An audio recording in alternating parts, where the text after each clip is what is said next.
Hello everyone, I'm Bishi, and tonight we are playing more Ace Attorney Apolojustice Ace Attorney Dual Destinies. Would y'all like an update on the babies? I have a new picture today. I think they grew exponentially overnight. I swear every day they just are like 50% larger. Baby picture. Baby picture. I always say they're so huge at this stage because, like, they start from such a small size, but they are honestly still so small.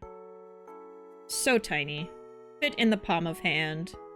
So on your left is Ube, the older one, and then on the right is Bonbon, the younger one. They both are opening their eyes, but they are so small. And you can see that the bigger one, it has way longer quills, so those feathers are coming in.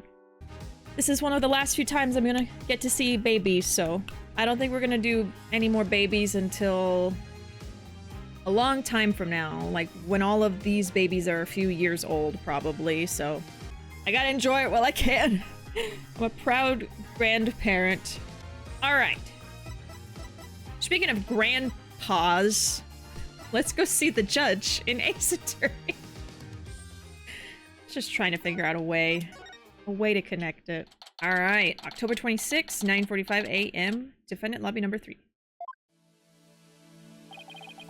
Were you able to sleep last night? Huh? Oh, sleep. Sure, I slept for a grand total of 0 hours. And he's here. Guten Morgen. Guten Morgen, you two. You look like you're ready to put on a real show. But before you do, I have a good luck gift for you. The voice print analysis came back, and the results couldn't be more clear.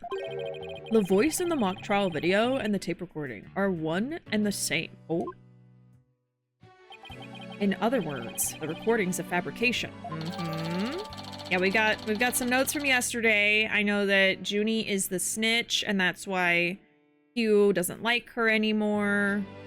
He's gonna do some testifying that's not gonna go well for us. Probably the clock is an hour ahead, I think. I remember how we prove it. And then, yeah, this is a recording of the video of the mock trial, so their big piece of evidence is fake. Sega put it online. It has release date anniversaries, coming releases, and character birthdays. Yeah, some of the characters didn't have any official birthdays, so that's actually really cool. I can link it in the Discord. Yes, please. I'm gonna write down Kiryu and Majima's birthdays. The thing is, though, too, that Japan and us celebrate birthdays on different days. Or not different days, but like, I guess it doesn't really matter. It would be the same day. It's just that a person in Japan would be celebrating it like a day ahead of us or something. You know? Like it's the 17th for us, but in Japan it's the 18th or something like that. Anyway. Oh yeah, you were trying to tell me about Red Dead 2. I'm sorry, I forgot to read the message. Guess who after 6 years and 145 hours finished Red Dead 2? Oh my god. I could never do it. Congratulations. Now I'll take 12 to finish Red Dead 1. Red Dead 2, probably the best video game story I've ever seen 10 out of 10. Yes, I've always heard amazing things about that game and its story.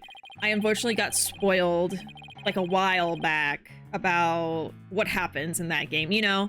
I'd still be willing to play it, it's fine. But I don't know if I would stream it. It's just such a long game. I mean, you said yourself 145 hours. I'll do it for a Yakuza game, but other games I'm a little hesitant to put in that commitment. But I know it's a great story. I really should play it, even if it's just on my own. Meaning 2 days to celebrate someone's birthday. It's true. That's true. I mean, when it comes to me and Ruuuvo, we kind of celebrate the whole month.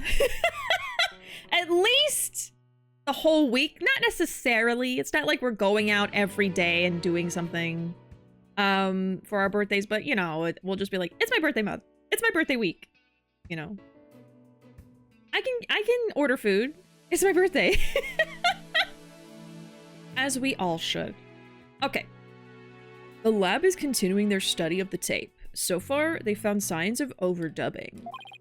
But it's going to take a bit longer to recover the audio that was erased. Someone killed Claver. Who's there?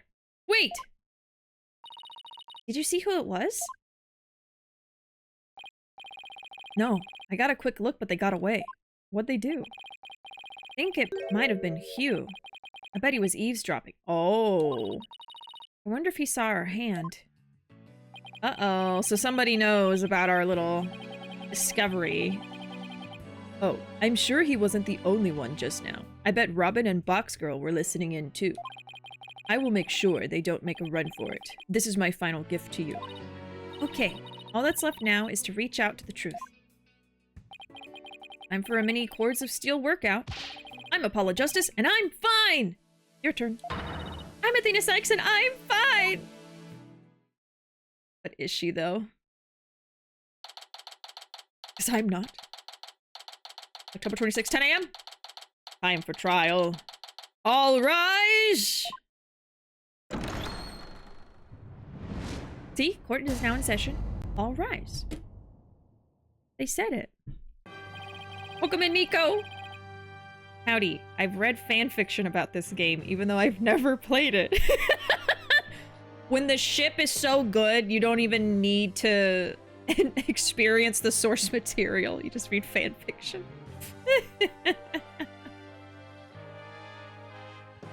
That's perfect. I'd always heard about this game because it's so famous. And I'd always, like, seen Phoenix Wright and Edgeworth around, and I knew people ship them. I ship them now.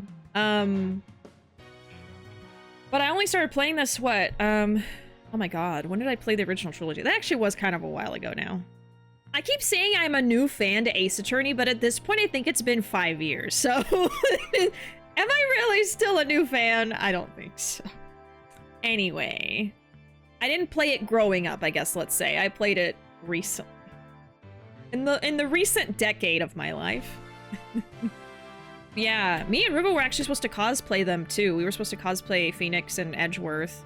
I was gonna be Edgeworth. And I have the wig. I think the biggest roadblock was trying to figure out Phoenix's wig because his hair defies gravity. And we didn't know how we wanted to handle that. And I think we just kind of stopped. We were like shopping for wigs. We even bought the fabric for the suits. And it was going to be Ruuvo's first time making suits.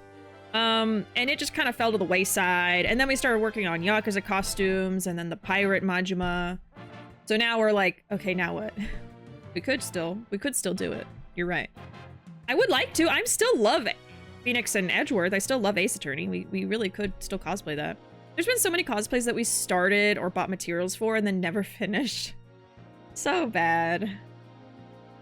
Seunghee turns 40 on December 1st. Oh, her birthday's December 1st? December, baby. 40. My goodness. So she's like probably 39 in Infinite Wealth. 38 or 39, something like that. Okay. She looks good. Oh. I share a birthday with Junichi Sudo, the guy who works with Date. I think I remember. I'm surprised that they're putting like side characters. I really thought it was just gonna be like the main few characters. That's interesting. Is it like everybody? Like, do they have Hana on there? They better. If they have Junichi Sudo, they better freaking have Hana on there. Bryce? They have Bryce? Bryce was born 1895. 1895. Welcome in, broski. Me when I get into Danganronpa because of Nagito and Hinata. Oh my god. Yeah, sometimes a ship will also get you into the game. That's definitely happened with me. I'm trying to think of some examples. What's some of the stuff I've gotten into? Let's see. Well, how did I get into JoJo? I think JoJo was just... my friends recommended it, so I got into JoJo. I don't know if it was from a ship. my god. I'm sure it's happened, but I can't think of any. Apparently, according to the calendar, the Obitarian is 99? That's a spry 99, I'll tell you that. She's glomping grown men. How long has it been since y'all have heard that word, huh? That's dating myself. That just dated me. It's the ambergris. Yes, she got a hold of that. Oh, God. War flashbacks. Yeah. Oh, my God. We were thinking of going to a convention, like, late this year. But then we got Lady Gaga tickets, so we can't afford the convention anymore. If we want to be responsible, you know, we should only splurge on a big thing like that once a year, so that's our thing. The Lady Gaga concert is our convention. We might even make outfits for it. No, be irresponsible. No, we can't. We can't. We got so much going on. We were like, okay, convention or Lady Gaga? We were like, okay, Lady Gaga, because we're gonna get a hotel and everything, so. We might make outfits for it, so that'll kind of be our costume stuff for early next year. We could probably go to a convention next year. Like, late next year. But right now, I don't know. We'd have to think about it. Unless we just go for a day or something. But a lot of conventions, you have to buy a badge. And they're so expensive, like, close to the convention date. Ugh. I miss when you could just walk around and you don't have to pay anything. But then, like, I remember the last time we did that, there was really nothing to do. They actually locked the artist alley behind a door, too. You had to have a badge to even see the art. I was so pissed at that. I was so mad, because, like, if anything, you should be able to let the artists make some money from people that didn't pay to go into the convention. You know what I mean? Ugh. I always go to the December one. Last year they had a Black Friday sale. Oh. That would make it more doable.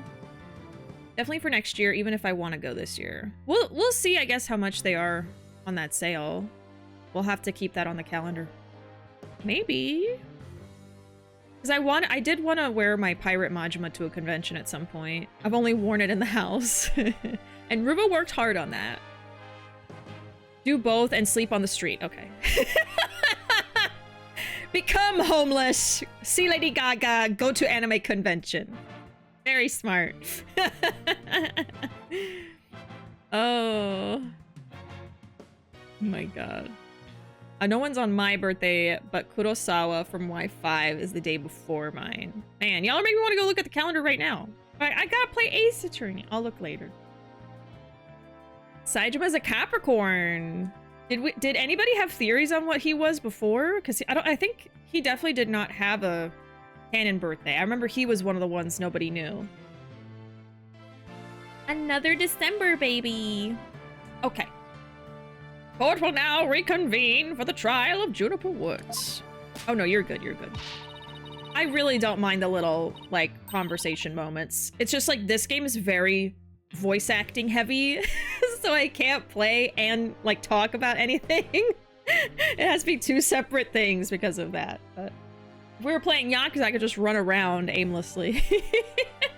Okay. The Sykes Brigade is totally psyched. I mean, the defense is ready, Your Honor. Prosecution is ready as well. I mean, isn't that right, Prosecutor Blackwell? Yes, well, moving right along. Yesterday's adjournment was unexpected, yet necessary. But I'll be running a tight ship here today, so no funny business from anybody. Understood? Your baldness. Robin Newman and Hugh O'Connor have recanted their confessions. But later, I shall grill them at leisure to find whether I can charge them with perjury. Well, this sure complicates matters. Still, one must not overlook the facts. Now, about the school camera photo that was submitted yesterday. Pity, but that evidence is no longer relevant to this case. The art room clock runs fast. It cannot function as an accurate measure of time. Okay, we got that, we got it. As for the bungling detective who overlooked that, he is paying for his failure as we speak. Poor Detective Fulbright. I hope he returns to work with all his body parts intact. But if that's the case, then what will we... The accused is the sole person who could have moved the body from art room to stage. Oh, yeah, what makes you say that? And I mean to prove it here this day. It's just like Detective Fulbright said. But what else does he have up his sleeve? My understanding of this heinous crime is thus. The murder took place near the center of the art room, as evidenced by the bloodstain. Blood was also found on some pottery next to the window over the maintenance area, which is to say the body was carried over that very window. From there, it was dropped down to the maintenance area below, and though there was nary a scratch to the body aside from the fatal wound, that too was per the script. A high jump mat was employed to cushion the fall. Then a ball cart was used to haul the body over to the stage. So we have evidence of this? And then why were her wrists tied? Like, what was the point of that? That's not very clever. I mean, it's the same exact body moving scheme as the script. Anyone could have moved the body that way. Objection! Your propensity to spew forth words before you think is not very clever either. Why, you... Moreover, the prosecution has a witness, which is most unfortunate for you. Witness, it's time for you to come forth. Who is it this time? Oh, it's just Hugh again. This dude. Not so smart, is he? We found out yesterday. Welcome in, Flame. Yellow Neighborino. Yellow yourself. Welcome in. My local cons are like $10 tickets, but I don't know how much y'all's local cons. It depends. It depends. Some aren't too expensive. I feel like if the convention hasn't been around very long, they tend to be a little bit cheaper, and then as they're more established, they charge more. And it's usually more expensive closer to the date of the actual convention. Like, it'll be cheaper if you buy it a year ahead of time, and then as time goes on, they get more and more pricey, so. Yeah, definitely not as cheap as $10, I can tell you that. Thought you were making a joke. He actually says you're bald. Yeah. Yeah, some are like $80. I found a convention today that was $50 for the weekend, which is not so bad. That's kind of more what I'm used to, but yeah, some of them are like $80 to $100 for the whole weekend, to get a badge, so. Yeah, and yes, he does call him your baldness. He's so disrespectful. So disrespectful. Did you know there's a popular fan theory that Robin is transmask and using a binder? Is that what it's called? Yes. Yeah, when that character popped up, I honestly didn't know what to think. I'm not sure. You know what I mean? It's like, this was written in like the 2000s, and the gotcha is just like, oh, we thought you were a boy, but actually you're a girl. Like, I don't know. We were having a whole discussion about it when Robin popped up, and we're like, maybe Robin is... We were saying, we were going the other way. We were like, maybe, because it said that Robin was raised as a boy, we were like, oh, well, maybe Robin wants to be a girl. You know what I mean? So, I don't know. We were having a whole talk about it, but yeah. Well then, will the witness please state his name and occupation?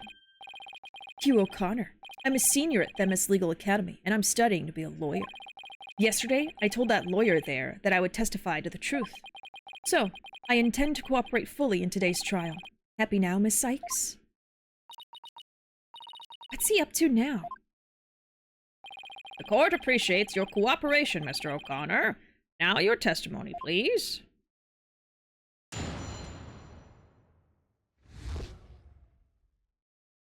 Okay. Unless he's just gonna lie. Because, I mean, if he did the murder, he's gonna try to make her look bad. I honestly don't know. I could believe it's him, but I could also believe he's like the red herring of the case. Oh. The lecture hall was packed before the mock trial, but the rest of the campus was empty. That's when I saw Juniper dragging a large mat from behind the stage. I was watching her from a vantage point between the stage and the maintenance area. So he's standing actually where we saw those drag marks. Is what he's saying. And there's a wall there. Gotcha! Gotcha! Oh, no, he is saying that she is where the drag marks are, but there is a wall between the two of them. So I'll probably be able to show a picture or something. He's lying.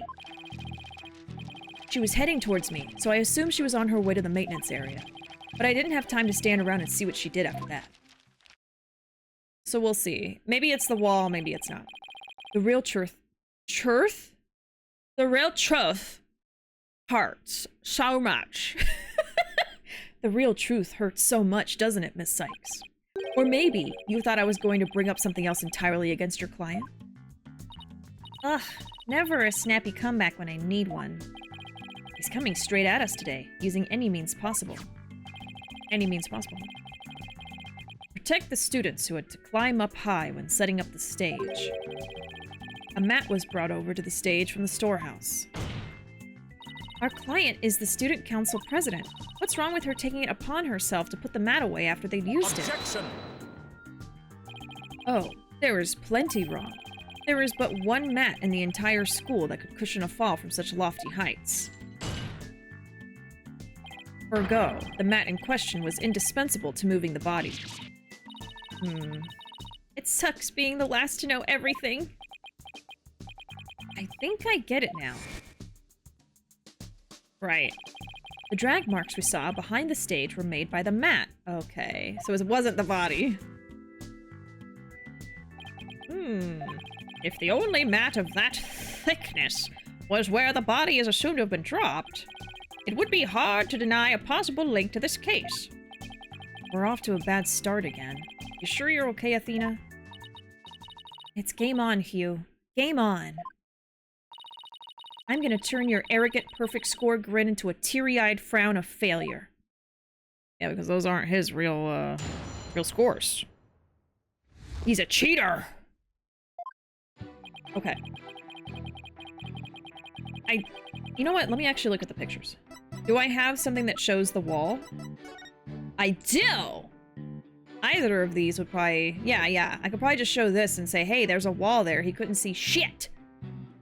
But I'm gonna press him on everything anyway for the flavor text. I'm shocked. I paid $60 before Anime Expo for a last day pass, and it was like a month away. So that was a ticket for one day, right? So we were talking about like full weekend passes, like 3 days basically. So that's why they charge more. Even then, like a month before Expo, I would not think that it's that cheap for one day. I mean, I assume the full week one would have been like 100 something though, right? Because that's usually the prices that I pay attention to, because usually we go for like a whole weekend. Anime Expo is so expensive. Yeah. I mean, that's only 60 for one day. That is a lot. Yeah, I get what you mean. Yeah, because that's for a single day. So 60 for one day is a lot, technically. I think for one day, a cheap ticket would probably be, you know, like $20, $25, something like that. Yeah, 60. I mean, that's standard. It is standard. Unfortunately, conventions are really expensive. Or they can be. Red herring or not, this guy stinks. Yes. Yes, I do not like him. The rear church or merch. Oh, brother, yes, that. They used to be cheap. I know. It's economy, man. Getting priced out of my hobbies. It's not right. If you go to Anime Expo Chibi, it's 40 for the week. See, that's more understandable. What is that, though? Anime Expo Chibi? It's like a mini Anime Expo? Does it happen at, like, a different time of the year? That's funny. When you say Anime Expo Chibi, I just imagine, like, a kid's version. Like, it's like they have the kids' table, you know? But for a convention. So it'll happen at the same time, but it's, like, in one room of the convention, and you have to stay in that one room. Like a cat that's just been adopted. They just have like 2 tables and like a water cooler. And the artists that are selling stuff is just like 5 things. Oh my god. It's a mini anime expo by the same organizers in November, I think. Okay, because normal anime expo is like in the summer, right? Speaking of getting priced out of your hobbies, that direct. I still need to watch it. Oh my god. I've been hearing whispers of things, but I still haven't freaking watched it. I remember when the last second weekend passes were 50 and getting ahead of the game was like 25. Yeah, you could pay $25 and have a badge for a whole weekend for a convention if you bought it like super ahead of time. But if you love a con and you go every year, it's easy. But now it's like it starts at 50, I feel like. Yeah, I haven't been on Twitter. Jeez. Since... Oh, I don't remember when I stopped using it. I guess I stopped using it earlier this year. Like after January, for instance. So yeah, I've been off of it for at least 6 months or something. I guess more? I don't know. I haven't kept track, but... yeah. So I just use Blue Sky now. The thing is like, not everybody's on Blue Sky, and the algorithm... They don't really have an algorithm. You just have to kind of follow the right tags and the right people to see stuff. So I don't see a lot of RGG stuff. I see some gaming news, but not a ton. So I do kind of like... I'm not on top of all of the trends because of that. But yes, doesn't life feel so much better? That's the thing. I remember Twitter used to really stress me out. I would see a lot of things that I just did not want to see, and just like... It was also a thing of like kind of like comparing myself to other people. I don't feel that when I'm on Blue Sky anymore. It's just more calm. I do have a lot of political stuff that pops up on Blue Sky because I want to stay informed, so I do see that stuff. But aside from that, yeah, I mean, it's... Yeah.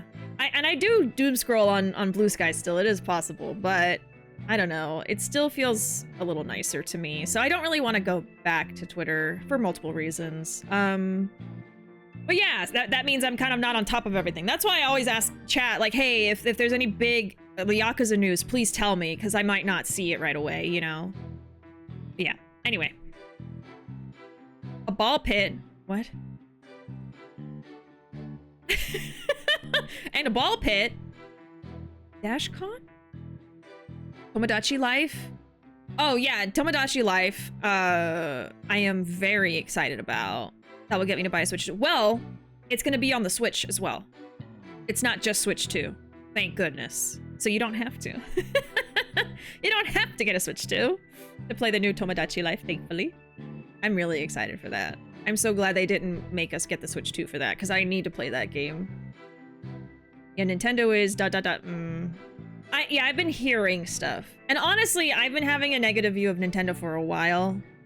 Not enough to, like, never play their games ever again, but I have kind of, like, fallen out of buying their games right away, you know? There's some games on my wish list, but I haven't been rushing to get them, so... There has been a leak, but also... Yeah, so I'm kind of glad I'm not on Twitter right now, because there's a leak, and I don't want to hear about it, so I appreciate it. I want to hear about it when I watch the summit next week, so... Fire Emblem's getting you to buy a Switch 2, so there's going to be a new Fire Emblem. Tomodachi Life predicted the future. You and Ruuuvo got married in my game all those years ago. Oh, yeah! Oh, my God. The Virtual Boy announcement. You won't believe the laugh I let out when I saw that. Right, like, that's what I mean. I've been hearing about that, but I don't exactly know what happened. $100 for a peripheral to play games nobody even liked. Damn. 100?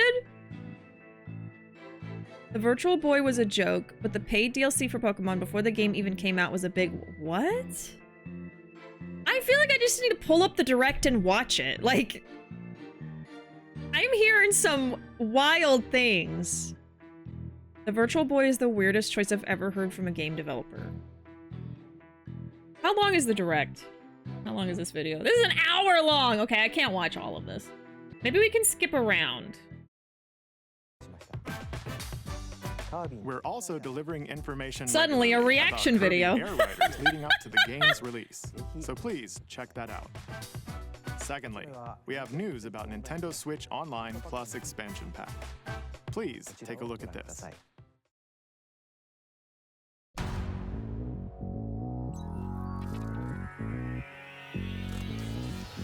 Coming to Nintendo Classics, Virtual Boy. You'll be able to enjoy a collection of Virtual Boy games in stereoscopic 3D while playing on Nintendo Switch 2 and Nintendo Switch. In order to play, you'll need this dedicated accessory. This recreates the form of the original Virtual Boy hardware by inserting a console to play. Both Nintendo Switch 2 and Nintendo Switch are supported. Wait. wait. Stop the music. Hold on. Stop the music. Are you telling me that you're just pulling up the game on the Switch and looking at it through those glasses? That's it? That's it. That's it. It's just putting the screen in there and then you...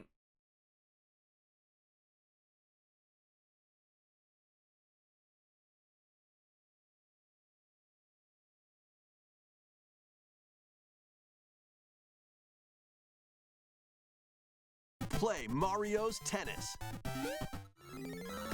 Galactic Pinball, Telero Boxer, and more.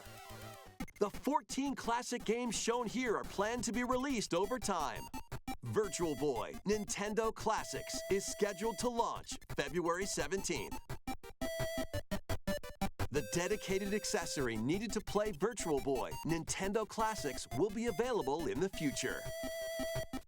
A cardboard model of the accessory will also be available. Shut the fuck up.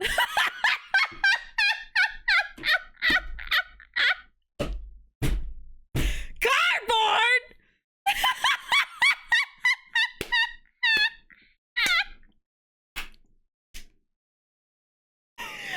They're like...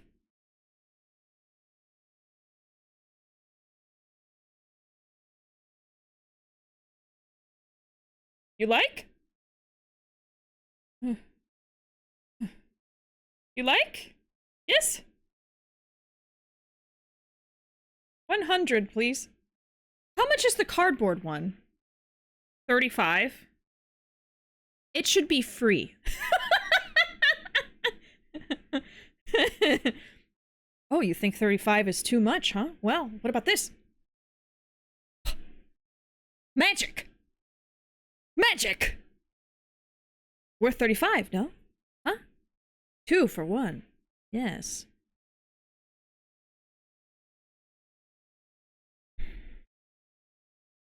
Farm-raised, free-range cardboard.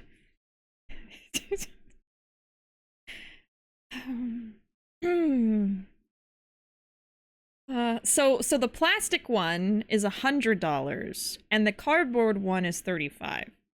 So what you're telling me is I could go out and get like stereo glasses, whatever they're called, and some cardboard and just make it myself. That's what you're telling me. But they want me to buy it for $35.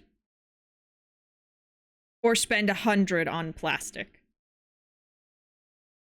I'm sure you're not surprised, but I have seen people defending this.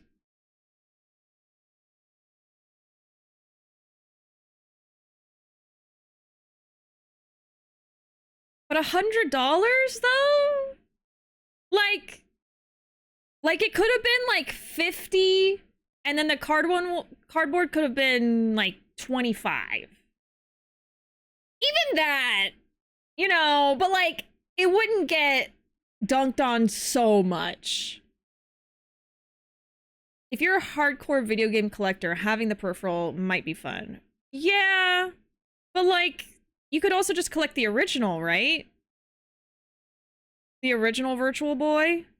Like, that's a collector's item. You know? Because it has... It has character because it's from the time. This is just like a cheap plastic replica. Because that's the thing, too, is like stuff that's made now is not as good as stuff that was made then. In a lot of cases, like, it's not as durable. So I feel like this would probably fall off the shelf and break. You know what I mean? If it wasn't mandatory, I wouldn't care, but you needed to play the games. I'm sorry.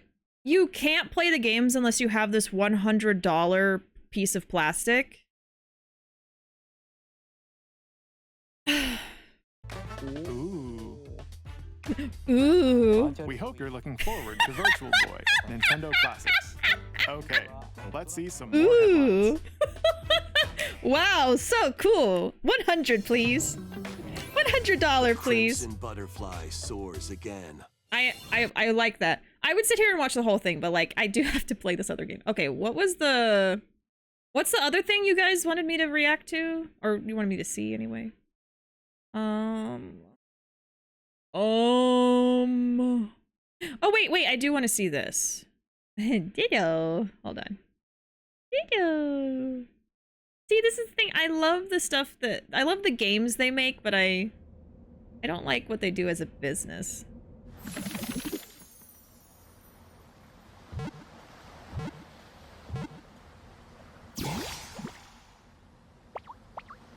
Ditto, the transform Pokemon.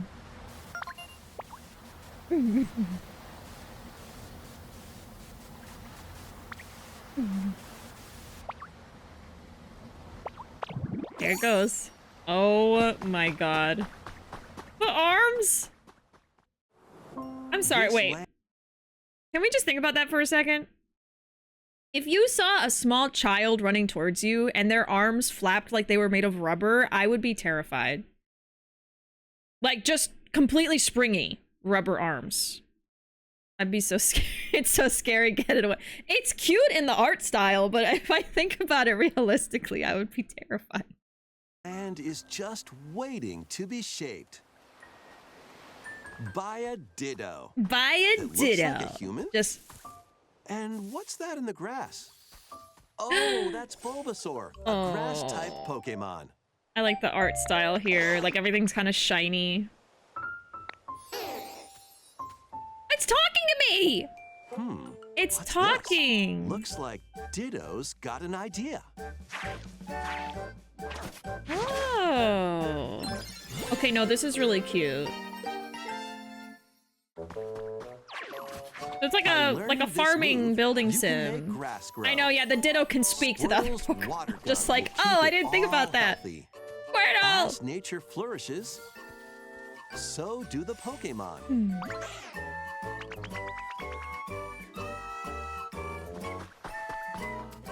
Oh. But does it have Swablu? My baby. Collect rocks. It looks like it's all and Gen wood to 1. build with. Till the fields and grow. Okay, it's not just Gen delicious 1. crops. There's Eevee. Build homes for Little the Pokemon oddish. you meet. Oh yeah, they got all kinds of gens here. There's so much to do here. I got the Combi. Yeah, it's Pokemon Animal Crossing. They're sleeping! No need to rush, though.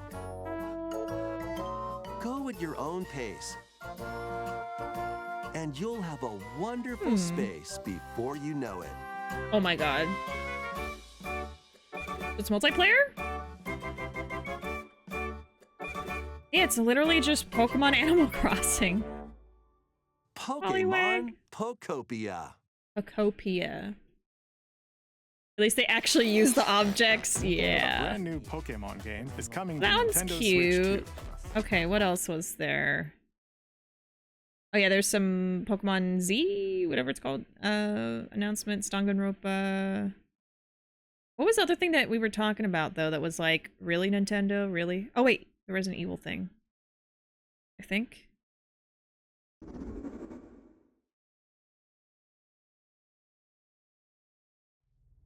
I love me some Resident Evil. I love when the residents are evil.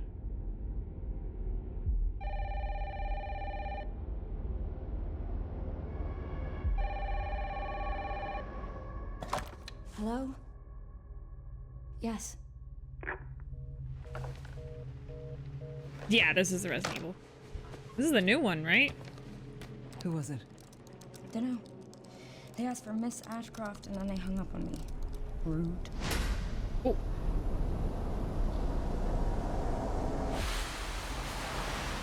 Is this gonna be on the Switch too? Oh my god.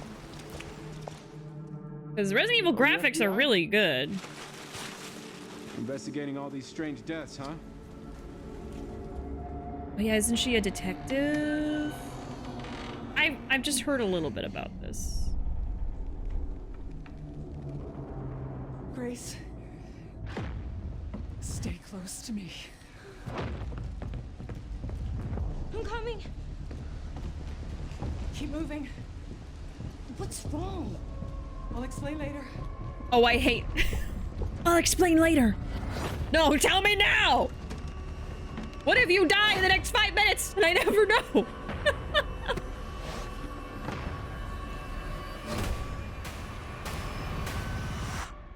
I've been watching you. I've been watching you. You're not like other people, you know. You're not like other girls. Unique. Tell me what's going on. Stalker! Something important. Tell me what's going on. Something important.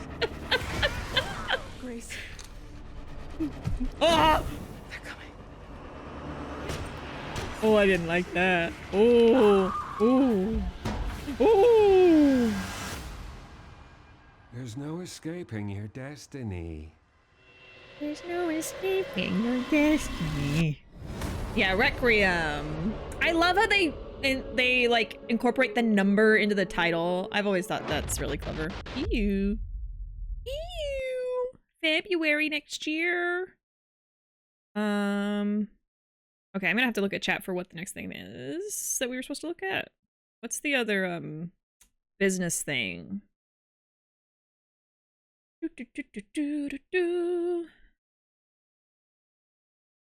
Oh, the DLC thing you were talking about. That's what you were talking about. Okay.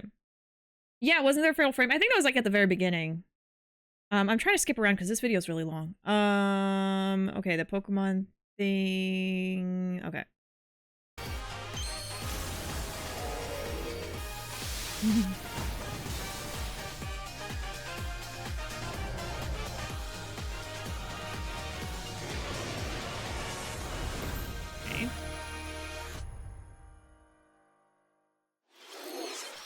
Okay. It appears that new Mega Evolved Pokemon have been discovered in Lumio City, where people and Pokemon live.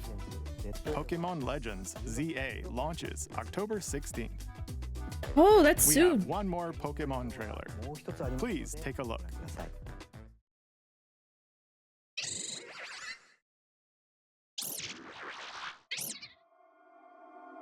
It's laughing at us because we're gonna be buying DLC for a game that hasn't even come out yet. Sucker!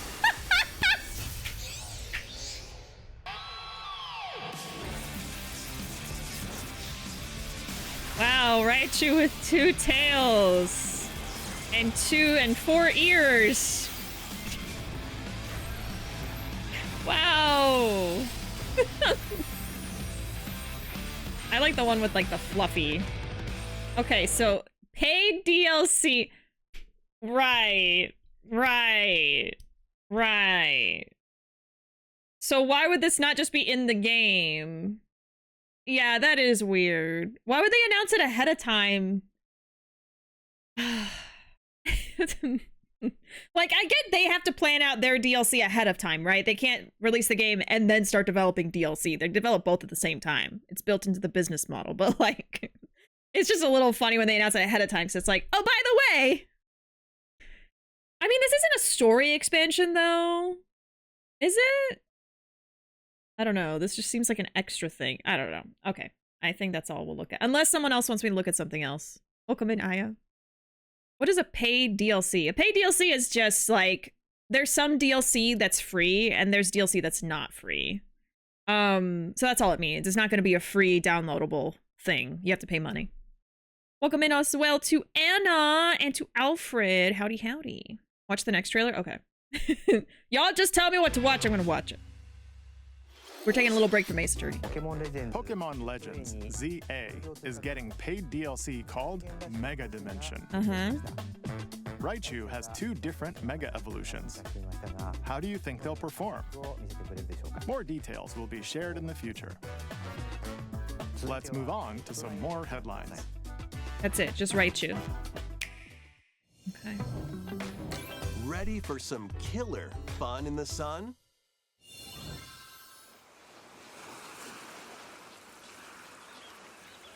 This looks like Pirate Yakuza. Beautiful beach setting. Oh dear God! No! No! No!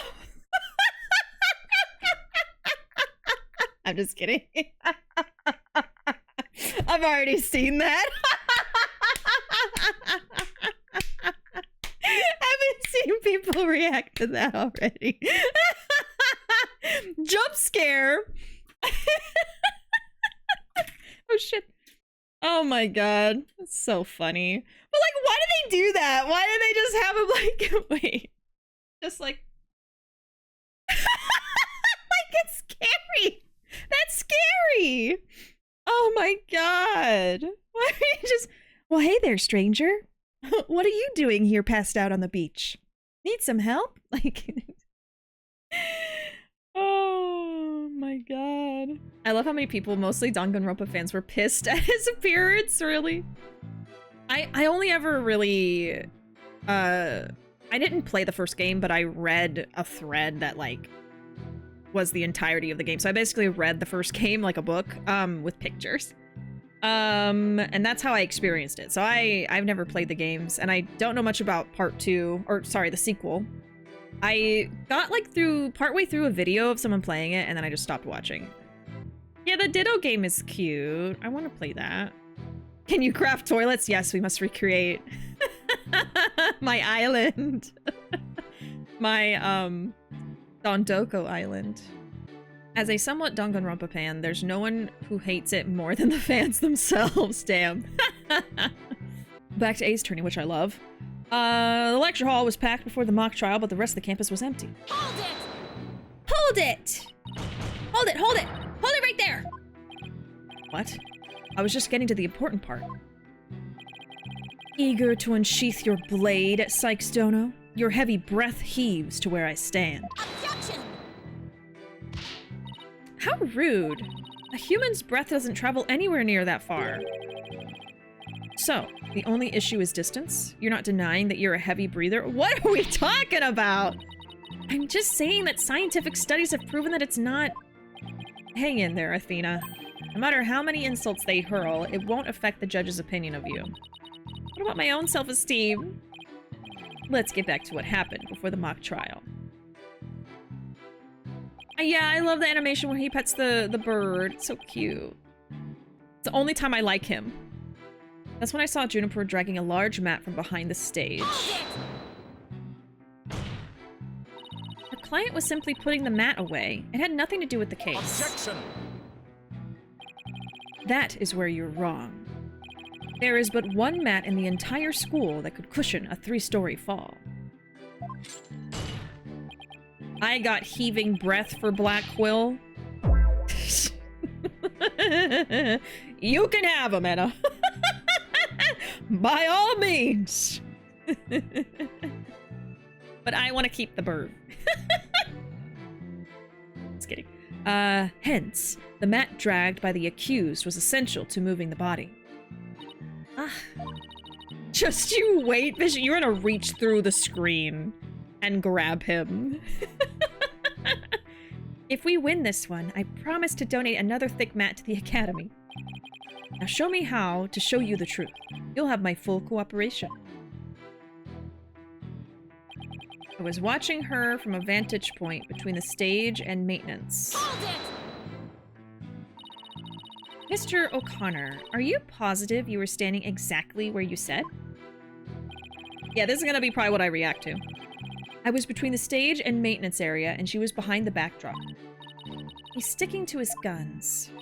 The issue here is where Hugh was standing when he says he saw Junie, but nothing I say will mean anything without evidence. Time to dig a little deeper. Yeah, I've already got this figured out. We're just seeing what they say. Oh, and before you ask, I did have my glasses on. Therefore, I'm positive it was Juniper. That's not an issue. Yeah, you think you got it all figured out.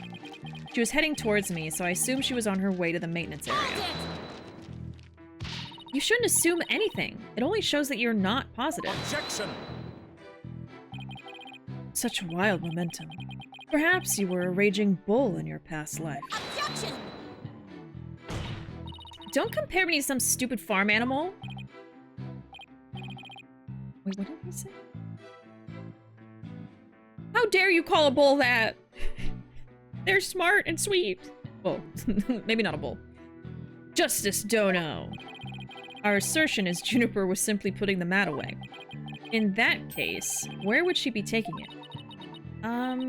To the storehouse over in the maintenance area? Precisely. Therefore, there is naught wrong with the witness's judgment in this matter. It's your wild charges that are the issue here. But I cannot help it if you keep seeing red. He's going to get a face full of justice, Apollo style, if he keeps that up. Anyway, I saw her heading towards me. I didn't have time to stand around and see what she did after that. You know what? I'm not even going to read that. Let's see. Yeah, we're going to react to this with the photo of the wall. Yeah!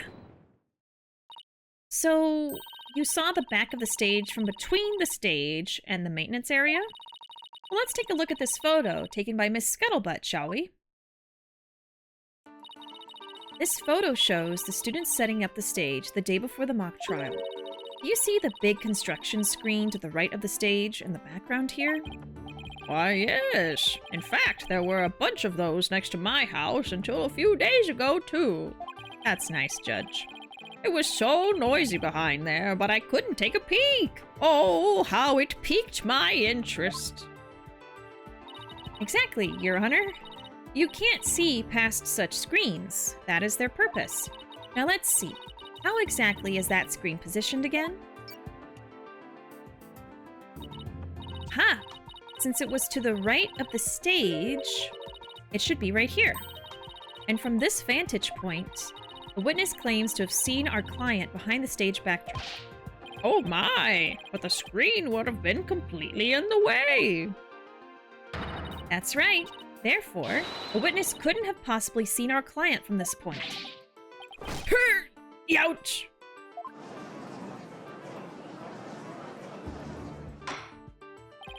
Order! Order! Mr. O'Connor, have you been lying to this court?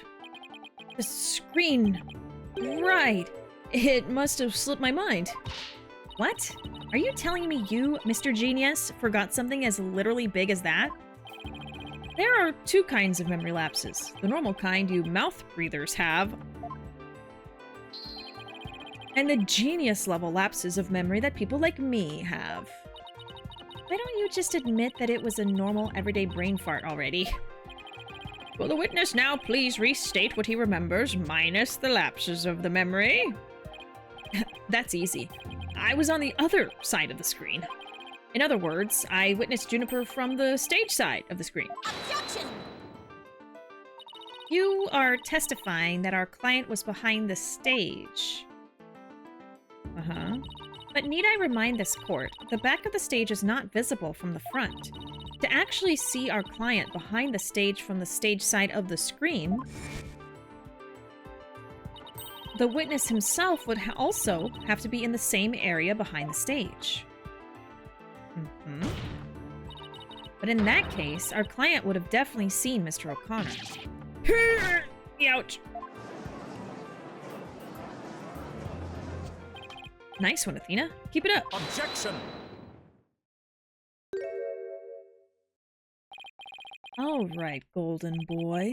Is this not your chance? Telling the truth will be like a weight lifted from your chest. The truth? What truth? The fact that golden boy here was where he initially stated. That is to say, he was between the maintenance area and the stage. Objection! But then the screen would have blocked his view of... Objection! On the ground, yes, his view would have been blocked indeed. But consider how smoke always wants to rise up high. Athena, look at the photo again. Do you think... Oh... Something on the other side of the screen. Something high enough to see the stage. But why would he still be in that if the stage was complete? No way! This crane right here? But I don't remember seeing a crane there on the day of the mock trial. Me neither, but it's probably safe to assume it was moved before you found the body. That's far enough, Prosecutor Blackwell. Remember, you promised! I recall making no such promise. It was you who came blubbering to me about keeping quiet in exchange for information. What's all this about a promise? Is this about whatever Blackwell's using against him? And what's it got to do with going into the crane? Golden Boy did not go up in that crane for fun. He was working part-time as a crane operator within school grounds. What? Do you mean to tell me a high school student was operating a crane? I don't know why I didn't think that was weird when I saw it in the picture. The witness, I object to the prosecutor's last statement. There's no proof I ever operated that crane. You're in the photo. Actually, there just might be something that proves you did. What? If this whole part-time job thing is true, I doubt it would be limited to a single day. You were probably working at the same site the previous day, too. Is this what you're thinking of, Athena? Yeah, that's him. Yep. As the court can see, this photo captured the crane's operator. And if you look carefully, he bears a definite resemblance to Mr. O'Connor. Are you serious? This is ridiculous. How very interesting. Let's ascertain whether this is as ridiculous as the witness maintains. The defense agrees with the prosecution. Let's bring the facts to light. That's all very well and good, but just how do you propose to do that? The person in this photo has one really distinguishing feature. I'm not 100% sure, but it's at least worth a try. We can clearly identify the person in this photo as the witness by examining...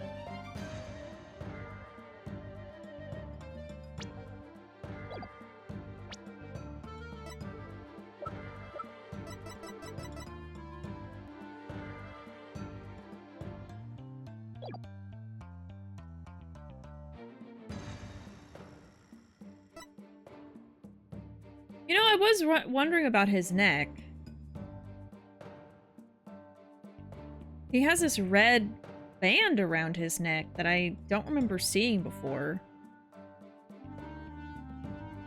I don't think his hobby, because his hobby is archery. And I don't think we're gonna do fingerprints. I guess I'm gonna say his neck because I don't really know what that is. The figure in this photo is wearing a very unique object around his neck. Why, yes, you can see it right there. Then, are you saying you mean to... Mr. O'Connor's neck is almost entirely concealed by his tall collar, right? But that's exactly why I believe this warrants further examination. No, not a chance. That would be a blatant violation of my privacy. To see your neck? You are a disgrace of a man. Now start unbuttoning that collar before I hack it off. Yeah, what's the big deal? Now let's see your neck. A little weird. Guess I have no choice. What if he's not wearing it? Oh, what is that? Oh my.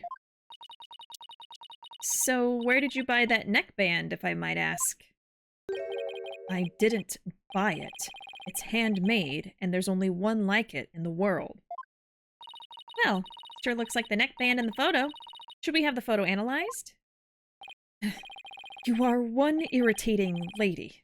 Fine, I admit it. I work a part-time construction job. It has nothing to do with our school. Operating heavy equipment's no big deal for a guy who can parallel park one-handed. but I never expected one of my jobs would take me to my own school. But when you factor in all of the required tests and apprenticeship period, wouldn't you have to be at least 20 to have a license for operating a crane? Oh, about that, you see, I'm a genius, so, you know, is he older than he says? And why is he wearing a choker? Let us dispense with this inane charade, Golden Boy. No! Prosecutor Blackwell, please don't! High school seniors are 19 at most. Thus, they fail to complete the requirements. But that does not apply to you. Does it, Mr. O'Connor? Why doesn't it apply? He's a senior, so he's around that age, right? No, don't, please! Actually, Golden Boy here is 25! He took a 7-year break from school. Hold on!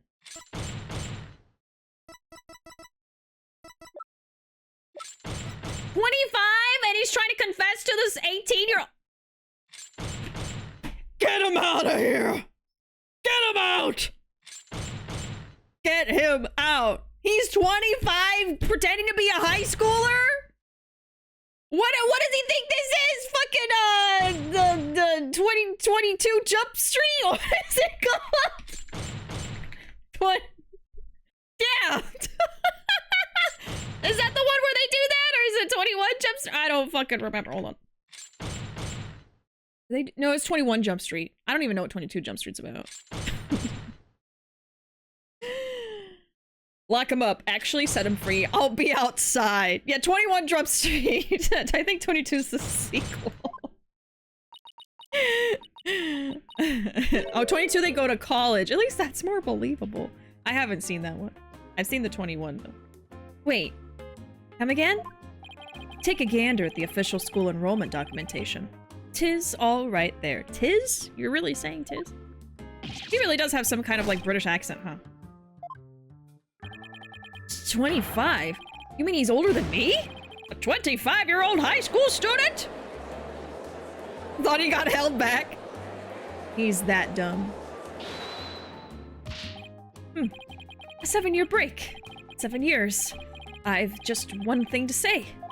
There are 2 kinds of 7-year breaks. The ordinary kind you mouth breathers take. And the genius kind people like me take. Objection!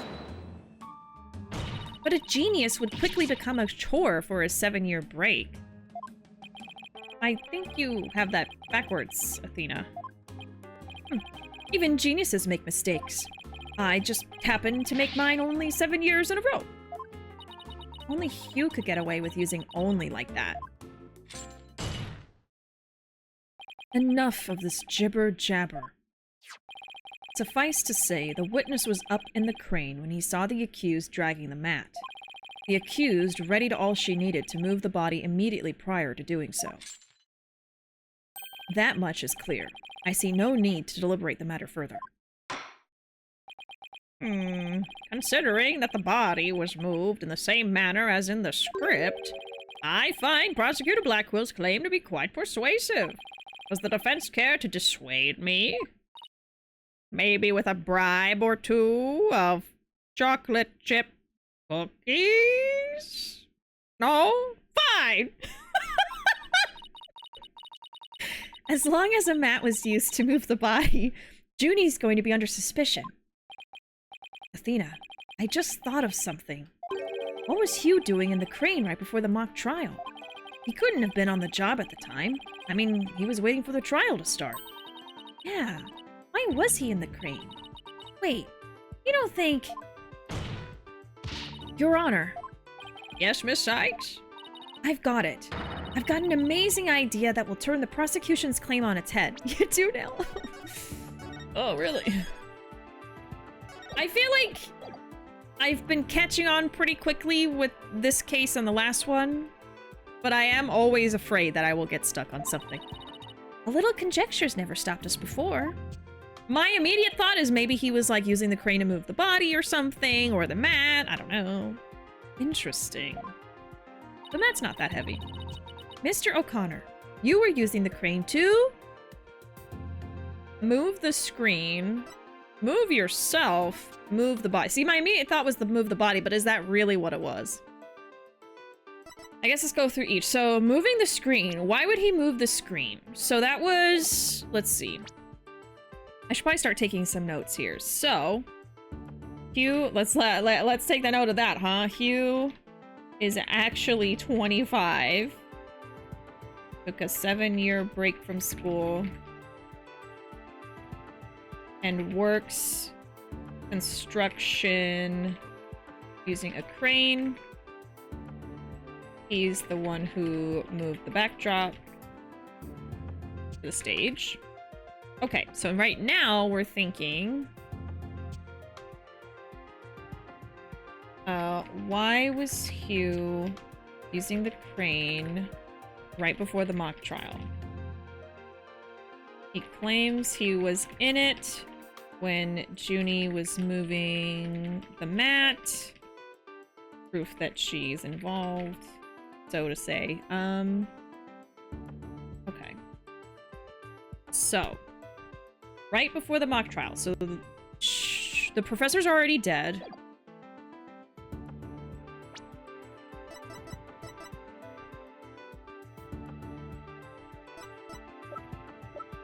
This is the night of the murder. This is also the day... This is like right before the murder as well. So I don't really have anything physical to show. So she did say this is conjecture. So I'm just kind of like making an assumption here. Yeah, like, yeah, why would he move the screen? And then the screen, we don't have any proof that it moved anyway at that time. The backdrop has just stayed there. So it can't be the screen.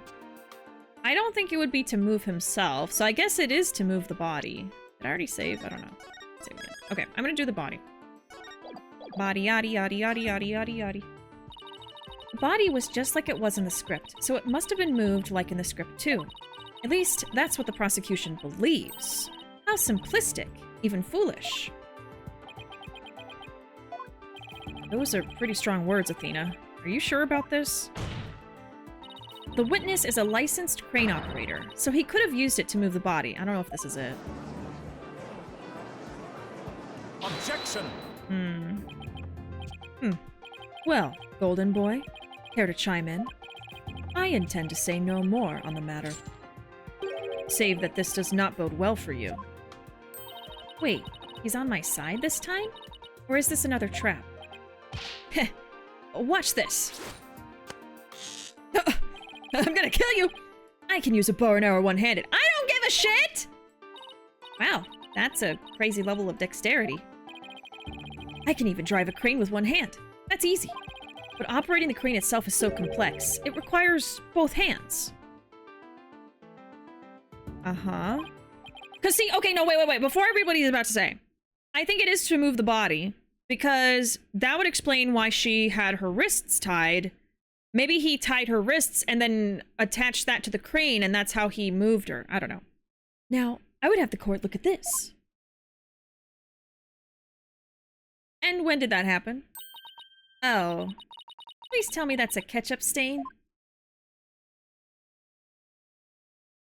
Has he been hiding that this whole time? You know what? He did have his hand in his pocket. I think he has had his hand in his pocket this whole time when we thought he was just like... It was because he was so pretentious. You wish. My hand was injured and required surgery. That's the reason I kept my hand in my pocket all this time. Okay, but when did it get injured? The night of the murder? Maybe? Huh? Huh? I've already verified this with the hospital of treatment. Quite a nasty wound, they say. So, how did you hurt it? I see no need to discuss that. It has no relevance to this case. Oh, that means it does. 2 hands are required to operate complex machinery, such as a crane. Ergo, on the day of the mock trial, the witness was incapable of moving the body by crane. Now I'm the fool? I still think this was the right choice, though. Like, the right dialogue. Okay, so Hugh's left hand is injured, but crane requires both hands to operate. Couldn't have used it to move the body. Maybe. Maybe, that's what he's saying. I'm no doctor, but I don't think you're supposed to keep an injured hand in your pocket. Maybe you can, I don't know. You probably don't want to do that, no. I feel like it should be out in the air. I don't know. I'd planned on moving the crane the night before the mock trial, but then I got injured. Wanting to keep my part-time job a secret, I had to do it just before the mock trial instead. Okay. So you're able to move it with one hand. Ugh, and here I thought this was the big break we've been waiting for. Now that defense's sophistry is laid bare, I would have the court recall my claim. The body was dropped out of a third-floor window to a mat near the maintenance area. Yes, yes. And then a ball cart was used to move it to the stage. See, I've been paying attention. I didn't fall asleep 5 times already.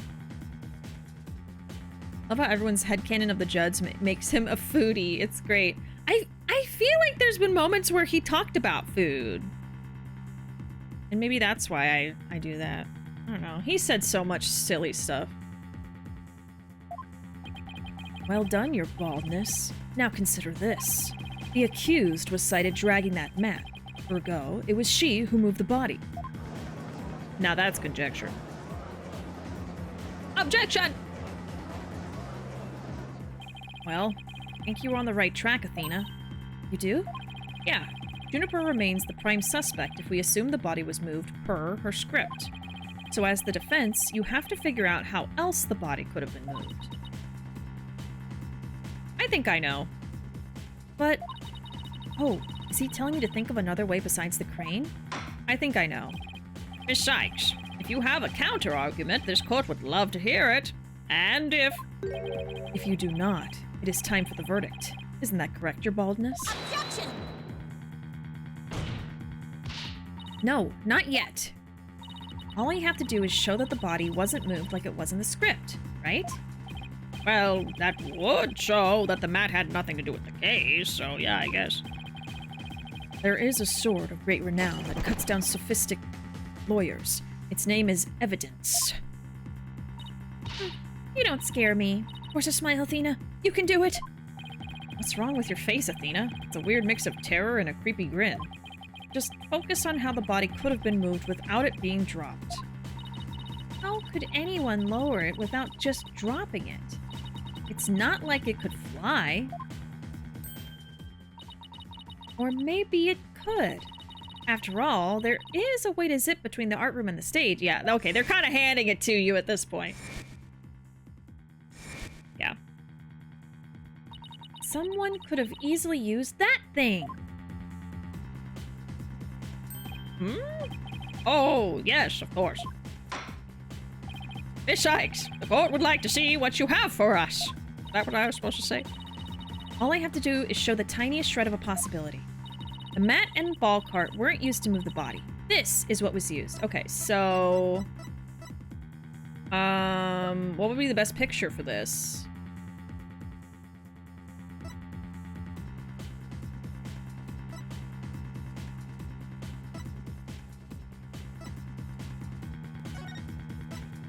Definitely not that. Maybe the art room photo? It's in the back there. It has to be that. Okay.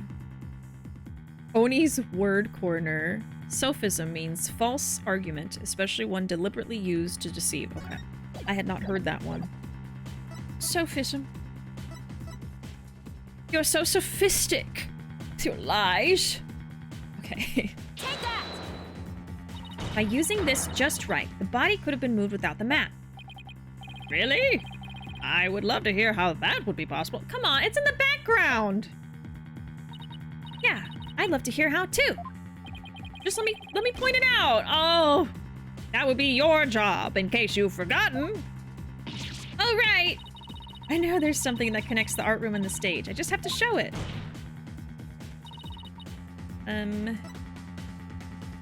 Okay. It's definitely not that. It's definitely not that. It's definitely not that. It's definitely not that. It's definitely not that. It's definitely not that. I guess it's not that. It's not that. Do I show the banners? Oh. Yes, I show the banners because she was probably put inside the banner. So I still don't know why her wrists were tied. Okay. I'm so silly. I'm sorry. Take that! I forgot. I knew it was the pulley. The key here is the thing that ties the art room and the stage together. Might I propose an idea? It might do you well to tie your lips together, lest you further expose your ignorance. This isn't exactly the time for black comedy, Prosecutor Blackwell. Anyway, the court will recall the wire on which the school banner was hung.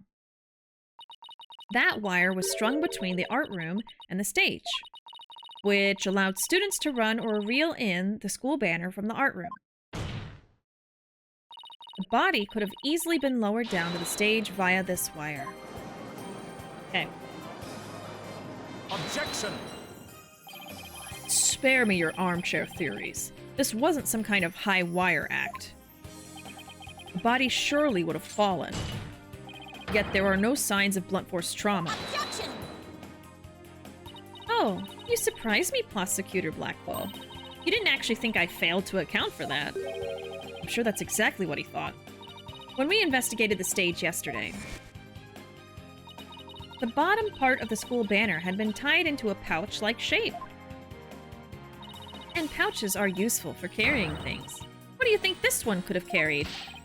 Well, go on. Please explain. The body was bundled into the pouch-like section of the banner and sent down the wire. God. The body would have been down on that stage in a flash, and there'd be no need for a mat.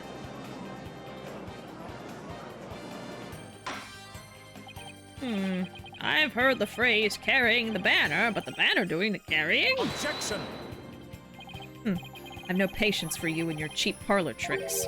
Your claim is as shaky as a corpse performing that absurd high wire act. If you have an actual objection, then just come out and say it.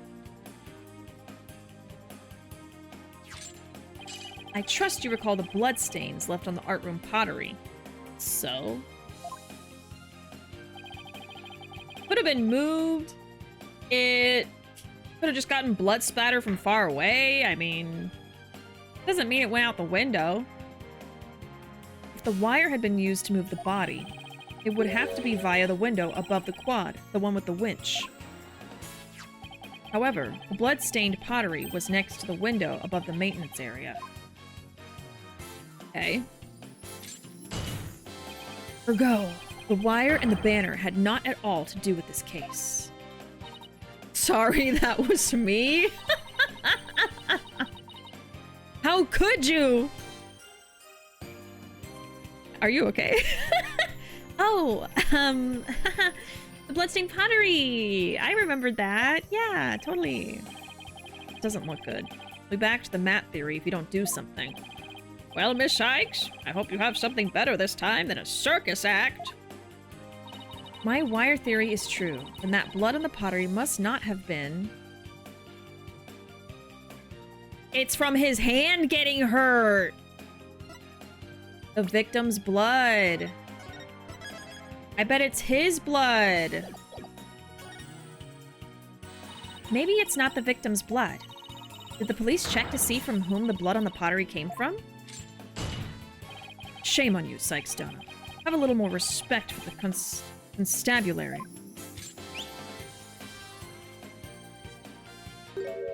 Oh! Fulbright. Looks like they didn't check it. Ah, don't let it get you down, Prosecutor Blackwell. Everyone makes mistakes. Spare me your cheek. We will know not either way till the tests are run. True, but in the meantime, I'm going to press my claim as far as I can. Your baldness. I demand that the blood on the pottery be analyzed this instant! Of course. It shouldn't take long to get the results back. We'll have it back in a jiffy. Oh, okay. Yeah, that was fast. Oh my, that was quick. Or history if it turns out to be the victim's blood. Please let it be someone else's. It's Hugh's. Yep. It seems the blood was not from the victim, What? Furthermore, a comparison with other parties involved with this case reveals that the blood belongs to one Hugh O'Connor. Uh-huh! Exactly how long is a jiffy?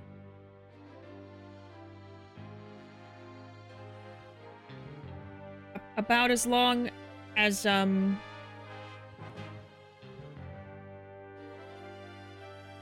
what's that other saying? It's about as long as a shake of a leg! Score!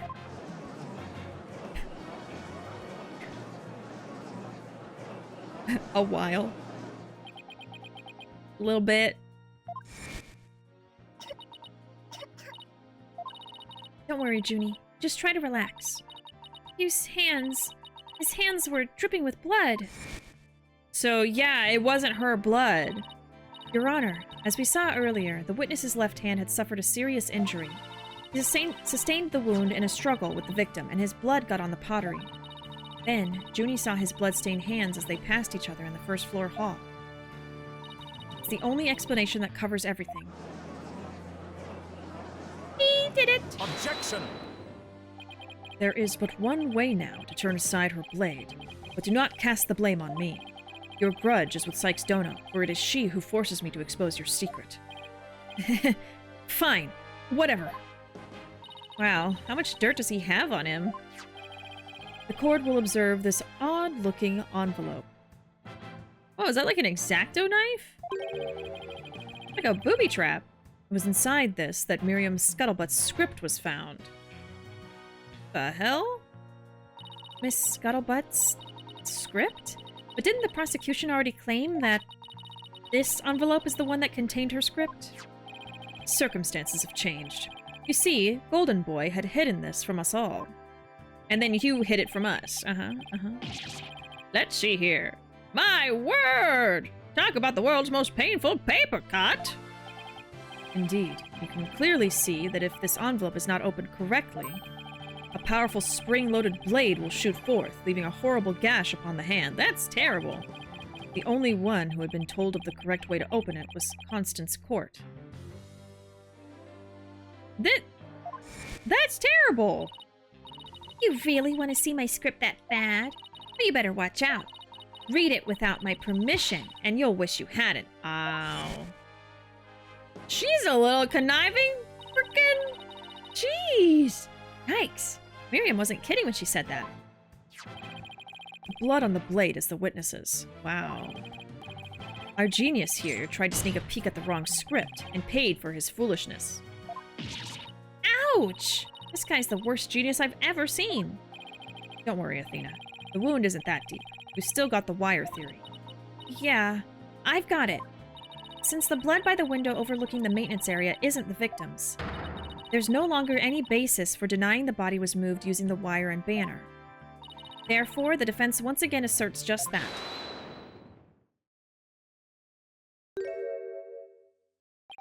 You call yourself a lawyer? Don't you see the glaring contradiction in your thinking? Huh? The court would like to remind the witness that his role is not to point out... And you? How can you adhere to such outdated beliefs? But whatever. It seems you've forgotten the two statues that were on stage directly below the wire. A body sent sliding down that wire would have crashed into them. Care to explain that away? They were literally shattered to pieces. What the hell are you talking about? Why, I believe he's right. Statues and the wire are extremely close together. So the body would have collided with the statues? Well, that would explain why they're broken. What if they did collide? Wait, that's it.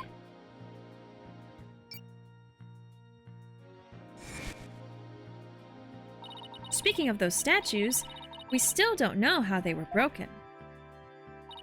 But if we assume the body crashed into them...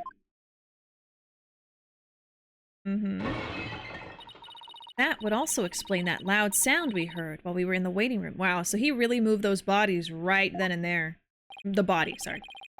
Now that you mention it, you and Mr. Wright went out to the stage after you heard the sound, correct? Objection! Interesting. How very interesting. But may I ask just one question? When was it that you heard said sound? It was a little after the mock trial had started. Mr. Wright and I were practically bored to tears there in the waiting room when... Ah! Precisely. If that sound you heard did happen while the body was being moved, that would place it during the mock trial. Oh, I see. So Hugh was already in the room when the body would have been moved in that case.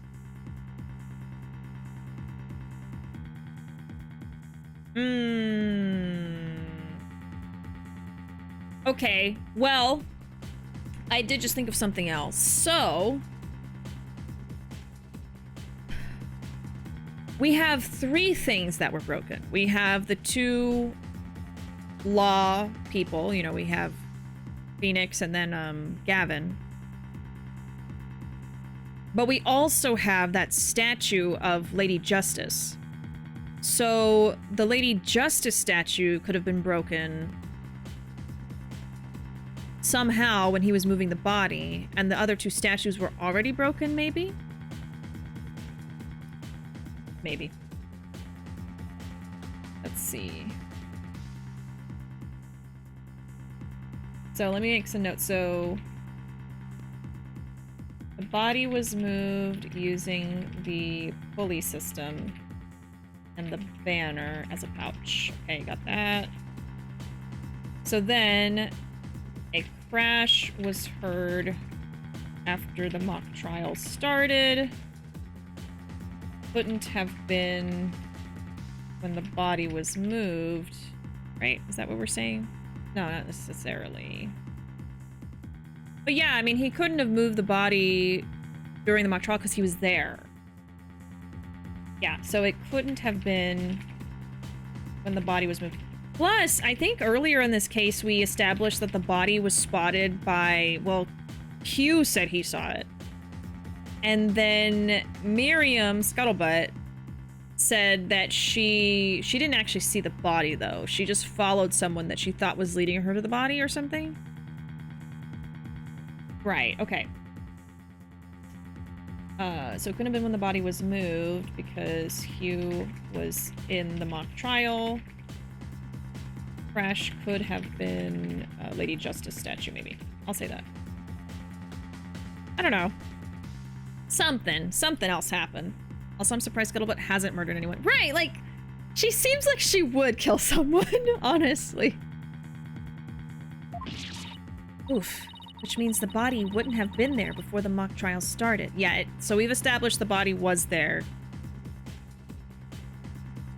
before the mock trial. But if he's the murderer, we can't really trust what he says. You see, right before the mock trial started, I saw the body. Can we trust him?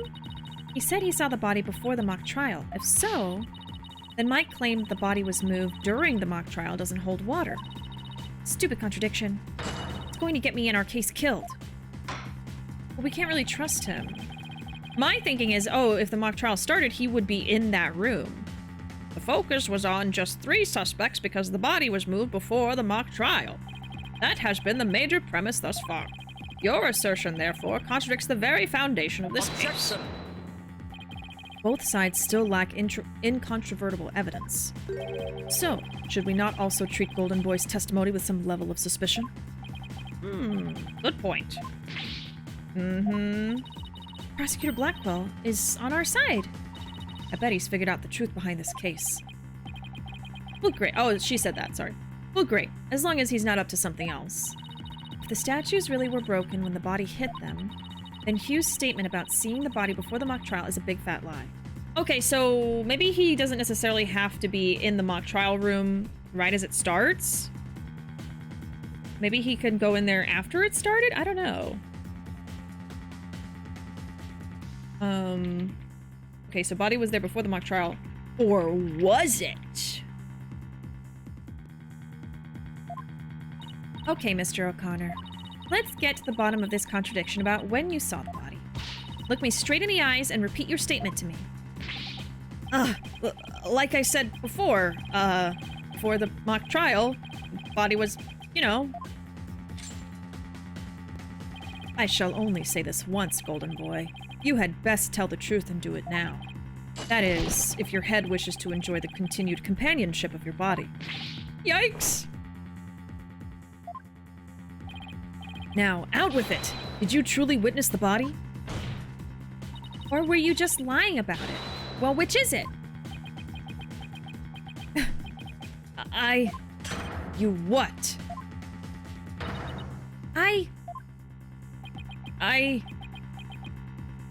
I never saw the body. Are you sure about that? Lie to this court again and I'll charge you with perjury. There was no body on the stage. I've been lying about that this whole time. I'm sorry. I hate this dude.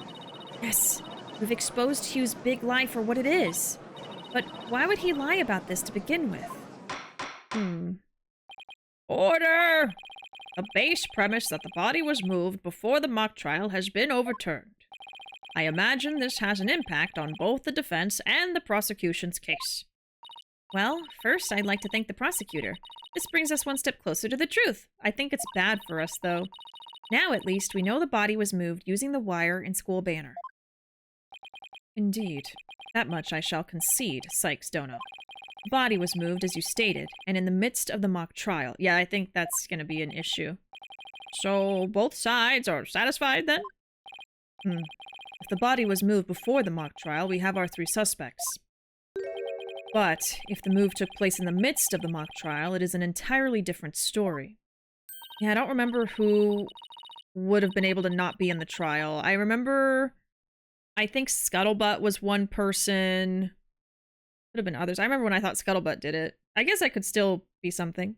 Right. All 3 suspects were in the mock trial. That gives them solid alibis. Right. Objection! No? How simplistic. Did you forget about the student in charge of the audio? Oh, crap. So the fact that she's going to not be visible the whole time is an issue. Amidst the mock trial, she was the one soul who could leave and re-enter the lecture hall. I think Scuttlebutt also was out. And then Robin was seen leaving the dressing room. When did that happen? I'd have to scroll way up in my notes. What's this? Who is this person in charge of the audio? Oh no. How could I forget? It was... Hey, what's the deal here? Why is Junie so large? Juniper was also in charge of the audio. When she wasn't in the trial, she was in the audio control room dealing with the music. Okay, hold on.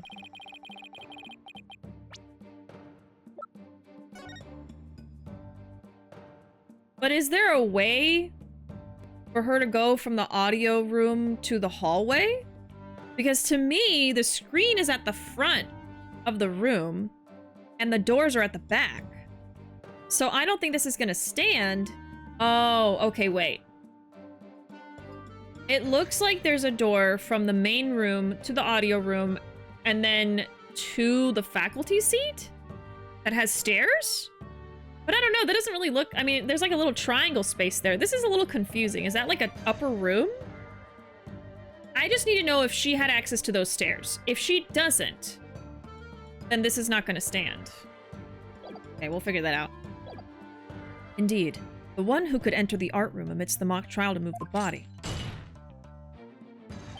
was none other than the accused, Juniper Woods, for she was in charge of the audio.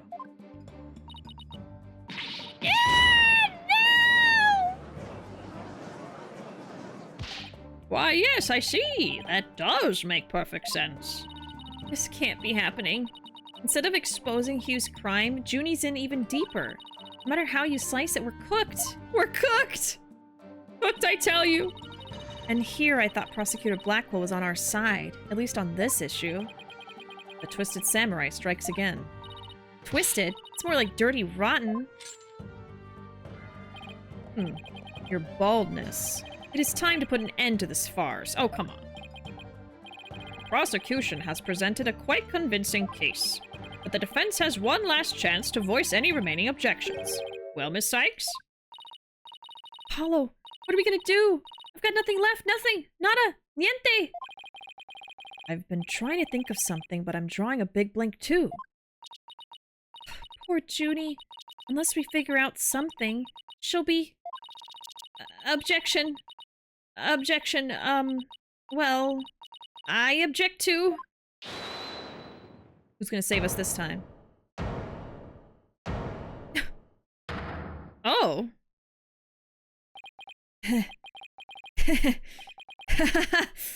Stop right there. All ears to me. It's time you heard about the rare genius of Hugh O'Connor. What are you doing? Oh my god! Listen!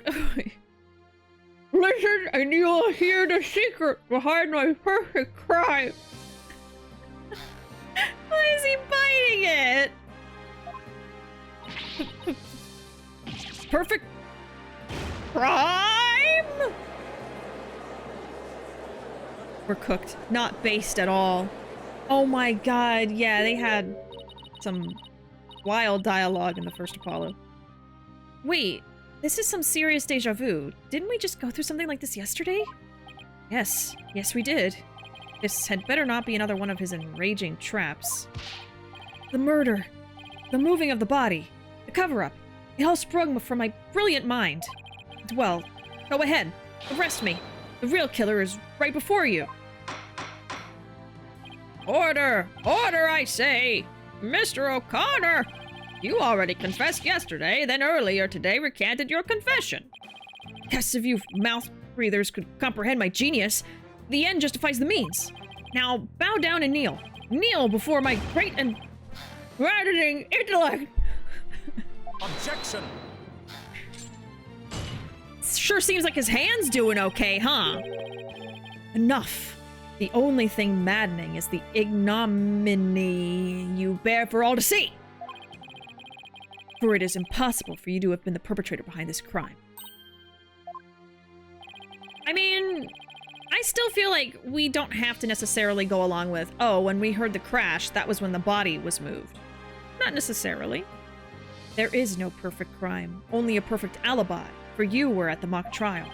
And it is silly that I must remind you of this, but you were a participant the entire time. There shall be no mercy if you persist in hindering this trial with your silly little act. Hugh doesn't seem the least bit shaken by Blackwell's threat. Listen, Mr. Prosecutor. Calling that a perfect alibi is beyond contempt. Your Honor, I'd like to take this opportunity to further offer testimony. I will now demonstrate the very moment of genius that transcended even perfection.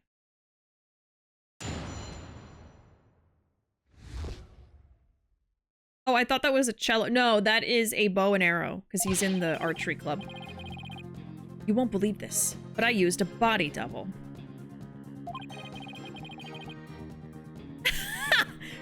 I know you just struggled saying that word, but I pictured Blackwell reading from a sheet of big words and struggling with that one. He just wants to sound smarter than he is. That wasn't the real me at the mock trial. That means I didn't almost lose. My body double almost did. I slipped out stealthily while my double took care of the trial. I had the run of the campus. In short, I'm the killer. Juniper's innocent. Does he still like her?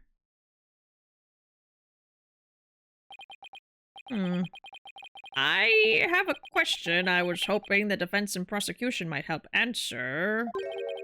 Is it just me, or does the witness's testimony make no sense at all? TBH, it's a little sus. No, it's not just you, Your Honor. All I got from listening to that was a headache. Yeah, that was just plain weird, especially the whole thing about a body double. Well, I'm relieved it's not just me. And prosecution? Your baldness. Summon an ambulance this instant. The witness is stark raving mad. Yes, I think that would be for the best. Now then, let's pretend that never happened and move on to my verdict. You people don't believe me? It's not a matter of not believing you. It's more along the lines of questioning your sanity. Yeah, a funny farm just called. They want their genius back. Shut your pie holes. The intellect of a genius transcends even logic. Besides, don't you guys have that weird device for testimony like this? Objection! Widget's not a weird device, and I don't waste him on ridiculous testimonies. Easy there, Tiger. Think of it this way. We don't want a verdict to be passed just yet. So how about we give Widget a try? Well, this is against my better judgment, but I'd like to conduct a short therapy session. Your better judgment? I'm a judge and it's far beyond mine. Yet I find it hard to say no. Prosecutor Blackwell, I trust you have no objections? Oh my, Prosecutor Blackwell? Can you get your bird, please? What the hell? The prosecutor said, rubbish. We will be out on a stroll, then left with Detective Fulbright. How does he get away with stuff like that? Okay. Oh. And I'll interpret that as meaning he has no explicit objections. I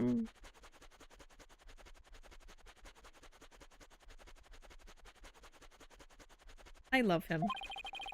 All right, Miss Sykes, you may proceed with your therapy session. I've seen my share of crazy trials, but this one takes the cake. He just left. Your Honor, the witness needs therapy. Lots of it. Love the word pie hole. The hole that pie goes in. What is there not to understand? We should take care of the bird. I'll bring Blackquill back soon. Wink, wink. Amazing. Oh my god. Come on. The mask. He said, call me when you're done. I can't deal with this. Ridiculousness. Without going into detail, this game has some of my favorite testimonies. The judge's two brain cells finally connected. They rubbed against each other for like 5 seconds. And he had a single thought. So is he trying to protect Junie, or is he a Walter White type who wants to be the biggest thing alive, even if it means confessing? I guess we'll just have to see. He put glasses on the bow and that was his body double? And they all fell for it. Okay, sorry, there's all this beeping happening. Okay, you won't believe this, but I used a body double. He's happy. That wasn't the real me at the mock trial. What? Why is he sitting like that? That means I didn't almost lose. My body double did. He's in position. I slipped out stealthily while... That was him running into the screen. I slipped out stealthily while my double took care of the trial. I had the run of the campus. In short, I'm the killer. Juniper's innocent. He's just happy the whole time. Does the frequency of the happy go down?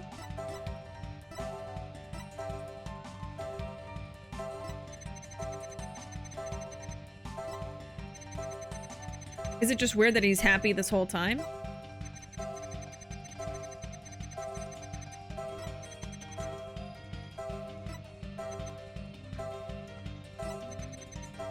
So I just need to see what makes the least sense with him being happy.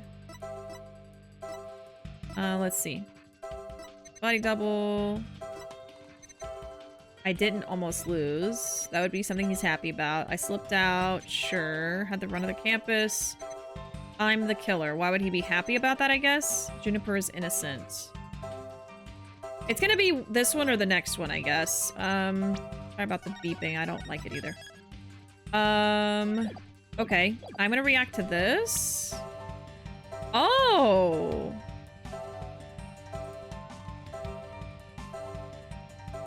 I have to look at the actual stuff.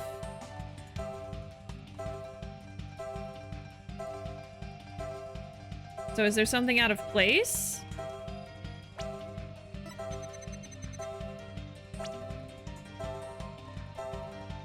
Something about her, maybe?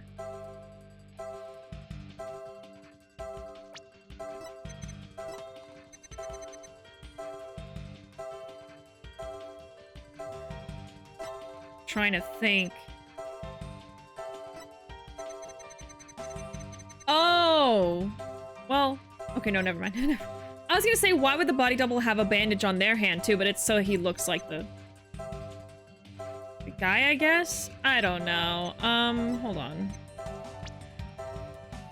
Stand-in. Human. I don't know. Okay, what's it saying? What's causing happiness? Okay, what's causing happiness? I don't know. Wasn't she hit with an arrow? So they've determined that she had an arrow stuck into the wound, but it was not what killed her. It was that ice pick looking thing.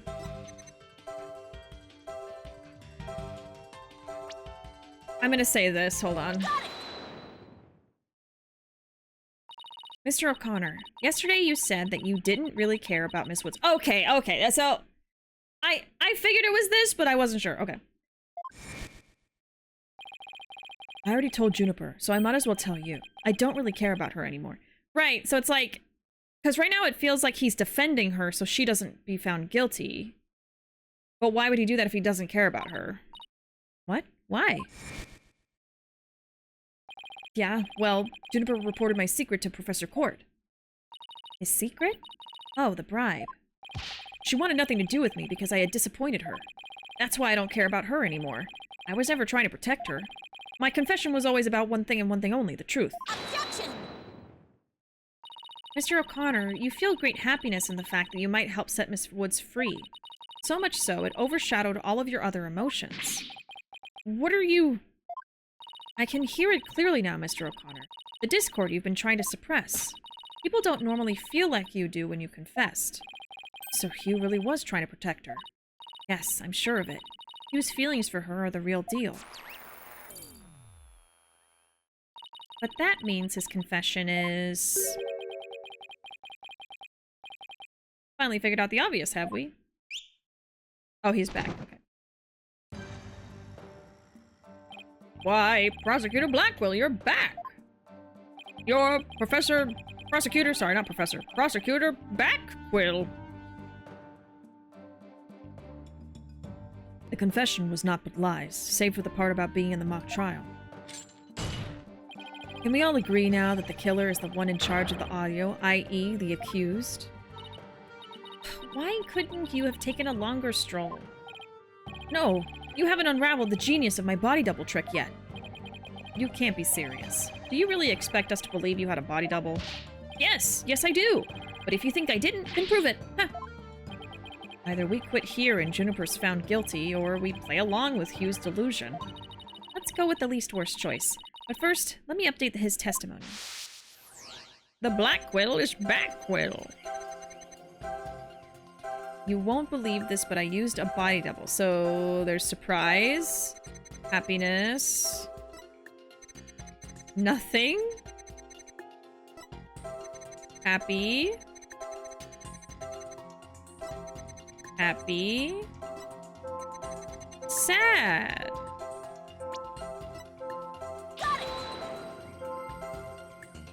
Mr. O'Connor, this emotion is inconsistent with your testimony. You don't know what you're talking about. Oh, maybe not. I take joy in my intellect, feel anger toward your superficiality, suffer sadness at the world's ephemerality, and wonder at the universe's mysteries. I should have brought my dictionary to court. Wait, let me try that one again. Okay, so it's not that. I also suffer sadness at the futility of your efforts, but if you must. So I guess it makes sense that he thinks that it's sad that he killed her, even though he's supposed to be a... Okay. And then he's sad here, too. Maybe this one? Okay. Mr. O'Connor... Oh, no, I don't think so. Huh. Okay. Oh. A body double. What a bunch of baloney. I know, but I can hear the noise. It means there's a contradictory emotion somewhere. Contradictory emotion? Everything he says is one big contradiction. Right, and that's why I can hear his inner voice loud and clear. If we just think about Hugh and his competitive nature, we should be able to figure out the root cause of his discord. Okay. I'm just gonna start pressing on things. I keep getting it wrong. No, not that one. Interesting.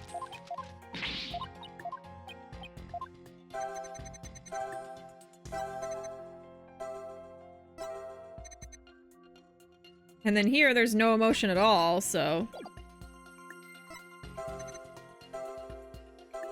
What would I even pinpoint on that one?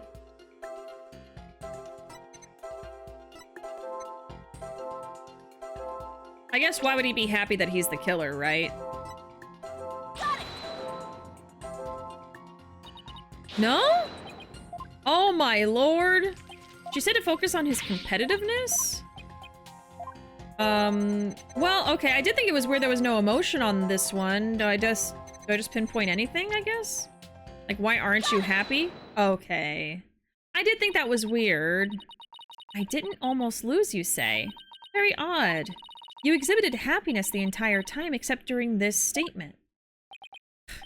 You don't know when to give up. Wait, now that I think about it. No, don't. Stop making stuff up. When I left the lecture hall... It was during Professor Means' pre-trial speech. That's when I moved the body. I then slipped back in just before the verdict. So you're saying you were there the moment your double was about to lose? Yes, I was. Naturally, I wasn't happy when I saw that. In any case, I was at the far end of the lecture hall behind the screen. I figured no one would see me if I came and went through the doors there. Objection! Oh yeah, I see there's an emergency exit. Sykes Donut, how much longer will you indulge him in this charade? While it's true that none in the audience might see him go through either of those doors, the faculty seats on the balconies are a different story and have a splendid view. I thought you could do better than that. The lawyer's bench is on the right side when facing the front of the hall.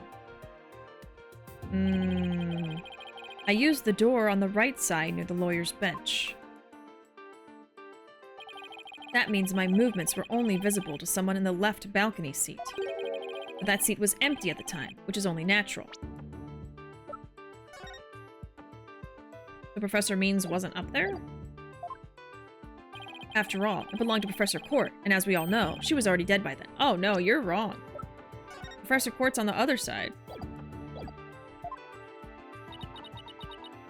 That can't be right. An empty balcony seat on the left side contradicts this piece of evidence, yeah. Take that! That's an easy one. I have no idea where this contradiction is going, but I don't have any other moves at this point. Guess I'll just have to follow it and see where this takes me. You said the left balcony seat was empty, but was it really? I saw it with my own eyes. It was definitely empty. But what about this diagram? According to this, Professor Means was supposed to be seated in the left balcony seat. But if you left the lecture hall during his pre-trial speech, he would have been standing there at his seat addressing the students and faculty. No, this can't be right. Unless that is true and he wasn't there, and he left the room or something. You do no one any favors by exposing the falsities of his confession. I've told plenty of lies so far, but this part is true, I tell you! There was nobody in the left balcony seat. You gotta believe me. It was Professor Means! It was Professor Means. I swear. Okay, so, so we're saying... Okay, so Hugh might be lying. Oh, no, yeah. Hugh lied about seeing the body before the trial. We know that, at least.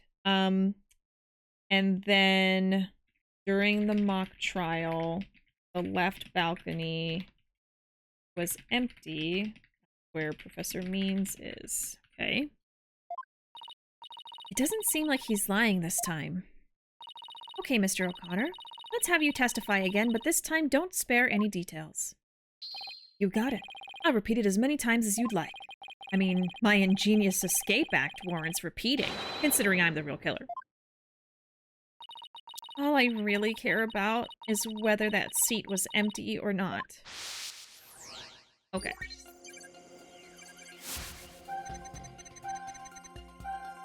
The second floor was deserted. Why won't you believe me? It's true, I tell you. I went out through the back door without anyone noticing. Then all I had to do was go through the empty audio controller. And then why is he sad there? It leads into the hallway, so I was perfectly capable of moving the body. Okay, so why is he sad? I detected powerful sadness and fear right after you said this part. It's as if you'd said something you shouldn't have. What's wrong with you? You shouldn't reveal a person's inner feelings for all to see. Mr. O'Connor, it's you who's revealing your inner emotions by the way you speak. Plus, I have a good idea about why you're feeling sad. You're a horrible person. Can't you just leave me be? You said that you went through the empty audio control room, but that's not true, is it? There was someone who returned from there once Professor Means finished his speech. And that someone who was in the audio control room that would be Woods. Take that! I know you realized there was a problem with your statement as you were saying it. That's why you felt so uneasy. If the audio control room really was empty, that would mean Miss Woods was roaming around the campus. Mr. O'Connor, if you really want to protect Miss Woods, just tell the truth. If you believe in her, revealing the truth is the same as protecting her. Juniper's innocent. That's the truth. But in this dark age of the law, the truth can be easily twisted to serve anyone's needs. When the end justifies the means, your only choice is to fight back with lies. Hugh's heart won't hold out under this battle between truth and lies. Is there something I can do to make him recant his false testimony? I fear nothing now that I have lost everything. Go ahead, Prosecutor Blackwell. Cut me down if you wish. I thought you'd never ask. With you gone, we may swiftly proceed to a verdict. Oh god. Yeah! Is he actually telling him to kill him? Ah! He broke out of his shackles again! I'm really scared, chat. The judge is streaming this. I don't want to be the poor accountant down at the detention center. Hugh O'Connor, in deference to your valor, I will limit your suffering with one clean blow. Hold it! Did you wait just one moment before you cut him down? Silence. Do not come between a samurai and his foe. Ah! I never learned about this in law school. Careful, prosecutor. Remember that shocking experience you had last time.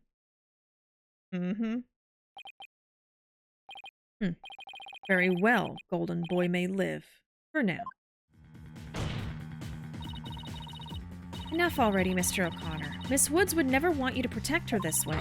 She values the friendship between the three of you more than anything. That's where you're wrong. She doesn't feel anything for me now. But what does it matter anymore? I might as well tell you everything. This is, no doubt, news to you, but I am not, and never was, a genius. Sorry, but I already knew. Me too. And don't forget me! Oh, in all fairness, it was pretty obvious. I thought he was a genius at first, but... The stuff he said was crazy. No need to rub it in. Just shut up and listen. It all started several days ago. I accidentally learned that my parents have been paying good money for my grades. But that's bribery. So the bribery wasn't Hugh's idea? All of my perfect scores were the product of cold, hard cash, not genius. Even worse, when I confronted my parents about it over the phone. Juniper overheard me. Ah. Oh my. What a terrible misunderstanding. I've been living a lie. I don't know what else there is to say. I'm no genius. I'm completely worthless. Dang. A perfect 0. So it's really his parents' fault. He thought he was doing good? Phew. Even so, I still wanted to make it up to Juniper for disappointing her like that. That's why I wanted to clear her name by pinning the blame on me. I mean, she probably hates me now, so it'd be a relief for her to see me locked away. If you were trying to help her, then why did you testify against her? You were the ones who told me to tell the truth yesterday, so I thought if I did, it would help her. He wasn't trying to provoke us? It looks like we seriously misunderstood him, in more ways than one. At the detention center yesterday, Junie was in tears when she opened up to me. But the truth is, the friendship between the three of them is still rock solid. If there were something that could help me prove that to Hugh... We even have proof of our friendship. Yeah! As long as our friendship lasts, you can bet we'll be carrying them around! I know. What about that proof of friendship they mentioned? I wonder where or what it is. I didn't buy it. Oh?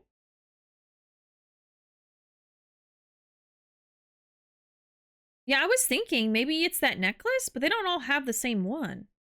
It's handmade, and there's only one like it in the world. It's just kind of handing it to us, huh? I did think of it. Maybe it's... No, that's definitely it. That band around his neck. Because it even has, like, hands holding, like, a friendship thing. Now the sad music.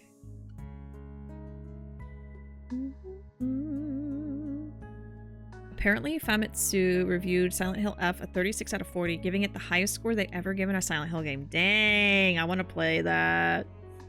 Maybe in October, I'll try to get it. Means has gotta be the guiltiest looking, even if he hasn't committed murder. Professor Means, the kind-hearted professor with an adorable smile? Who would have thought? What if it's a secret third option? The seat didn't exist?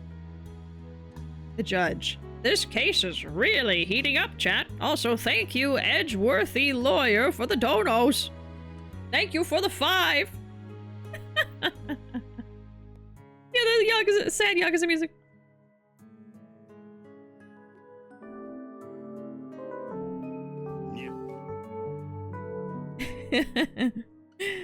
A kind smile.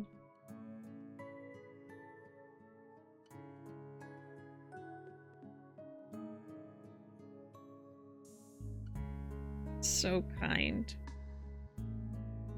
Mr. O'Connor, that band around your neck, that's your proof of friendship, isn't it? Why does he have, like, the choker? Is it like a jade bracelet and he can't get it off now that it's on? Proof of friendship? Is that anything like a proof of purchase barcode? In court, evidence is everything. That's why the three friends created friendship bands. It's the evidence that proves their friendship. Oh, how very interesting. And cheap. If they have doubts about their friendship, they can look to the proof they have on hand. That's why Mr. O'Connor's hand always goes to his neck when he's pressured. Oh. It proves he still has feelings of friendship towards the other two. It doesn't matter if I wear it if those two... Objection! Friendship collars! If you remove the choker, his head falls off. Oh, God. But they feel the same way, too. I know they wear their friendship bands somewhere. Yeah, they probably all have a different spot. Junie and Robin must both feel the same as Hugh. I just know it. Everything Hugh has said leads me to believe that. In fact, he may have also just told me that the others wear their proof of friendship, where they're easy to touch, where they're hard to spot. They aren't wearing them now. Probably where they're hard to spot.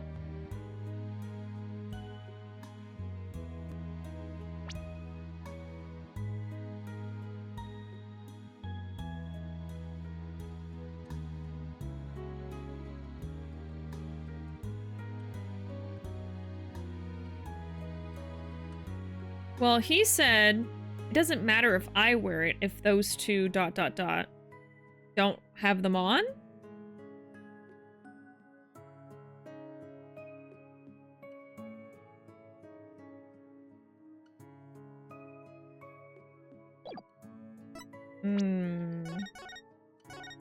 But then if they're not wearing them, then I don't think our point is gonna stand.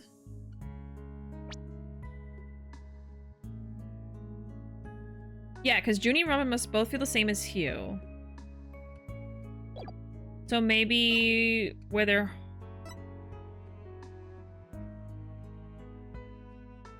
easy to touch? Oh god, I could see any of these being it.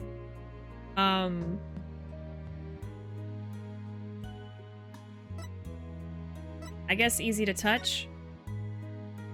All we have to do is think back to their testimonies. Yeah, I think this is it. Ready? Because he touches it when he's nervous. So, yeah, so hers is probably on her arm. Miss Newman holds her arm when pressured. And then maybe hers is a necklace. And Miss Woods holds her wrist. Oh, her wrist. Okay. I know Miss Woods very well. She would never abandon her friendship with you over something like this. And taking the blame for her will only succeed in making her terribly sad. Ugh. Ah. Ah. Ah.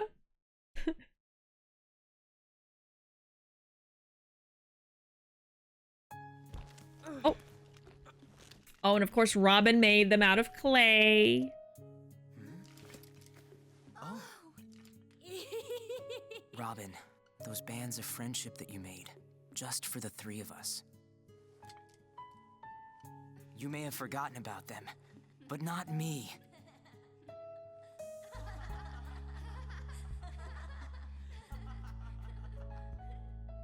Hugh! Oh. Hey, Hugh!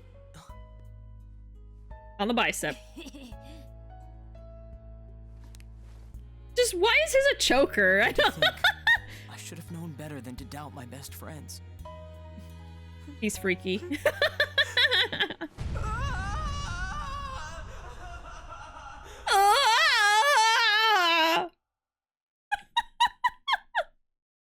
If it's made of clay, how'd he put it on his neck? I know, that's what I'm saying! I'm like, how did he... What happened there?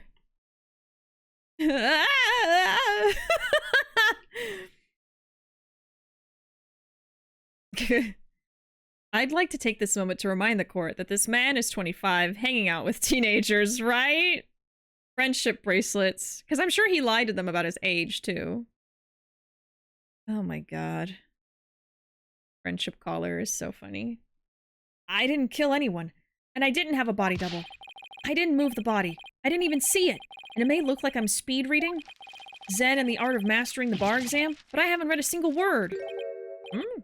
Well, you could have fooled me. In fact, you did. You. So, Miss Sykes, can I place my trust in you? I'm going to save Junie. So yes, you can place your trust in me. And am I to understand that the witness is recanting his confession? Yes.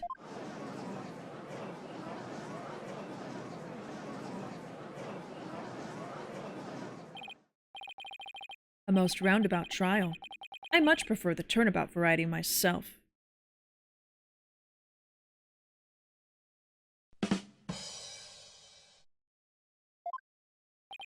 Now, we are back to the fact that there was but one suspect who lacked an alibi, which is in the end...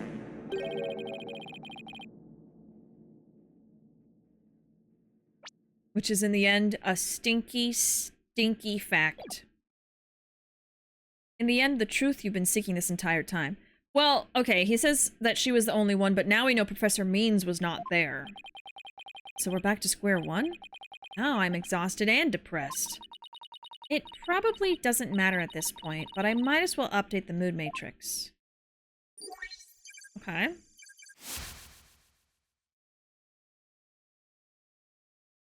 Oh, sorry. Huh? Does this mean... Uh-huh. I knew it! Further resistance is futile. The time for a verdict is nigh. Objection! Please wait. What sort of devilry are you up to now? What if our client wasn't the only one without an alibi? The trial would continue, right? Well, yes, I suppose. But after such a thorough investigation, does such a person really exist? Yes, we found someone. It may have seemed like a major roundabout, but Mr. O'Connor's testimony has cracked this case. There's no more noise. Hugh is telling the truth now.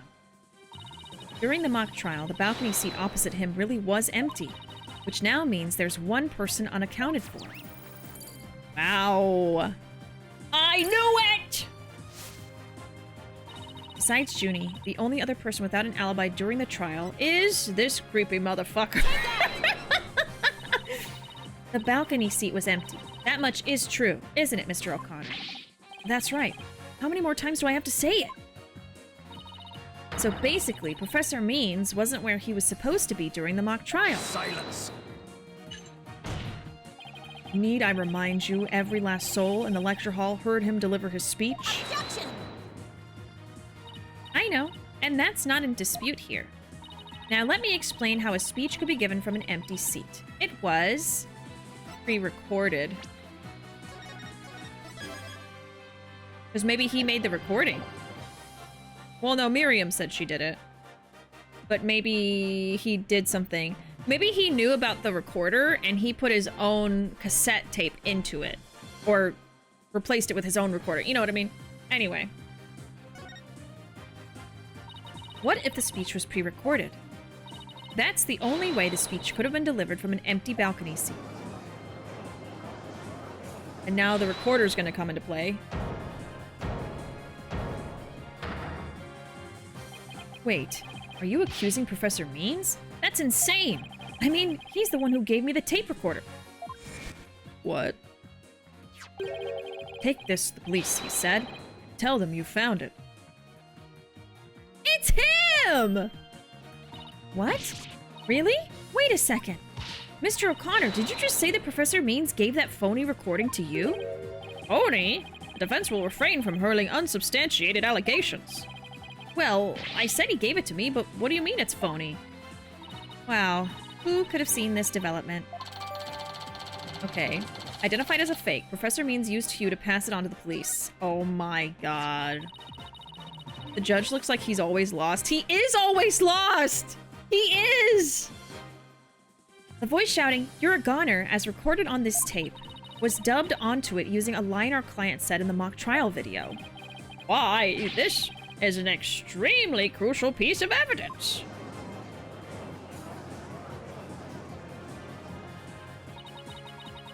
Professor Means gave Hugh the phony tape. If that's really true, then Professor Means has guilt written all over him. Who would have guessed? Your Honor, the defense moves to call Professor Aristotle Means to the stand. Silence. Ooh. Ooh. Seat was never empty. It was but an oversight by our dullard of a witness. An inmate who was formerly a surgeon once told me something. He said it's often all too easy to overlook critical symptoms. Objection! Well, we're not going to overlook this oversight. If the speech was pre-recorded, the basis for suspecting our client would be shattered. Let's check with Professor Means and see whether the empty seat was a witness oversight. A verdict without first looking into that would be inconceivable. Inconceivable? That's enough, both of you. Now, here's my opinion on the matter. BT Dubs. While a surgeon overlooking critical symptoms is a problem, a witness's oversight too must not be overlooked. Thus, as to the matter of whether Professor Means was or was not in his faculty seat, I believe we must ask the professor himself. He could lie about it, but, you know, whatever. I agree. Professor Means should be here in the gallery today. Do as you please. Whatever. Fine, just do it already. How much do we bet Means even falsified his own cookie bet? Oh my god. He's not even a real lawyer. I mean, look at the badge. Why is it so big? Will you please state your name and occupation for the record, fellow old man? He's not that old, but he looks it. Certainly, I am Aristotle Means. I teach the lawyer course at Themis Legal Academy. And let me add that while I welcome any opportunity to assist with the trial, I don't care for this undue suspicion. My tiny glasses don't appreciate it. Don't worry, Professor. We're just interested in the mock trial video right now. We just need to take another look at that speech you gave. Can we count on your cooperation in this? Very well. Oh wait, that's not that's the judge voice. Very well. If that's all you're interested in, please proceed, Miss Sykes. Oh, sorry. Very well. If that's all you're interested in, please proceed. I need to find some sort of evidence that shows the speech was pre-recorded. All right, I believe we're ready. Let's roll the video! What, you got it uploaded on YouTube or something? Good afternoon. I would like to start by thanking you for coming here today. Okay, hold on. Before we go through this video and everything, we are past halfway through with the stream. I'm wondering if we're gonna go like the full 4 hours today. I don't know. I think that we are maybe gonna finish this today unless something wild happens. So I am gonna go take a little break. Let me catch up with chat first, and then I'm gonna go for a little bit. Let me see. You know how some people have a shit-eating grin? Means has a face-eating grin. Oh. He's a murderer and a cannibal. The cookie badge is constantly screaming in agony. I believe it. I just accept your improv lines as canon at this point. Yes, good. He has a mouth and he likely will scream. How old is the judge? Oh, I don't know. I feel like in canon, maybe he's like... He should be like... With how he thinks and everything, I think he should be like 85. But maybe he's like 60s or 70s. But his brain is like an 80-year-old. He's not okay. So many times I'm not directly looking when you're reading the judge lines. Yeah. I think it adds a little bit. It adds a little something. I just like to be silly. Like, I almost feel a little bad because I don't want to confuse people and make them think that was in the game, but like, I don't know. I think it's funny. Oni cannot get over his age. I know, I said old guy and I was like, okay, wait, let's back up a second. Hold on. 45 is not that old. He just looks like he's supposed to be really old. He's from ancient Greece. He's like 1,000. Yeah. He's an evil statue come to life. Means look like he should be older than the judge. Yes, he should be 1,000+ years old. Okay. I am going to go take a quick break. I should be back in like about 5 minutes or so. I might get a little snack, so it could be a little longer, but not too much longer. And when I return, we will hopefully finish this case tonight. We'll just have to see now, won't we? All right, I'm back. I had a snack of a mozzarella cheese stick and some grapes. Something quick. Okay. Back to it. Oh, goodness. Let me catch up with chat. Chat's friendship caller. And it's a bunch of squares, and the middle square is the brat chat emote. Freaky ass Connor. 77% love with Hugh's freaky ass friendship caller. 0% love with Hugh's friendship caller. Wow.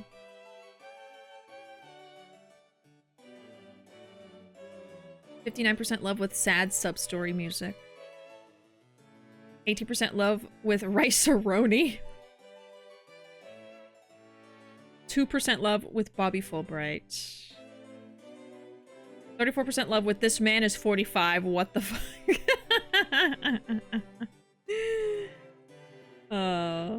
Apparently the judge could be 54 or younger. He should be older than that, the way he is.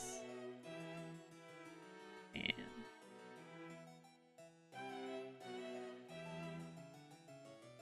Where are we wearing our friendship collar? The chat. Oh, you know. I'm wearing mine around my ankle like I'm on house arrest. Yeah, everyone should have it in a different place. Ruuuvo wears theirs as a crown. Because they're a mod and a Leo. That's my headcanon. What do you think, Ruuuvo? Cheese sticks and grapes? Now that's gamer food. Yeah, better than Doritos, huh? Because I do have Doritos. I could have eaten those. And did you bring enough mozzarella sticks, cheese, and grapes to share with the class? I do not. I actually do have enough. I probably could feed a small group of people. I stocked up on cheese sticks. They are a perfect midstream snack. Perfect, I tell you. And I have a lot of grapes. I have actual bad news. I am 99% sure I'm getting a cold or something else bad. Oh, I'm so sorry. There's a lot going around right now. I hope it's nothing too serious. And I also hope you get better soon. 43% love with Bishi's, mozzarella sticks, and grapes. So, you know, they're all right. The judge has to be like 69. I don't even know what sound effect. Oh, it has to be that one. Only that sound effect will do. That tracks. Ruuuvo is the ruler of the chat. I was gonna say I have a crown. Ruuuvo, we must fight. No, you both can have crowns. And all the mods can have crowns if they want to. That's what I was thinking, is like the mod would have a crown, you know. But also Ruuuvo would just wear a crown. I know that. I wear mine on my thigh because it looks neat. Mine is a belt. Is it like... Who wears a belt? Like a go-go gadget belt? Like Ben 10? I can't think of any. Does Inspector Gadget wears his belt? I don't know what I'm trying to say. Your mod sword comes out of the belt. I wear mine on my wrist. Yeah, it's like a wristband that you wear to go into like a cursed theme park.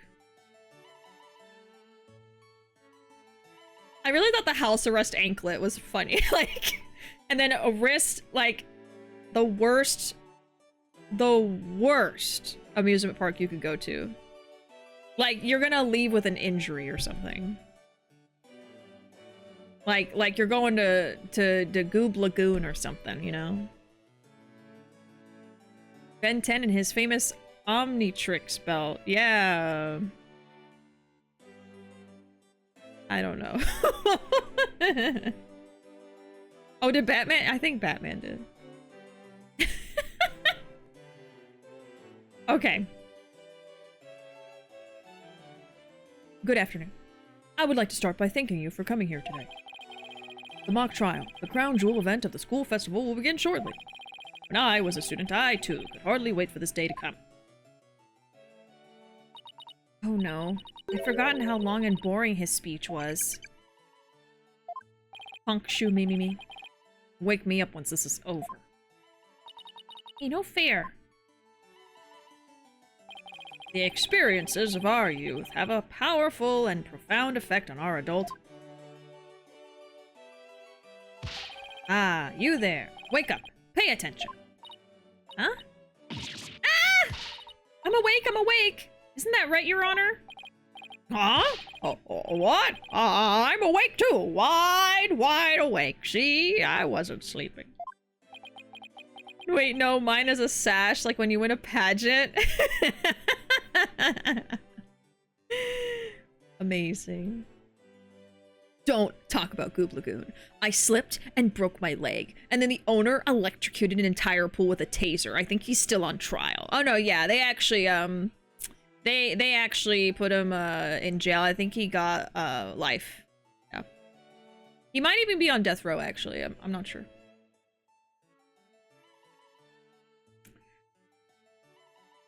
What are you guys referencing? I knew someone was gonna ask. What is this amusement park? I'm referencing another streamer, actually.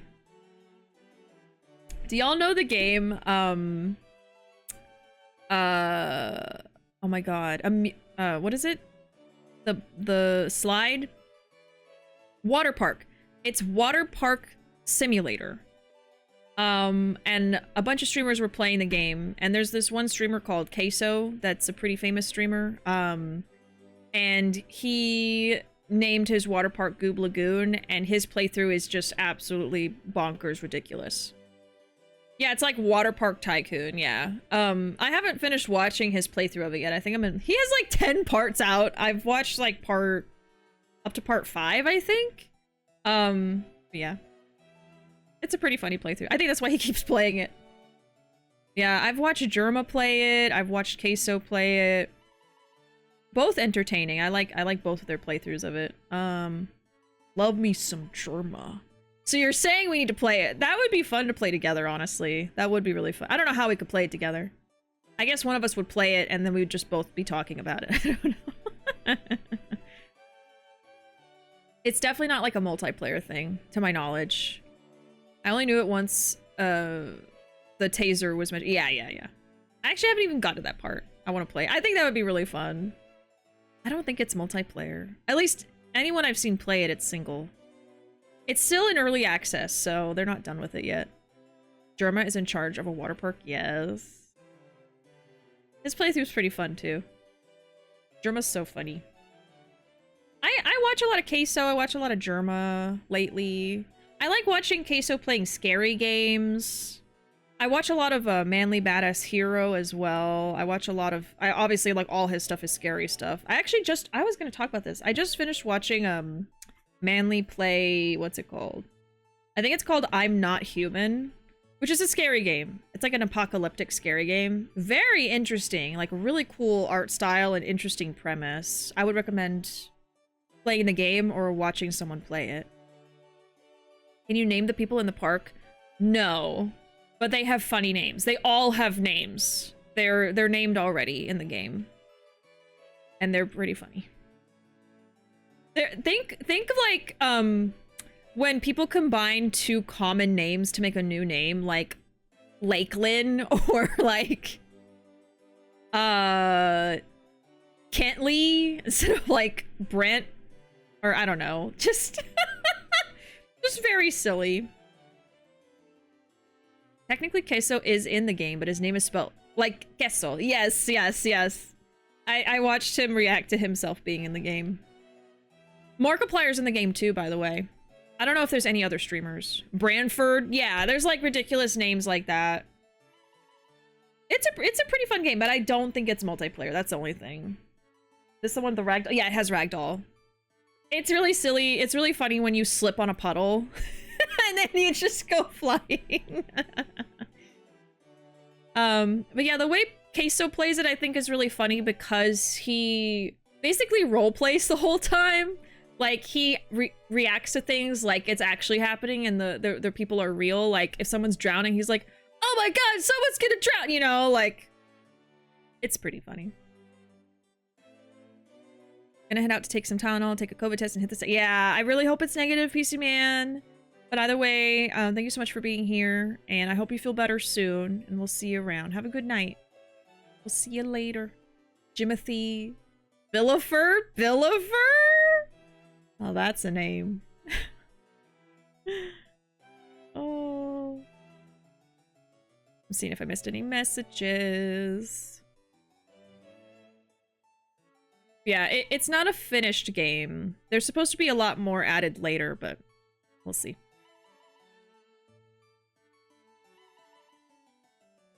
I need to play this. Yeah, it is funny. It's just not something you can play with other people, but...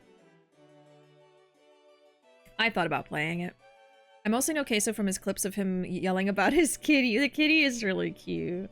Yeah, so I guess now we're just taking a chat break. The first thing I ever saw from Queso was a TikTok video of him identifying every cheeseburger from every fast food place.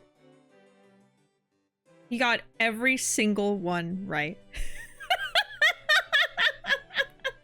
And I don't think I necessarily sought out his channel right after that. I thought the video was funny. I was like, oh my god, how does he know all of these? And then just his like reaction was funny. That was your first one too. I wonder if that's the one that blew up and made him like popular. Yeah, Simon's taking yeah, Simon is actually sleeping. But at some point after that, I think I kept seeing clips from him because he had funny reactions. He's like, he's like loud and yells a lot and then just acts really silly. And I think eventually I started like looking for his YouTube. And so now I'll just like pull up a random YouTube video of him playing a scary game, like I said. Those are probably my favorite ones. And he just plays a bunch of stuff. Like, he must be playing a different game every night. He just tries out a lot of different stuff. Like any like tiny like indie horror game you can find, he's probably played most of them, you know? He just plays whatever. But he also plays other stuff like the water park sim. I can't think of any other major stuff that he does, but he's played all kinds of stuff. I don't even know if he's played... Oh yeah, he played Minecraft. I watched him play Minecraft, actually. I never watch him live. I just watch his YouTube videos. I've never actually watched his streams. But his Minecraft playthrough was pretty fun. The ones I've been playing, Are You Smarter Than a 5th Grader so far? Yeah, I've only seen clips. I haven't actually sat down and watched a full video, but the clips I've seen are funny. And he did win Best Streamer at the Game Awards. Yes, he did. Against a VTuber, yeah. I saw him first from the cute clip of him receiving the crochet plushie of himself. Yeah, that clip's really cute. And that plushie is really cute. That person, I saw a video of them from another clip of his. They made a plushie of his cat that was really cute too. That person's really sweet for doing that. What I thought was funny is when he got all those plushies, his mom literally went into his room and took the plushie immediately and ran off with it. Because he had several at that point. The person had sent him a bunch, so she just ran in there and took one for herself.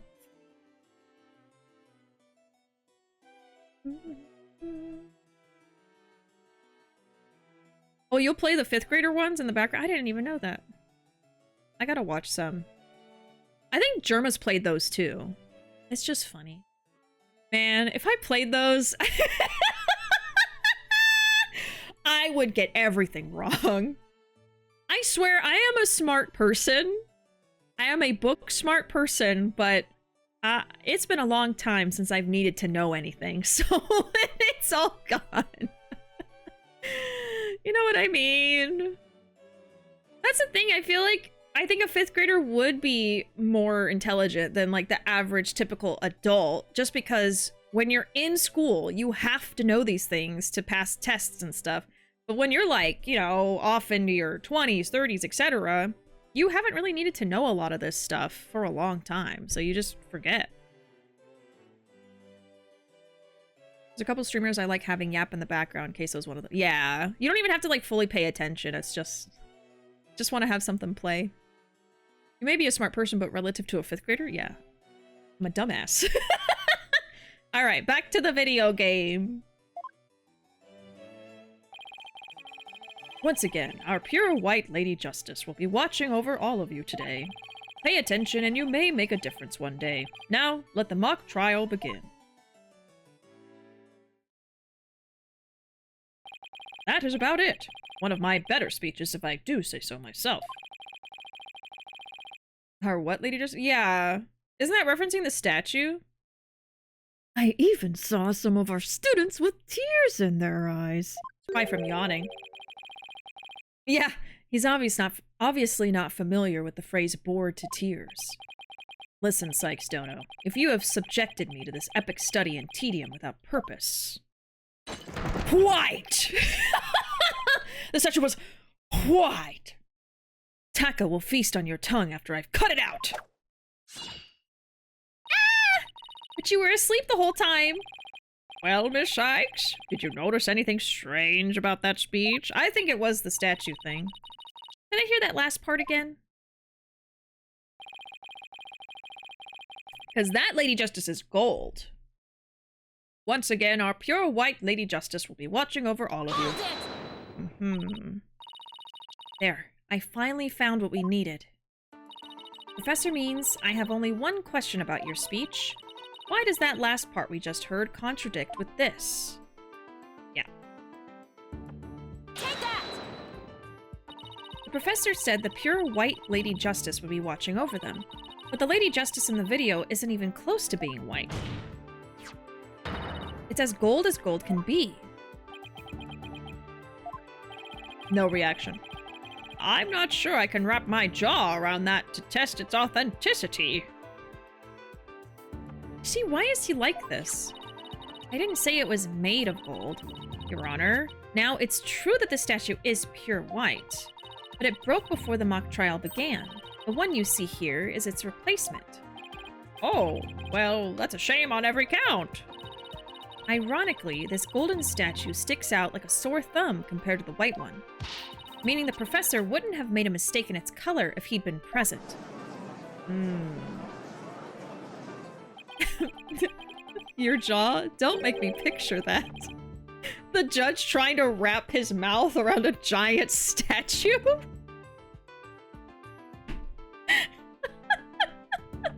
I was trying not to think about it, but now y'all are making me think about it. The only gold objects. This is way too... I gotta stop. This is not gonna go well. Okay, just stop. Just...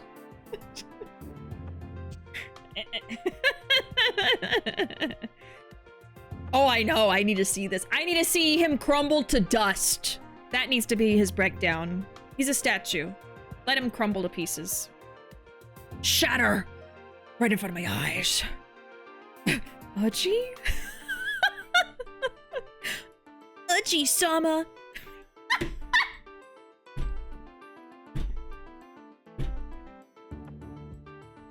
Uchi-sama, don't bite me so hard! That tickles!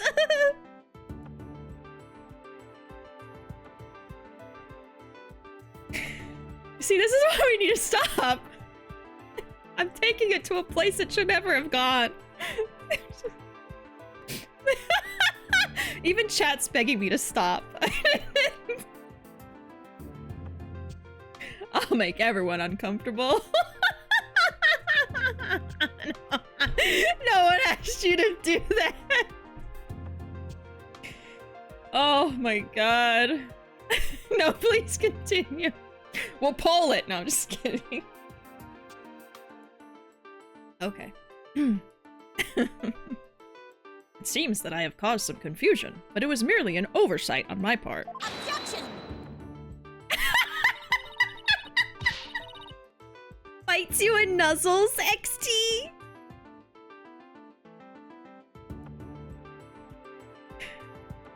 Oh my god. We can't ban Wolf. Wolf's a mod. Is that you hitting me over the head? The statue is in the middle of the room. How could you not know what it looked like?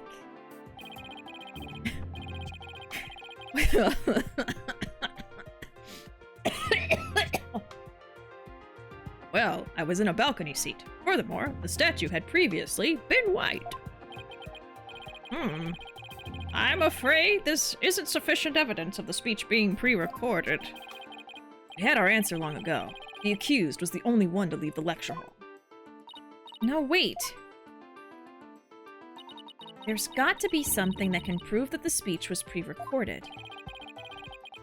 According to the mock trial video, the speech started here. At 10 minutes? And ended here. 10 to 20:35?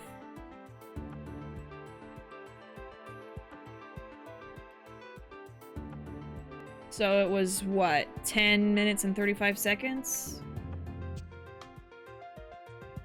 Okay. It was a little over 10 minutes, but I doubt anyone wants to be tortured again. It was only a little over 10 minutes? I feel like it went on forever. How would you figure out how long it was? Easy. There's a timestamp in the top right. All you have to do is subtract the time the speech started from the time it ended. Yeah, I already did that!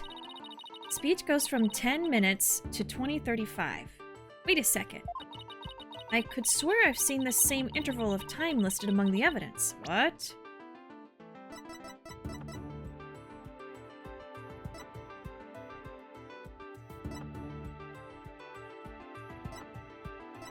I mean, I feel like I remember the tape recorder being about 10 minutes of, like, a bunch of silence and garbled stuff, and then you just hear you're a goner somewhere in the middle. It's probably gonna be the recorder. I bet the recorder has, like, a max of 10:35 or something like that. Maybe that's what it is. Oh. My eyeball! Oh. My eyeball! Hold on, chat, sorry.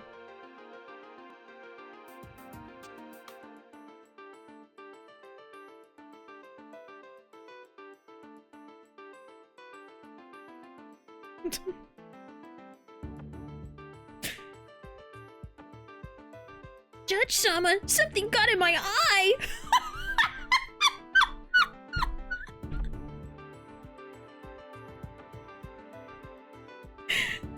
Okay, I'll stop. I'll stop. I'm sorry.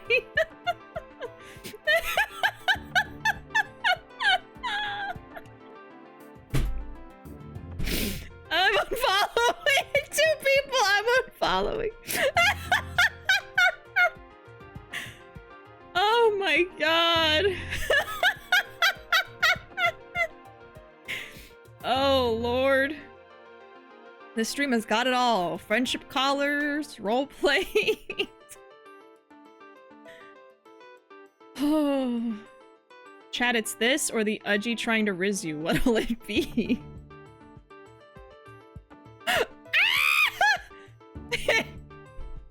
Ew. Oh my god. I have to read it. I have to read it. It's okay, baby. I'll lick it out.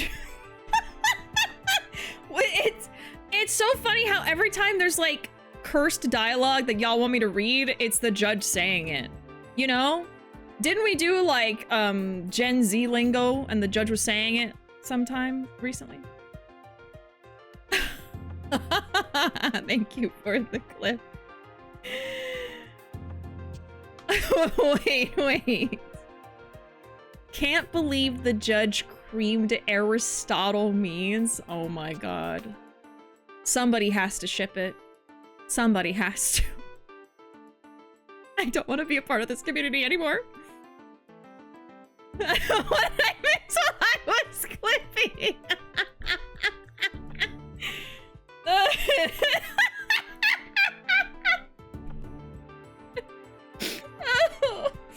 What has led us to this day? I don't know. I don't know what's led us here. Ancient man, Yowie! That's why he's so pale. Jesus Christ! Oh. The dustier, the better.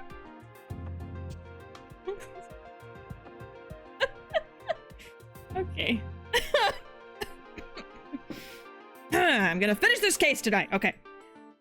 I could swear I've seen the same interval of time listed among the evidence. Maybe there's a way for me to use the speech time to show that it was pre-recorded. Okay. So I don't think it is the recorder because it's not saying that it's 10 minutes 35.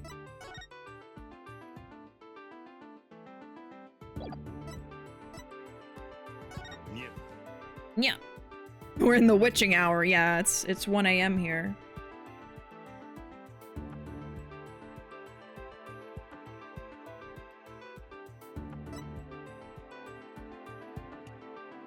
I don't remember 10:35. You know what? Hold on. Maybe my notes will come in handy for once. Do I have the number 10 written anywhere? Okay, let's see. Recording of the female voice was at 7:10 p.m. the day before the murder, because the bell rings at 7. Okay, that's it? I don't have an interval of 10 minutes. No, I don't have anything. Let me search again.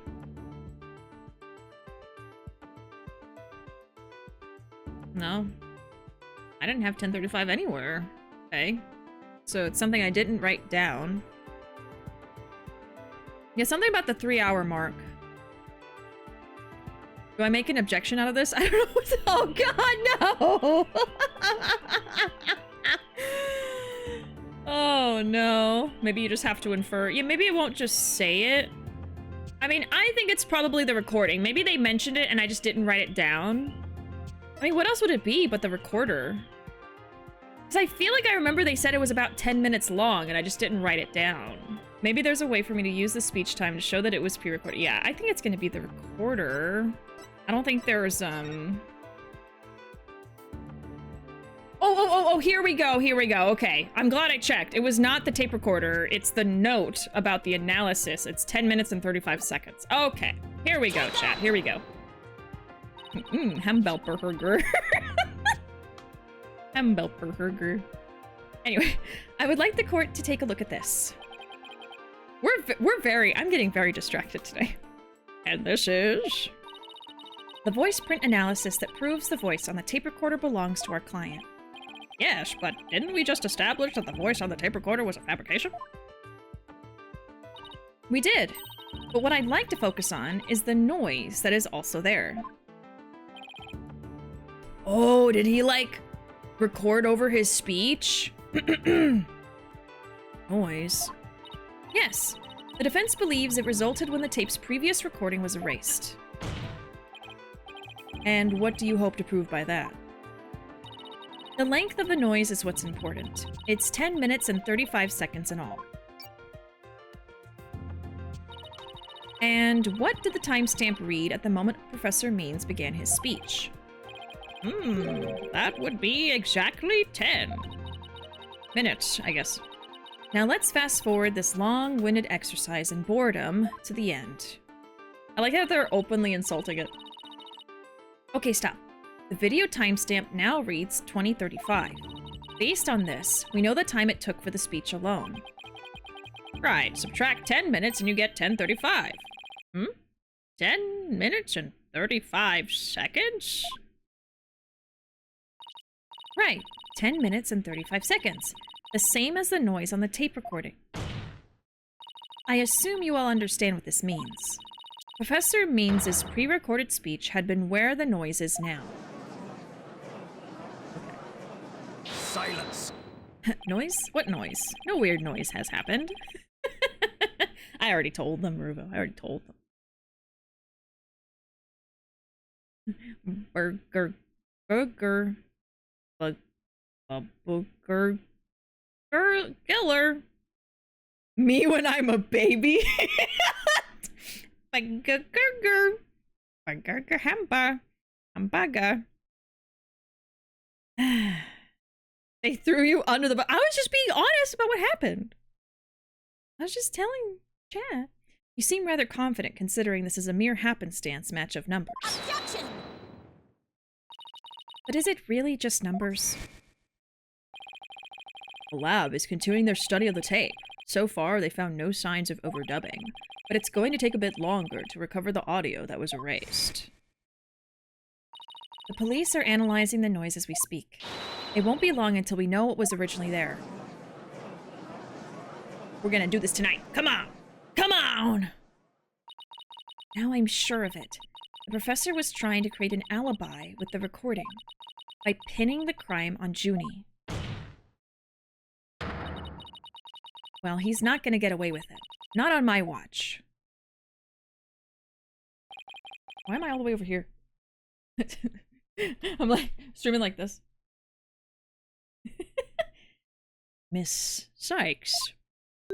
Oh god, he's getting scarier. I believe you are well aware of my methodology. Even if Juniper were the perpetrator, I would vigorously defend her as per my word. And to that purpose, I offered to be her lawyer. Alas, look what's happened. All I've stated are obvious deductions derived from evidence and testimony. Truth be told, I had no intention of testifying. I had been keeping quiet for Juniper's sake. But now that you cast this blame upon me, I have no choice but to reveal the truth! Uh-oh, this doesn't sound good. I will now reveal the truth behind why I had to pre-record my speech before the mock trial. I, Professor Means, always say what I mean, and mean what I say by all means. You think Taka understands, and he's just pretending not to so he doesn't have to pay taxes? Discuss. The bird's gonna go to jail for tax evasion! It's already scary seeing him happy, and I don't want to see him pissed. I know. He's already frightening. The defendant came to me with what she said was very important and by necessity secret. She asked me to pre-record my speech and come to the audio room during the mock trial. Juniper confessed the murder and asked that I get her declared innocent in court. She also said I'd become an accomplice after losing my alibi due to the pre-recording. But when I said I would protect Juniper, I meant it because it's the humane thing to do. Oh my! So you're saying the defendant threatened you? This has to be a lie. I mean, everything about it lines up too perfectly to be true. On this most consequential of occasions, let me be completely frank with you. I thought your name was Means. Juniper. Oh, sorry. Juniper has truly taken to heart my teaching that states the end justifies the means. I don't believe you. When she asked me to defend her, she said I must also prove her 2 friends innocent. Her 2 friends? The witnesses? Correct. Hugh O'Connor and Robin Newman. I was to ensure all 3 walked free. Frankenbeans instead of Frankenbeans. All 3 were to achieve their dream. That was the result Juniper was seeking.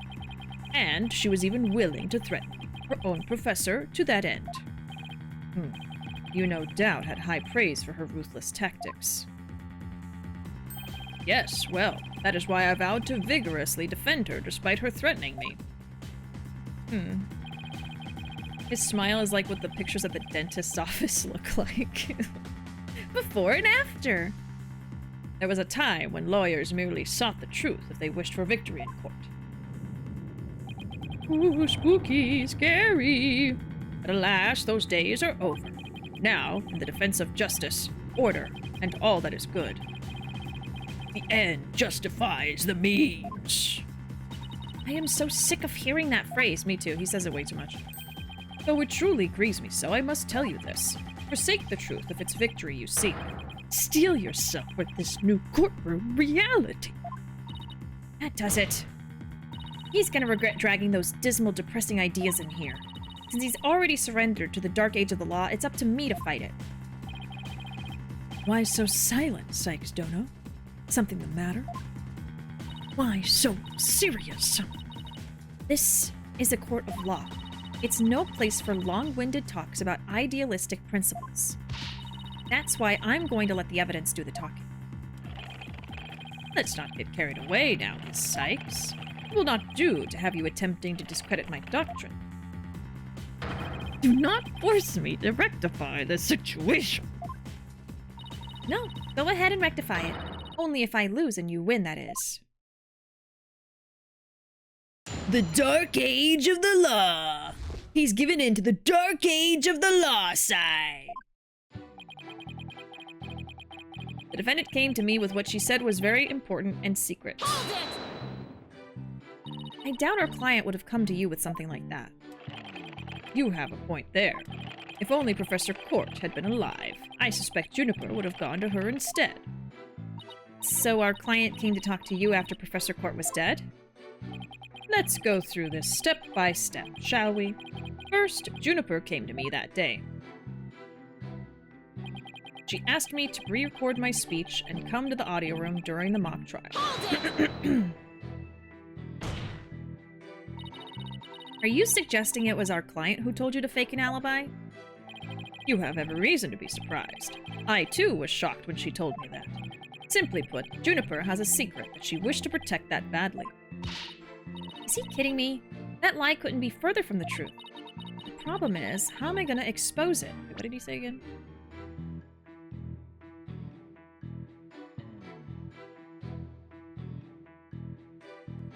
Okay. I keep wanting to read out his name in the middle of a sentence. So weird. It was an earnest request from an outstanding student. How could I possibly refuse? Juniper confessed to the murder and asked that I get her declared innocent in court. Hold it! Did you consider that a threat? Yes, but it's now you to whom she has passed her demands on to. Miss Sykes, you must realize that you too are being used by Juniper. What?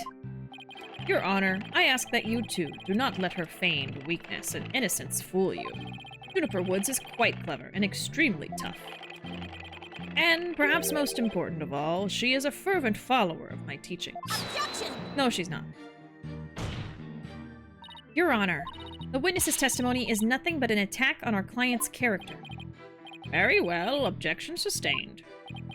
So be it. Nevertheless, the fact that she threatened me is immutable. She also said I'd become an accomplice after losing my alibi. Hold it! could you overlook such a threat? As a teacher, it's your duty to discipline students. Yes, well, perhaps I do have some serious reflection to do on this matter. I suppose it was just wishful thinking on my part. I wanted to believe that Juniper hadn't actually committed murder, and that she hadn't meant to threaten me. Really? Please do explain. Long had I waited for a student who would embody my teachings. Does the witness realize what he's saying? Surely, surely you must see the true meaning in my words. I am merely staying true to what I teach, and my methods are but a reflection of the times. Wow, his way of thinking is really warped, but I haven't heard any inconsistencies yet. I wouldn't be so sure. Really? The more he tries to avoid logical inconsistencies in his testimony, the more likely we'll see inconsistencies between his actions and words. Okay. This is a dark age in which we live, and there is much I would like to say on the matter. When I said I would protect Juniper, I meant it because it's the humane thing to do. Hold it! You were trying to protect our client? Yeah, right. He'll say anything to pin the blame on her. What a frightful look.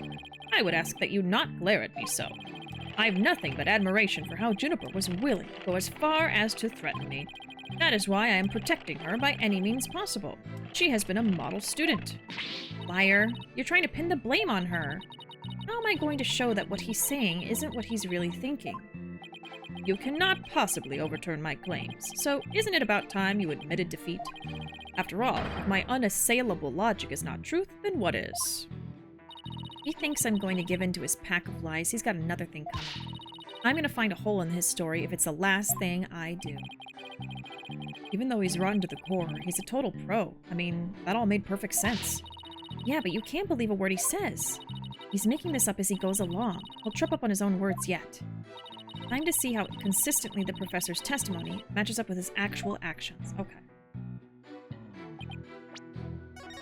I didn't immediately see it, but let me check. Good night, Arkham. Thanks for being here. I'm actually changing the schedule for Friday. We're going to be playing Peak with Ruuuvo, Enna, and Jazz from Stumped this Friday. But yeah, I will be back then. Have a good night, and we'll see you later. I didn't update my schedule. My bad. I guess I was just going to announce it the day of. Change of plans. Okay, she came to me with what she said was very important. She asked me to pre-record the speech and come to the audio room during the trial. She confessed the murder and asked that I get her declared innocent. She also said I'd become an accomplice after losing my alibi.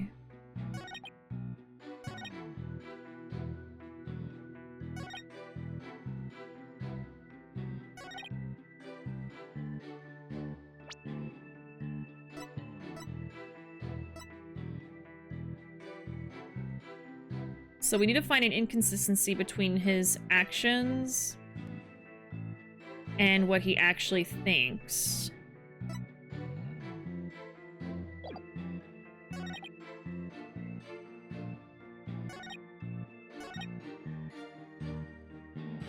When I said I would protect her, I meant it.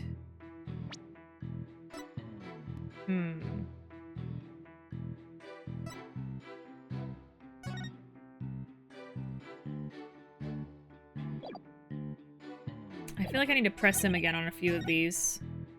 Hold it!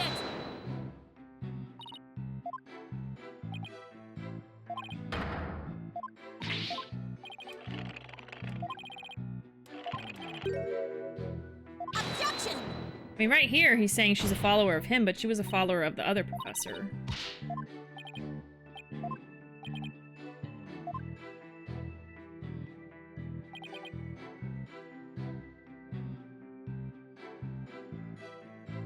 Hold it!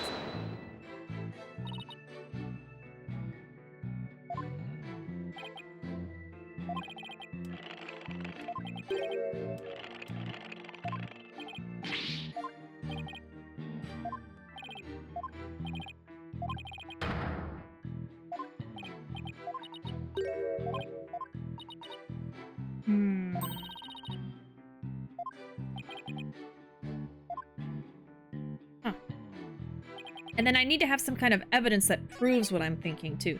So she's saying that his inconsistency is probably either this one or before. So in one of the first 4 dialogues, let's start from the back.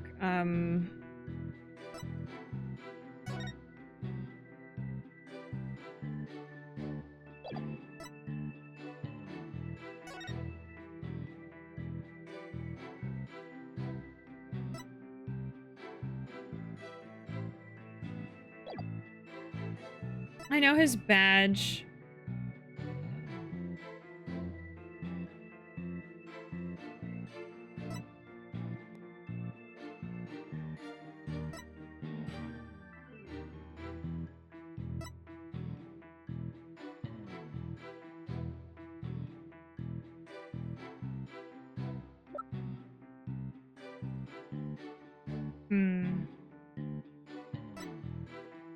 Now, I'm stumped now. This is the first time I've gotten stumped in a while.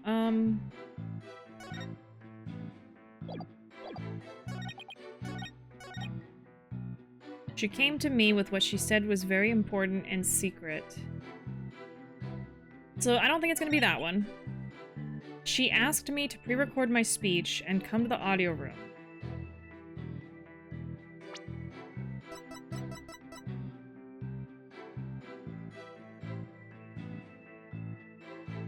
Oh, I think it is going to be the tape recorder, and maybe it will be on the final piece, because, like, he gave this recording to Hugh, knowing what was on it, and that it would implicate her, right? So it doesn't make sense for him to say he's going to protect her, but then also give that. Something like your collab this right? Uh-huh.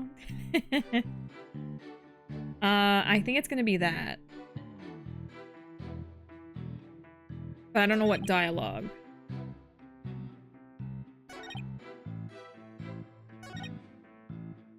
I guess I'm gonna try to react to this one. That's what my gut is telling me. I got it! So let me get this straight. You were trying to help Miss Woods? That's nothing more than a bald-faced lie. No offense, Your Honor. Oh, poor judge. Such defamation of my character and your hair follicles, Your Honor. It's an outrage. Miss Sykes will clarify her statement, but leave my hair follicles out of it this time. Yes, of course, Your Honor. Now, please take a look at this. The witness gave this tape to Mr. O'Connor. Then he slyly whispered, "Take this to the police and tell them you found it." There was no whispering, slyly or otherwise, involved. I simply did that out of kindness. Objection! The tape The tape contained our client's voice. In short, it's incredibly damaging evidence. Why would it even exist if the witness wasn't trying to pin the murder on our client? And we know it's fabricated. They say the road to hell is paved with good intentions, but not yours! You never had good intentions, only lies to protect yourself with while blaming another. You, Professor, are the embodiment of the dark age of the law.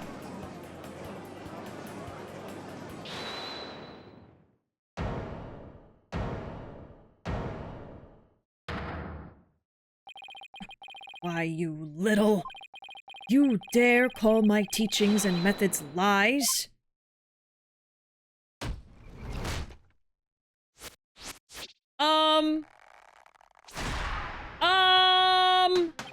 He really is cracking under pressure. The Miss Legal Academy is a proud institution. It's the most powerful in the world. You'll never forget what true education and lawyering means once I'm through with you. Huh? Professor Means? What's with your hair? Quiet! No talking in class! Oh! Ow!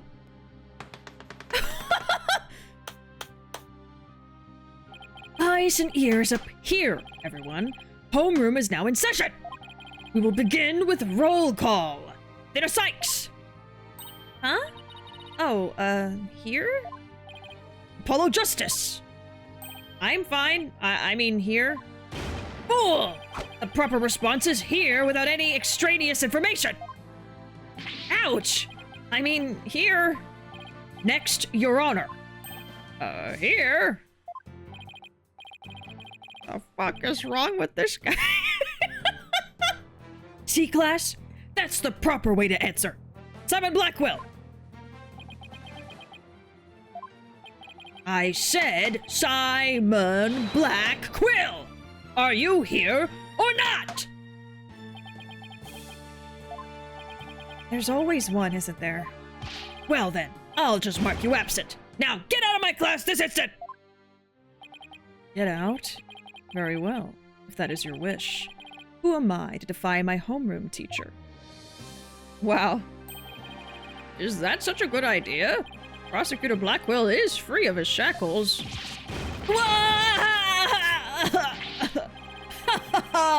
It just so happens I was a member of my high school's disciplinarian committee. I don't think I said that right.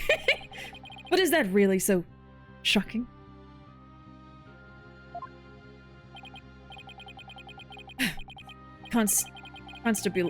Constabulary, lapdog to teacher's pet. What a malleable mutt you are, Fulbright. Very good, Bobby. You just earned a gold star and a promotion to head disciplinarian. All right, class is now in session. Ugh, why do I have the sudden urge to go to the nurse's office with a stomach ache?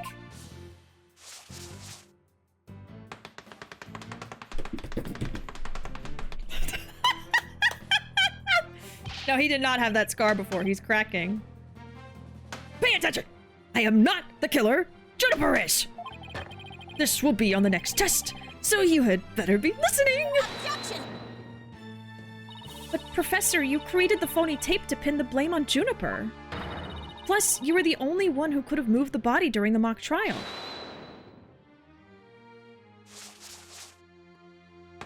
Lawyer versus lawyer, man. Please note, I was not at school. Athena, you disappoint me so. To think you would label me a murderer! Now pay attention! The murder occurred on the 23rd between 6 and 8 o'clock. But I was already at home by that time. So how could I have been involved in this crime? Objection! Professor Means, can you really prove you had already gone home by that time? Can you prove that I was still at school? Yes. Yes, I can. No, yes, I can! No. No, I can't. Shut up! I have it. I know what it is. So, you admit it. Well, you just earned extra credit for your honesty. But you have also earned yourself lavatory cleaning duties until you graduate! Ew! I do enough of that at the office. What? They make her do that at the office? What? No way, man! I totally object! Robin?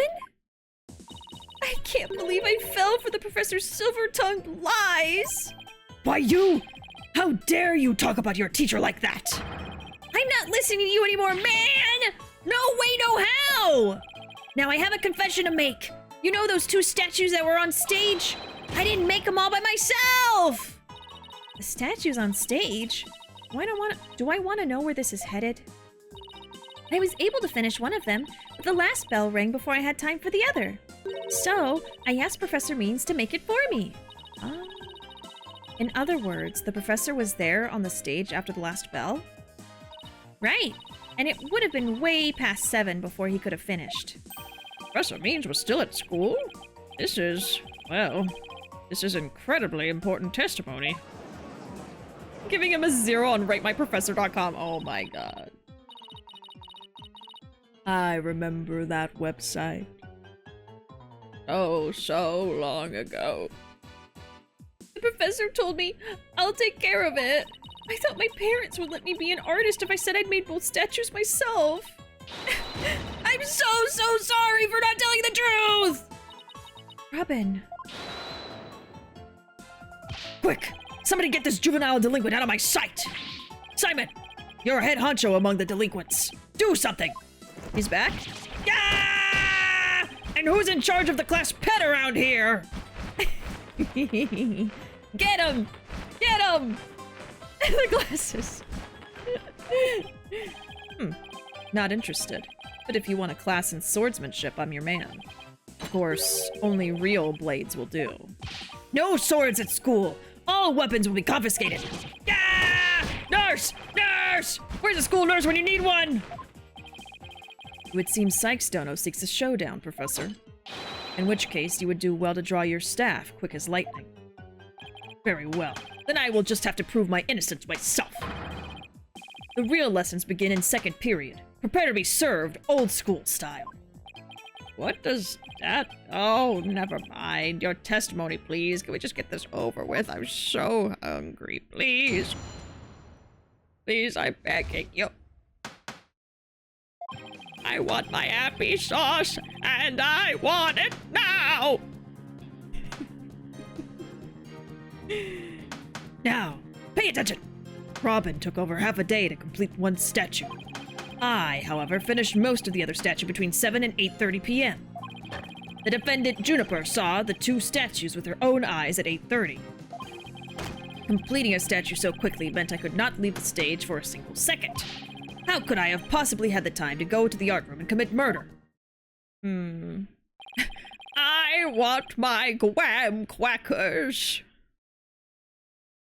My graham crackers and happy sauce, please. You're saying the defendant saw the finished statues? Precisely.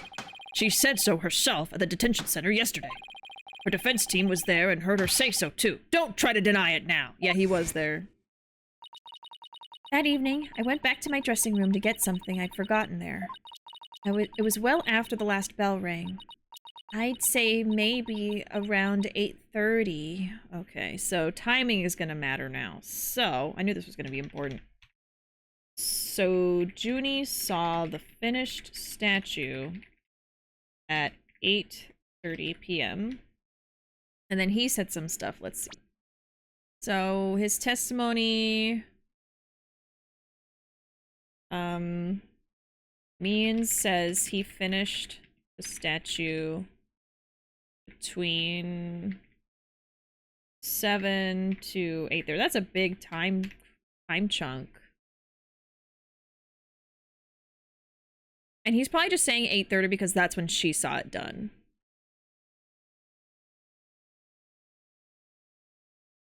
So he's saying that Robin took half a day.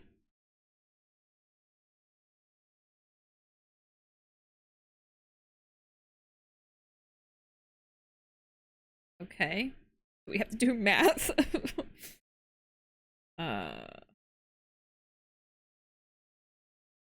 Okay. That's when I noticed that both stage statues were finished.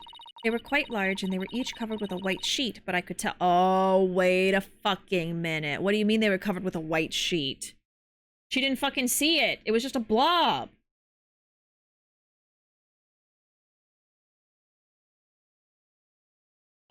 No way. Nuh-uh. Oh, right. The professor was there when that matter came up. Before I address the professor's charges, I have a question for Robin. How hard would it be to complete a statue like that in 1.5 hours? It would probably take me at least twice as long. So personally, I think it would be incredibly difficult to finish in that short a time.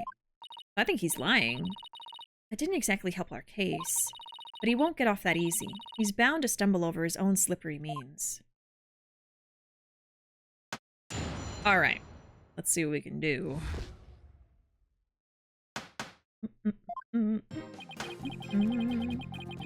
Okay. Robin took half a day to complete one statue. Hold it!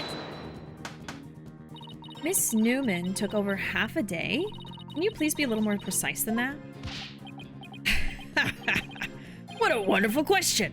She was having quite a tough time, you see. Prosecutor Gavin's statue alone took her from the morning hours into the evening. Oh my god. Well, it is a rather large statue after all. Don't be silly. It merely exposes the difference between student and teacher, but you're not an artist. I, however, finished most of the other statue between 7 and 8:30 p.m. Hold it! Most of the other statue? What exactly does that mean, right? Most? Robin created the basic outline of Mr. Wright's statue before the last bell rang. I, in turn, completed the rest of it. I see. In academics, as well as art, learning the basics is incredibly important. In short, you skipped the most important part of the statue making, didn't you? Why, you insolent little... It is the practical applications built upon the basics that take so much time. Professors such as I mastered the basics a long, long time ago. Unlike Miss Fancy Pants here, who lacks all lawyerly fundamentals. Oh, quiet you. Now, do you understand? I did not leave that stage until I was done. Well, Miss Sykes, do you accept the witness's claim? Not on your life, Buster. Not on your life, man. No. No, I don't. I know there's more to this, and I won't stop until the truth comes out. The more you struggle, the more you sink, like so much legal quicksand, so to speak. I used the world's ultimate technique to complete the statue by 8:30 p.m.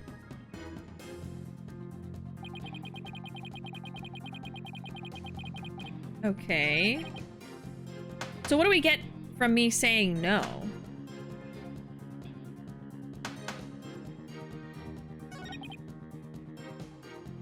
I don't know. Is that the server's voice from SpongeBob? The world's ultimate technique AI. Ew! Ew! Defendant Juniper saw the two statues with her own eyes at 8. No, she did not!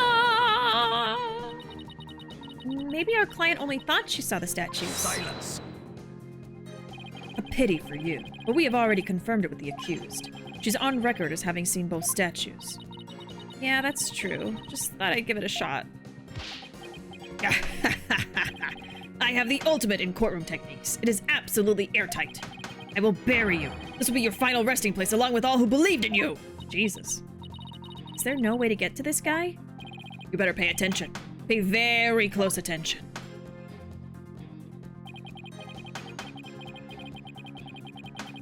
Completing a statue so quickly meant I could not leave the stage for a second. Why were you in such a hurry? In the legal world, your body is your capital. The early bird gets the worm. That's why I get to bed at 9 o'clock p.m. each and every night. And that's why I was working as fast as I could. I didn't want to miss my bedtime. Well, ready to concede that I never left the stage? Well, Miss Sykes, do you accept the witness's claim? No, I don't. It says his bedtime is 9, which is why he rushed. I guess. No. No, I don't. I know there's more to this, and I won't stop. I'd be careful, Athena. If you don't have anything, it's probably best to just grin and bear it for now until you find something to nail him with. Okay. But, when will you cease this nonsense? I'm quite busy today, as I was the night of the crime. I mean, nothing's happening when I say no. How could I have possibly had the time to go to the art room and commit murder? Hold it! Yeah, but you could have taken a short break or something. Preposterous. I didn't even have 10 minutes to spare. Not even 5 for a visit to the lavatory. Let me ask you, Your Honor, do you find anything wrong with my claim? So far, it appears that your statue making was quite a difficult chore. And I see nothing that could overturn your claim that you never left the stage. But the art room is only a few steps away. What's the plan? All I can think of is pressing him like crazy. That's all I can think of too. We'll just have to seek out a hole to exploit. Okay, so they're not gonna hold my hand through this one. Okay, let's save.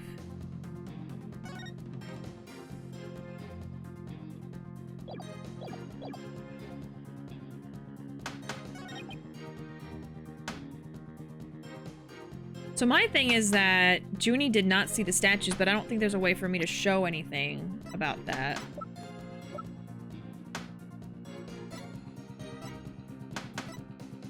I think there's got to be something with the timing. From 7 to 8.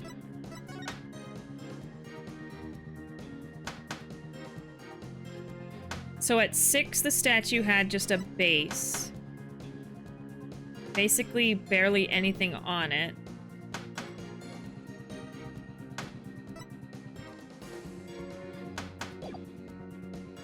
And he's saying he finished most of it between 7 and 8:30.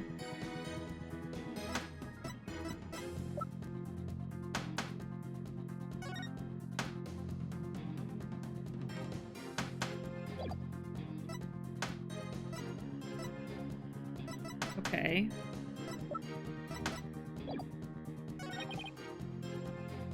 She saw the statues with her own eyes at 8:30.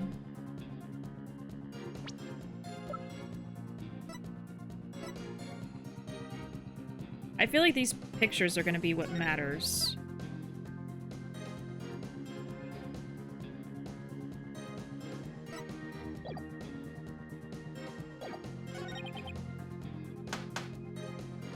I could not leave the stage for a single second.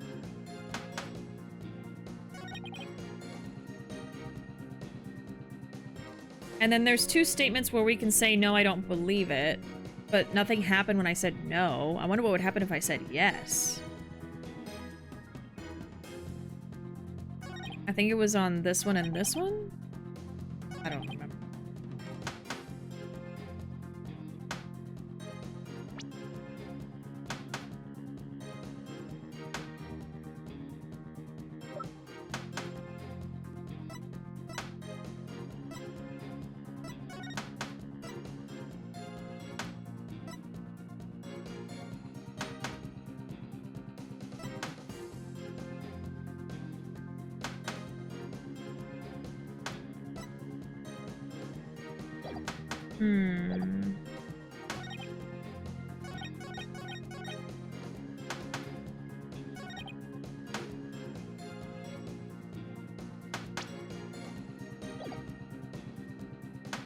Means we'll never be ball and sees him spin the globe on his finger. Oh my.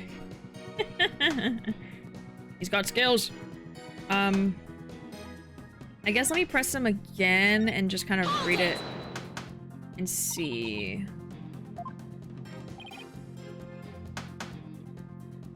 Basic outline? Yeah, maybe he's lying here. Because there was just a lump of clay. I think the last bell rings at 7. Okay.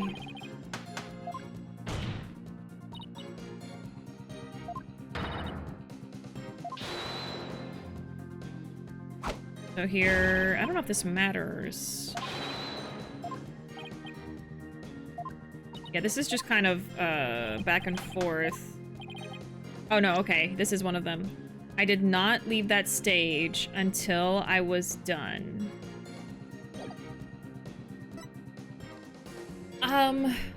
I'm going to save and say yes, I accept it. I just want to know what happens. I've tried everything, but I still can't prove anything. I guess I concede. Isn't this a game over? Hmm? I couldn't hear you. Say it louder this time. I concede that Professor Means never left the stage. That's right. But what took you so long? I was there at the stage the entire time. I couldn't possibly have committed that crime. I'm not gonna give up here. I'm afraid I have to side with the witness, Miss Sykes. And unless you have any further objections, I'll have to put this issue to rest. Objection! Not yet. The defense still has an objection. Nina, you've thought of something? Well, as I said, not yet. Oh, so it's time for legal smoke and mirrors? As usual. Not yet, Athena. It's not yet time to quit. It's at times like these when it seems like there's no way out that you have to... Yeah. I have to turn the case upside down. Ah. Oh, a raid! Welcome in, Drea. How you doing? Let me get a shout out for you. Y'all should go follow Drea. Let's see. There we go. I remembered how things work around here. Or did I? It's not working. Well, what were you playing? Oh, there we go, there we go. It's blank. I don't know what you were playing. Let me know. Welcome in, Drea, and welcome in, Huntress. Have y'all seen the, oh, what's it called? K-pop Demon Hunters. That username made me think of that. I loved it. I love the songs. Welcome in. Oh, you're playing Hollow Knight. Nice. Yeah, the new one just came out recently. Oh god. Silver, no. Silk Song. Silver Song. I remembered it. Yes, I added it to my playlist. Yes. It's such a good movie. Silk Song. So this is your first time playing Hollow Knight, right? I actually haven't played it. I do have it, but I've never touched the game. How are you enjoying it? Because I know it's such an easy game to rage quit to, because it's so difficult. I actually saw a video recently of someone that said it took them like 2 or 3 years to defeat the final boss or something. It took them that long.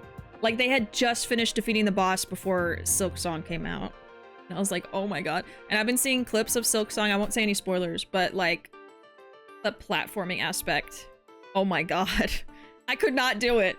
I could not do it. I saw a video today of a really difficult like platforming part of the game. I would just quit. I can't. So far so good, but lots of raging because of the smaller enemies. Yeah. I haven't even seen someone play the game fully or anything like that. I guess I was thinking at some point I was gonna play it, but oh my god.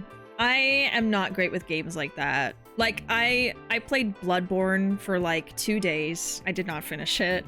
I can't play those games that are just like insanely difficult. I think they're really fun to watch other people play. So I'm sure people were having a good time watching you play it. Because the rage quitting is fun to watch, but not experience. So I wish you luck playing it. I only know the Soda Pop song because friends on Discord keep singing it. That's not even my favorite song, honestly. I think my favorite song from the movie is Golden, and then the last song. This is what it sounds like. I think that's what it's called. And I keep crying every time. I've watched the movie twice and I cried each time at the ending with that song. Oh my god. Well, I am glad you had a good stream, Drea, and welcome in. It is good to see you. I hope you're doing good in general. And I hope streaming is going well. I am Bishi, for anyone that's new in here. I am playing some Ace Attorney. This is one of my playthroughs I'm doing at the moment. I've been playing through all of the Ace Attorney games for the past few years. We are in the second game of the Apollo Justice Trilogy. And I'm trying to finish this case today. We're already at 4 hours, which is usually when I stop, but like, I can tell we're nearly there. I don't know. Those of you that have played it, am I gonna finish this tonight? Is there like a whole other hour left? Like, I feel like I'm nearly there, right? If I keep going, I think. But some other games that I play, let's see. I'm playing through Date Everything. Do you know that game, Drea? It's so silly. It's very thirsty, though. It is also very thirsty. Basically, you can date a whole house full of furniture, and all the furniture, like, turns into people that are themed after the furniture. And they have, like, hundreds of characters and hundreds of voice actors playing the characters. I think that's probably the coolest part about it. But yeah, it's basically a dating sim for your house. Which is really silly. I'm also a huge Yakuza fan. I've played all the Yakuza games, the Like a Dragon games. That's what I'm obsessed with at the moment. I'm still waiting on them releasing a new game. I just finished their latest game like a few months ago, chat. You should be nearly there. Okay, yeah, my plan was just to keep going until we finish this tonight. Or at least we get it to be continued, you know? I'll take Soda Pop over them singing Has Been Hotels. Oh no. Oh no. Did they do that too? I'm so sorry. I am so sorry, Flame. I do not watch that show. I don't like it. I know Takedown's a weird song, but it goes... Oh, no, I think that was good. I think all the songs are good. Like, Soda Pop's really catchy, but it's not my favorite, but I don't think it's bad, you know? They do it ironic, sure. Who learns a whole song to the point where you can sing it ironically? Come now. Come now, let's be honest with ourselves. Okay. Anyway, back to voice acting, even though my throat is dying. Okay.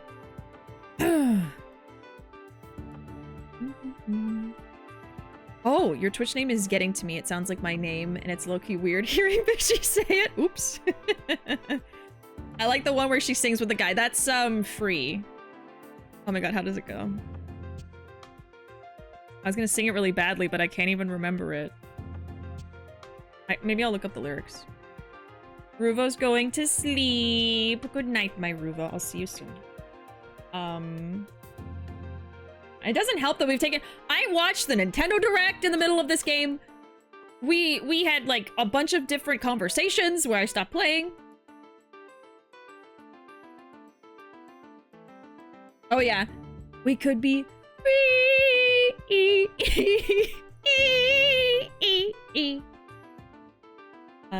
we can't fix it if we never face it.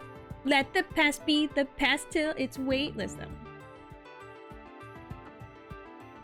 Just sing like a dolphin. Okay, I gotta finish this. I have to turn the case upside down.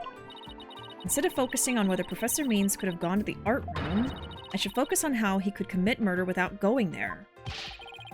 Okay, I read that, but I didn't actually read it in my brain. Hold on. Instead of focusing on whether he could have gone to the room, I should focus on how he could commit murder without going there? What? So he didn't leave the stage, is what we're going with. And he killed her without going to the art room. Okay. Oh, I like Free when it's combined with Friday Night. Have I heard that? I feel like one of y'all posted that in Discord, but I can't remember how it goes. Okay, how did he kill her without going to the art room? Got it. This game makes me think too much. Seems our young lady has a real bona fide idea. But I'll use any means necessary. Even casting stones, if it'll distract her. Jesus. Ah, who brought the bird to school? The bird's my favorite character. Sykestone, if I hear one word of your usual jibber-jabber, I shall have your head. The murder occurred in the art room, yet the witness was on the stage. How do you propose to fill the vast gap between these two key facts? Okay. If I accept the premise that the professor was on the stage the entire time, the only other answer is that we got something else wrong. Wait, that's it. Please let me know what you're thinking, Athena. That'd be great. Every last one of us made a huge mistake. We were totally wrong about the suspect. No, he did it. The murder weapon. Maybe? The crime scene. Ooh, I don't know. It's gonna be one of those. I'm gonna save. Here. Okay. Thanks for letting me raid. Gotta head to bed. Hope you're doing good. No, thank you so much for the raid. I appreciate it. I hope you have a great rest of your night. And maybe I'll see you around sometime. Good luck on your journey to bed. I don't know. Good night. Saja Baby's rap is great. Thank you for the paint because it's got me going viral. It was so evil. Oh yeah, I forgot. Okay, I really like Golden. This is what it sounds like. And then I really love your like I Could Be Your Idol, whatever it's called. The one that the bad ones sing at the end. That one's really good too. Yes. Yes, Your Idol, sorry. Your Idol goes hard. The lyrics being about toxic idol worship and having a sacrilegious vibe to it goes harder than it needs to. Truly great villains. Yes. I love that song too. Those are my three favorites. Okay. Murder weapon crime scene.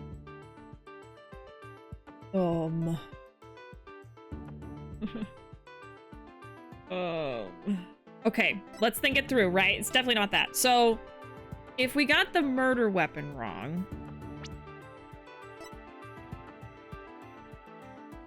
what else could it be? So, I really do think it's going to be the crime scene. But then why would she be in the art room, right?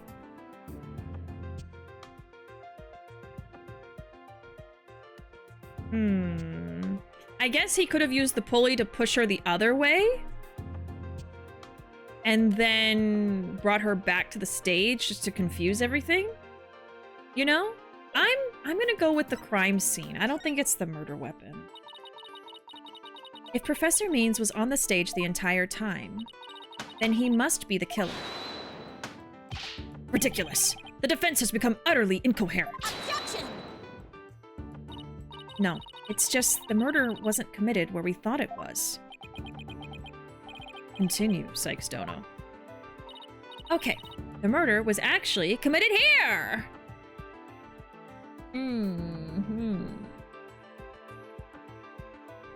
Well... I feel like our only choices, really... Well, yeah... is the stage and the art room, right? So then we would probably say the stage. It's not going to be the waiting room. So what else? We have the archery range. We do have an arrow that he used, but it wasn't to kill her. That was to throw us off. And to copy, I guess, the mock trial. And I mean, we haven't even seen the archery range. Yeah, I don't know. I'm immediately just gonna go with the stage, and then I'm gonna save down here. I don't know, Chad. It's getting a little sticky here. Okay. I'm gonna say the stage? I don't know if that's right. The greatest riddle of this case has been how the body was moved from the art room. But if the murder occurred on the stage, that means the body was never moved at all. But didn't they find blood in the art room? I think this is the right track, though. Maybe. Silly girl. When the body was found, there wasn't a drop of blood on the stage floor. Surely there would have been some blood if that's where the murder was committed. There wasn't any blood on the stage? Really? But there was something on stage at the time of the murder that's now bloodstained. The arrow? Something on the stage. Oh! No, this. Take that! It's true. There were no bloodstains on the stage floor. But there was something on the stage that did have a bloodstain. And then wasn't that on the ground? It was on the floor in the photos. And that would be this school banner. No blood would have gotten on the floor if this were under the victim when she was killed. Damn. Oh my. That's quite a compelling theory. Silence. There was no blood on the dance floor. What is it now? My theory makes perfect sense. That was a pathetic attempt. You must put every inch of your body into your attacks. The autopsy states the cause of death was loss of blood, yet only a trace amount was found upon that banner. Where did the rest go? Blood getting on... Oh, on the other one, because he burned it! Blood getting on there when the body was moved by wire makes more sense than not. Ha ha ha! Very good, Simon. Tell me, what's your first choice for higher education? I'll write you the ultimate in recommendation letters. You're all but guaranteed to get in. Objection! Actually, the defense has something to explain that as well. You do? If there was only a trace amount of blood on the school banner, then there must have been something else the killer used to soak up the blood. All I have to do is figure out what. This is what soaked up most of the victim's blood. Yeah, I've got it. Take that! Why, it looks like there's some other piece of fabric on top of the school banner. It's the Gaviner's banner that had been specially made for the school concert. Since it's on top of the school banner, or it is on top, the blood would have hit it first. It could have easily absorbed most of the blood like a dishcloth, and only a small amount would have soaked through to the school banner below. so it makes total sense for the school banner to only have a little blood on it. So that banner absorbed the blood like a dishcloth. Yes, that would explain it. The Governor's banner was like a dishcloth? Surely it was at least towel quality. Yeah, didn't he even say it's like a really thick material? Simon, don't just stand there, do something! Silence. Sykes, Dono. You are learning to wield a blade quite well. But how will you respond when I come slashing at you like this? The remnant of a large bloodstain was detected in the art room. But why would there be blood there if the murder occurred on the stage as you claim? Objection! The bloodstain in the art room was faked. How? I'll tell you. All that was needed was something that could transport the blood upstairs. And that something was a piece of evidence we've just finished discussing. The killer used this to bring the victim's blood up to the art room. Probably that. Take that! To think you'd stoop so low as to present mere garbage to the court. It's only garbage because someone tried to destroy it by tossing it in the incinerator. That someone was most likely the killer seeking to get rid of crucial evidence. The killer used the wire to bring the blood-soaked Governor's banner to the art room. Then the blood was wiped onto the floor to complete the ruse. It makes perfect sense. Gah! Wah! Is he wearing like some penny loafers? Order, order! This is quite a development. To think the body was never actually moved. Hold it right there. The body must have been moved. How else do you explain that loud crash you heard during the mock trial? If it wasn't caused by the body crashing into the statues, then what was it? I hadn't thought of that. That loud crash wasn't the body hitting the statues. And what was it indeed? The knot in the school banner shows that something was carried along the wire in it. So if that's true, I know what I have to find. Something that was in the art room before the murder, and then on stage after. That's the statue. The object that was sent down the wire to crash into the statues was Lady Justice herself. Ah! That statue? Yes, I believe it was this statue that broke the other two, not Professor Court's body. So I was kind of right that the statue was what that loud sound was. Just not in the way I thought. The unique statue you see on the right, that's the pure white Lady Justice from earlier. Professor Court accidentally broke it while she was polishing it the day before the mock trial, but she used her own unique artistic sense and technique to repair it as you see here. Nobody would have guessed that it was originally Lady Justice. Silence. Perhaps you are onto something. But why, pray tell, would anyone move that scrap heap relic in such a tedious manner? Excellent question, Simon. Keep 'em coming. You know why, but the fact that you won't acknowledge it shows how twisted you are. Lady Justice was moved during the mock trial. During that time, Professor Means was fabricating an alibi with his pre-recorded speech. If we consider the facts, then Lady Justice was moved in order to hide the body, point us to the body, interrupt the mock trial. I think point us to the body.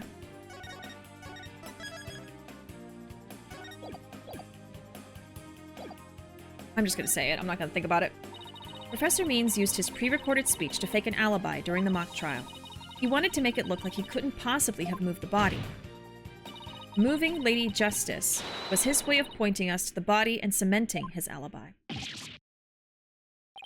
That's quite a persuasive argument. For a while there, I thought you weren't taking the trial seriously. Well done. Is it over? Did I do it? We're going overtime tonight, y'all. You should never underestimate me, Athena Sykes. Professor Means always means what he says and says what he means by all means. Fine then. Say it already. Waiting. What now? The murder occurred the night before, but the body wasn't found until late the next day.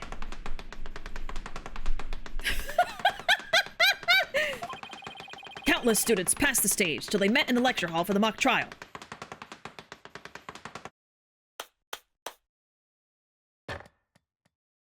So, answer me this. Why didn't anyone see the body that entire time? That can be explained by, If the victim was murdered on the stage and left there, the body would inevitably have been discovered. And, of course, there was nowhere to hide a body upon the stage. This is not good, Athena. Our claim is this close to being beaten to a pulp. I know, but we've come so far. Consider yourself schooled. I couldn't have possibly killed anyone. The killer is none other than Juniper Woods. It always has been, and it always will be. Just wait a minute.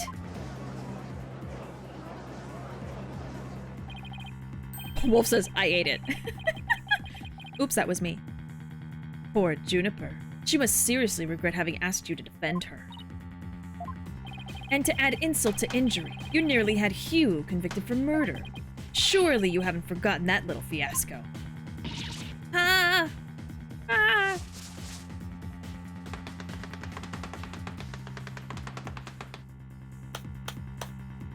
Wow. Not only did you fail to defend your client, you also raised false charges against her friend. You have no right to call yourself a lawyer.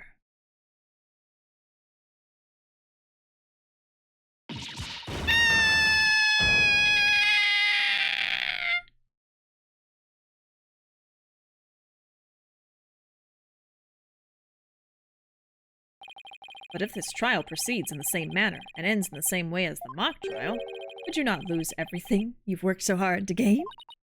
Well, I'll just have to make sure that doesn't happen.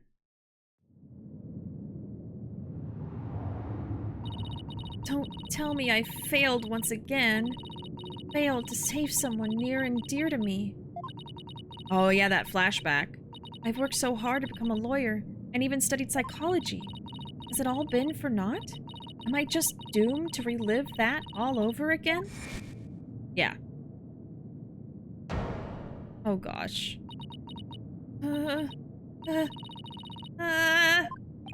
Athena, what's wrong? Breathe in, breathe out. Breathe in. Relax, Athena, breathe. She's having a panic attack. It's not working. Everything's going dark. After all I've done, is this how it ends? Forgive me, Junie. I couldn't protect you like I said I would. Oh, damn. Okay, I thought I was gonna get a game over. Oh? You leave Athena alone, man! She's the one who saved me! It was because of Athena that I could stop hiding and start living my life as a girl again. And she saved the friendship between Hugh, Juniper, and I. I think you're an awesome lawyer, Athena. One of the best. But I raised false charges against Hugh. And that's not all. I've done some seriously unforgivable things. The power of friendship. What's the big deal? False charges are nothing to be scared of. And I'm not even mad at you. I should really be thanking you. You used legitimate means to expose my wrongdoings and give me a chance to re-examine what's important. But what does it matter if I can't save Juniper? I mean, the whole reason I've come so far is... It's not over yet, Athena.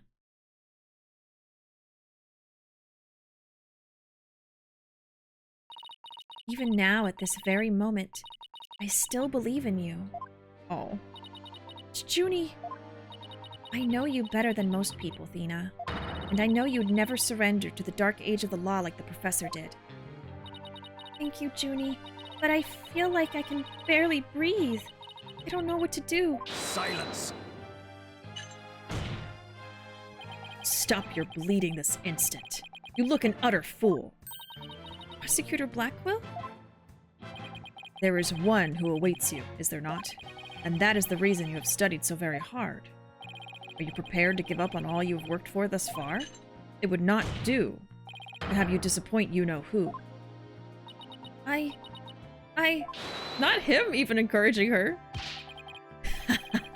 You're wasting your time. You have nothing on me. No evidence or anything else to establish my guilt.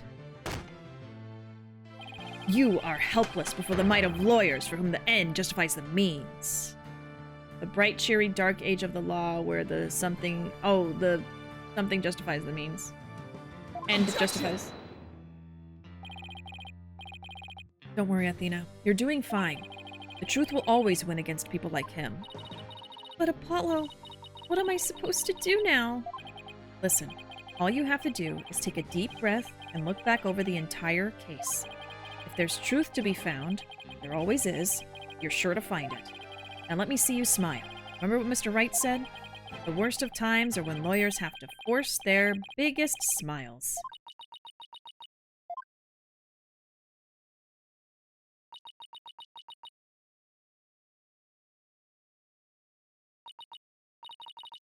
Thanks, everyone. You know, it's bad when even the rival encourages you. I know. You don't have to worry about me now. The worst of times are when lawyers have to force their biggest smiles. Nina Sykes is psyched and ready to rock. Prepare for your utter defeat. Ooh, we're here now. Professor Court wasn't killed in the art room. She was killed right where her body was found. We know because there wasn't any time to move the body there from somewhere else. That means the body had to have been hidden somewhere on stage until it was found. Let's think along these lines and see where it takes us. Okay.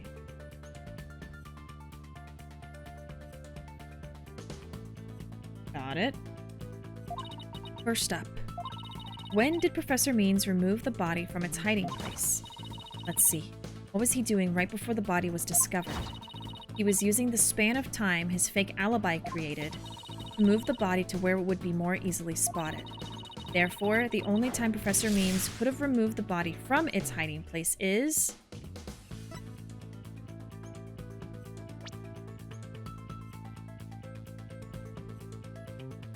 during the trial.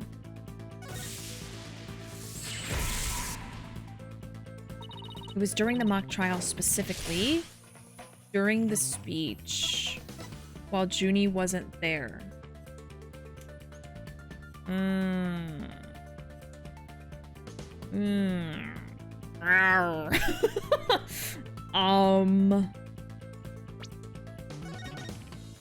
making all the saves today. Okay. My immediate thinking is during the speech.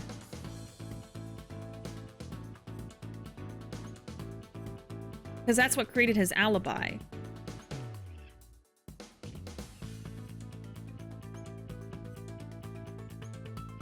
No, not necessarily. The speech was just a way for everyone to think he was there. But I think he was actually gone for like almost the whole mock trial or something.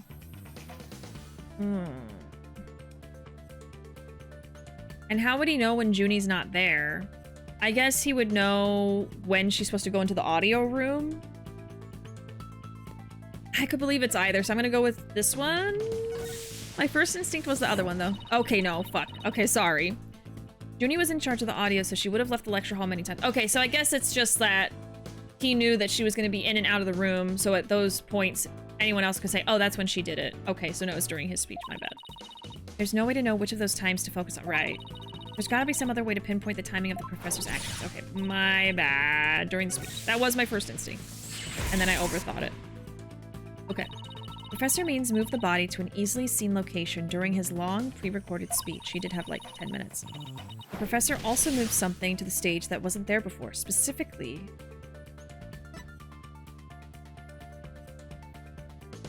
the white statue. During the mock trial, Professor Means wrapped the White Lady Justice in the school banner. Yes. And sent it zipping down to the stage with a crash, killing 2 birds with 1 stone.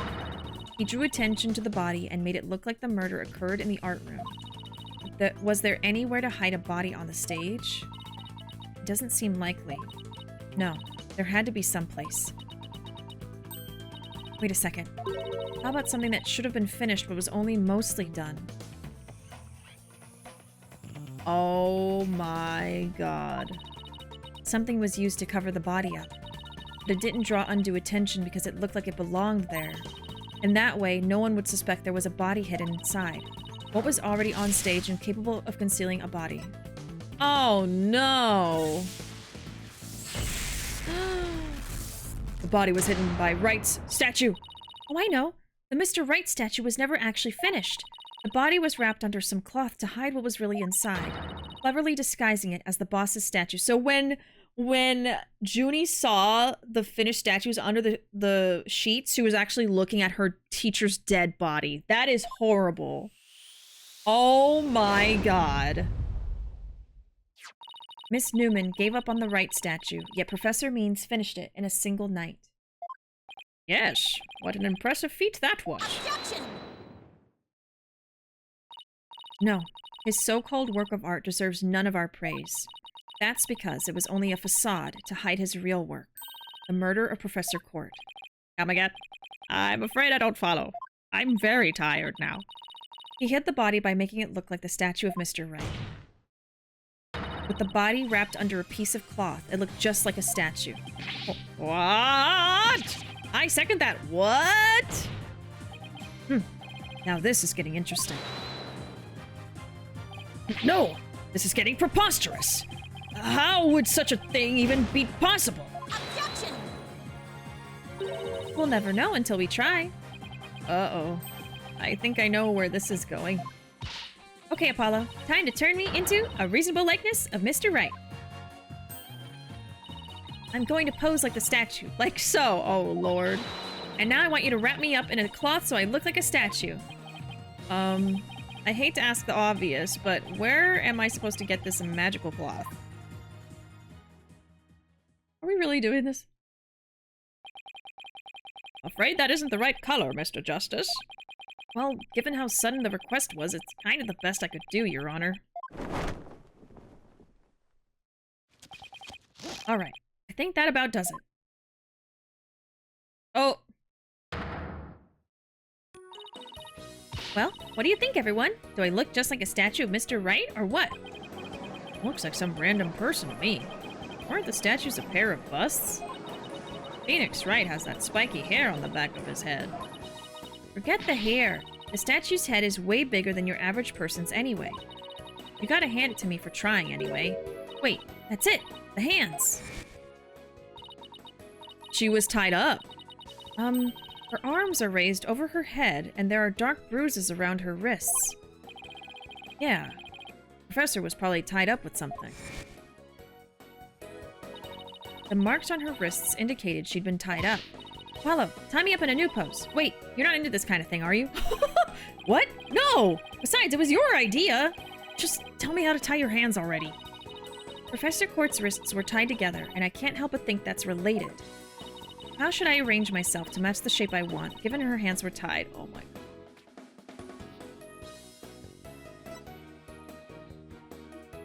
I guess behind the head because her arms were raised? Oh my god.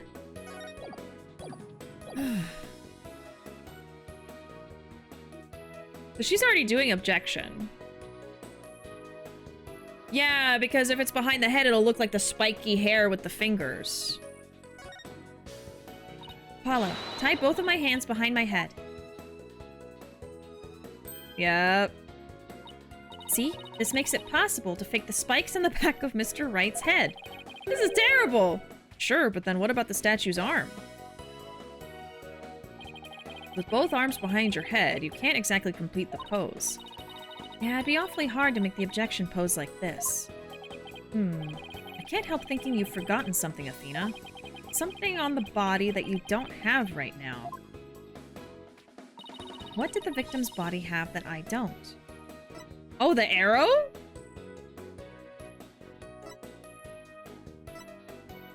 It has to be the arrow, there's nothing else. Yeah, I'm gonna say the arrow. Take that! Oh, right! There was an arrow sticking out of her side. Okay, Apollo, take that and plunge it into my side. Oh, what? Are you crazy? Fine, then go get some duct tape. Rapido, Schnell! Alright, alright. I don't need to know other languages to know bossy when I hear it. They're dragging this out so much. Yep, that's a big-ass arrow! Good lord. A fatal arrow to the side. Spiky hair created from 2 hands. A masterpiece in the making. Now cover me with that cloth. Remember to make the arrow stand out, okay?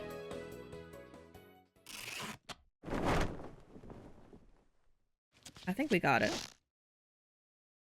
Yep. Mommy, the arm's too short. Shh, remember your indoor voice, dear. Nobody's buying it. The arrow's nowhere near long enough. But what else could you use for the arm? Still won't give up, huh?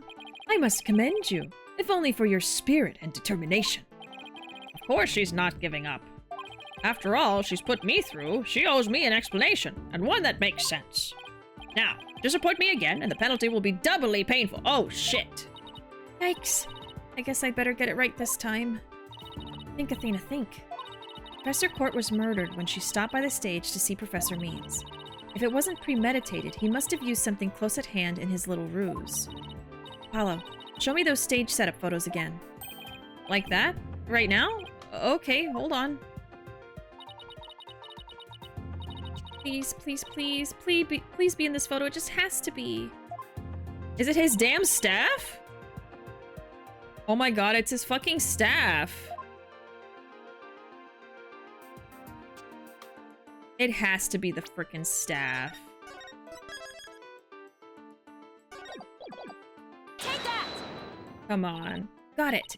I know what he used for the arm on the statue of Mr. Wright. This is absurd. There's no such thing in this photo. Don't play dumb with me, Professor. It's the staff you have right there. Everyone fails except me. Staff! This is the spear of a great legal warrior. Whatever. Just hurry up and lend it to me. Yep. The length is perfect.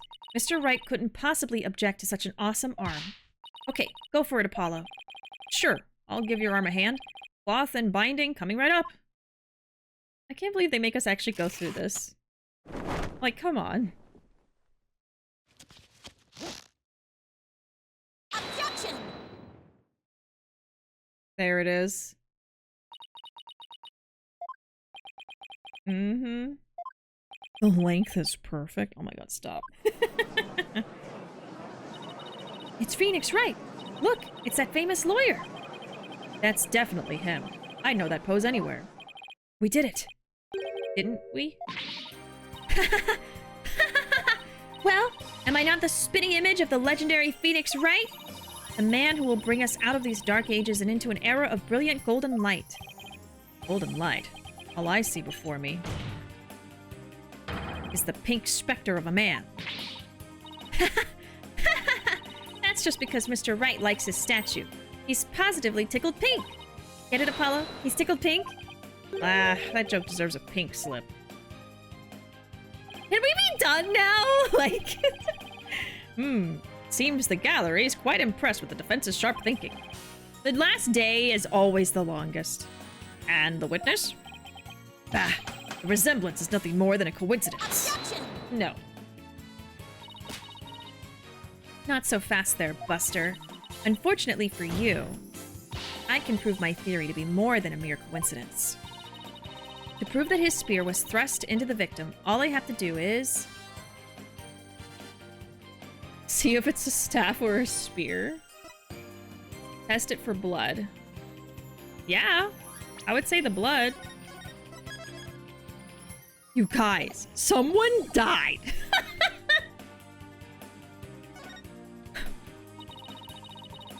We had assumed the victim's jagged wound came from the arrow being forcibly shoved in. But if the wound was from this spear instead, then we should be able to detect traces of the victim's blood. Your Honor, a brief recess, if you will. By any means possible. What if I get rid of my spear? Wait, what if I burn it? What? He's just admitting to getting rid of it?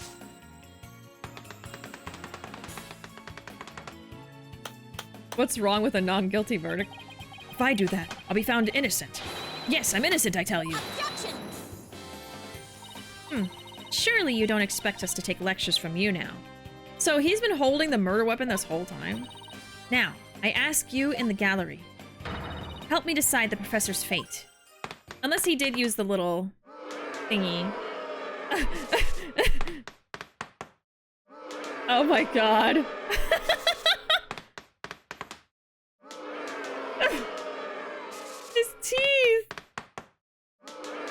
Oh my god! Oh. He doesn't want to do it. Write it! Faster! Oh. There, he burst into dust. He burst into dust. I knew it. Prosecutor Blackwell, what has become of our witness Aristotle Means? He's a pile of fucking dust. It is as Sykes Dono suspected. Blood was detected on his staff. He has admitted to this heinous crime, all of it. He shall join us at the Clink tomorrow. His teaching skills can be put to good use there. Great. He'll teach felons that the end justifies the means. So much for rehabilitation. Can I ask what the professor's motive was? I could barely make out a word he said on account of his shattered teeth. One of Blackwell's fellow inmates was once a surgeon. Why not a former dentist, too? I eventually had him put pen to paper. It turns out Professor Means was the one taking bribes. The victim had suspected him after a report from the class snitch. Oh. That led her to question him at length the day of the killing, right there on the stage. The result? The heinous crime that was brought before this court. Damn. A fool like Newman had come to know of the script's contents via the victim's note. It seems he came up with a plan to stab the victim with her own awl in order to make the killing look like the one in the script, and thus frame the defendant. Wow. But that scrap of paper with Hugh's name had the same mark as Professor Court's planner. Yes, about that. Those planners are bestowed upon all students graduating at the top of their class. Really? So then, it was his. Indeed. Once upon a time, Professor Means was also awarded the same notebook. The handwriting is being analyzed now, but like as not, the scrap belonged to him. This, too, was evidence of the bribery scheme that the victim had obtained. Know that Constance Court was clean, and that only Aristotle Means took the bribes. I did think it was weird that she was taking bribes when she was such a... I don't want to say goody two-shoes. I guess like an ethical professor? I can't think of the word. To think a professor would murder a colleague, then try to pin it on a student. Like she was on the straight and narrow path, you know? If this is the dark age of the law, then we can only hope that a brighter future awaits. And the first step is to hand down my verdict for a promising young lady. This court finds the defendant Juniper Woods not guilty. Good, because my eyes, I want to sleep. I'm so tired. Upstanding? Yeah, any of those would work. I'm so tired. It's 2 a.m., chat. It's going to be 2:30 by the time we're done. Oh my god. Oh. I'm just going to sleep right here. I wish you all the best on your road to becoming a courtroom judge. We'll need young people like you if we ever hope to restore the law to its former glory. Yes, Your Honor. I'll work as hard as I can.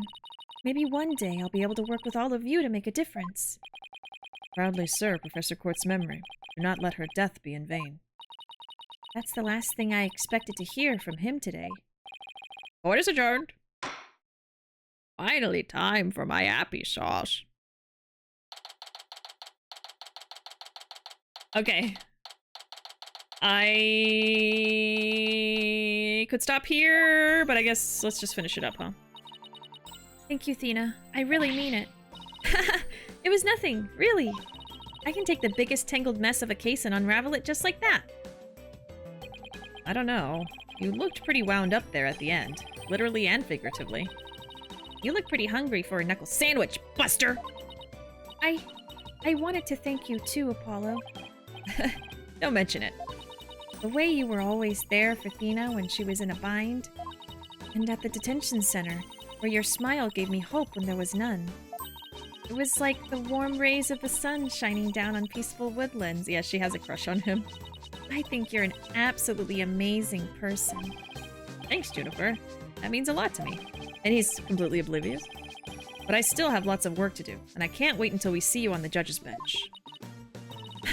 I promise you I'll get there someday. That's why, until that day, I'll... Yeah, she doesn't like, Hugh, because she likes him. Guys, I've got some big news. I mean, this is huge. Oh, am I interrupting something? No, it's okay, I think. What's the big news? The school festival! It was supposed to have been canceled after what happened, but... We just got a call. In memory of Professor Constance Court, who worked so hard to make it happen. The festival's being extended 1 extra day until tomorrow. Really? All right. Oh.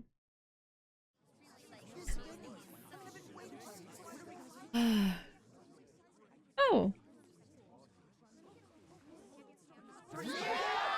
Whoa! We've got a special treat for all of you. A love letter for Themis Legal Academy. Achtung, baby. It's time Achtung, for the baby. guitar serenade. Oh my god.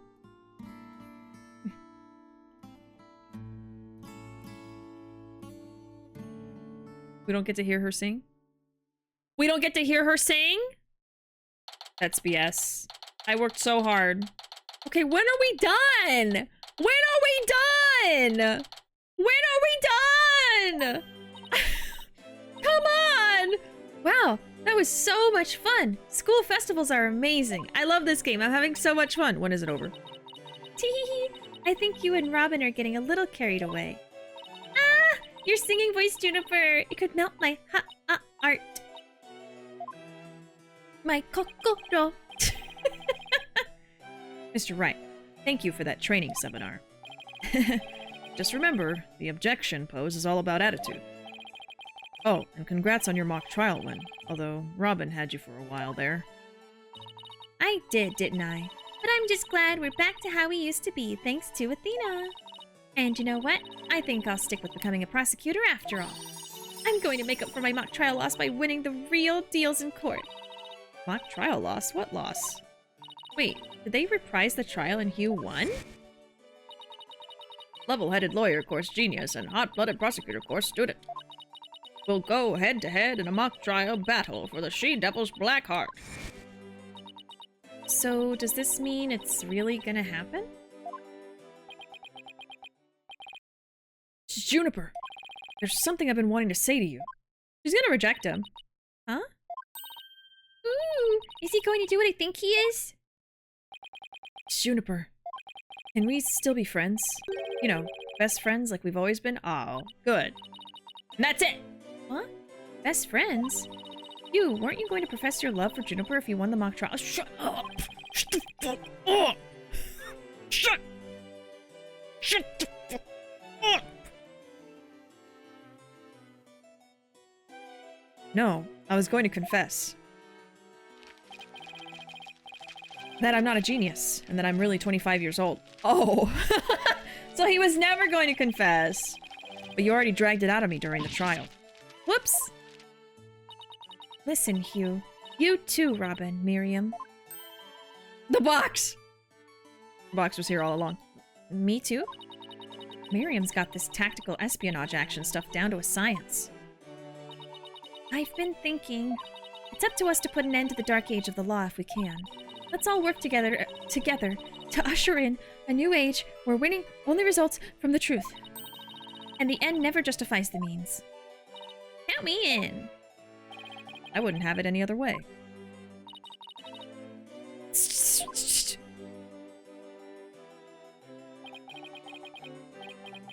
Best friends forever, huh? No matter what anyone says, nothing beats true friendship. You bet!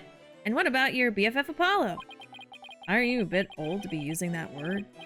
But yeah, he's the best friend a guy could have. Which reminds me, we're supposed to meet up and gossip about the new girl in the office. Hey, no talking about me behind my back. So, what kind of guy is he anyway? Well, if I had to describe him in one word... Wait, what?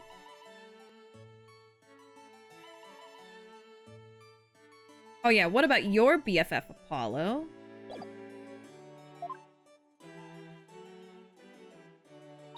Who is he talking about?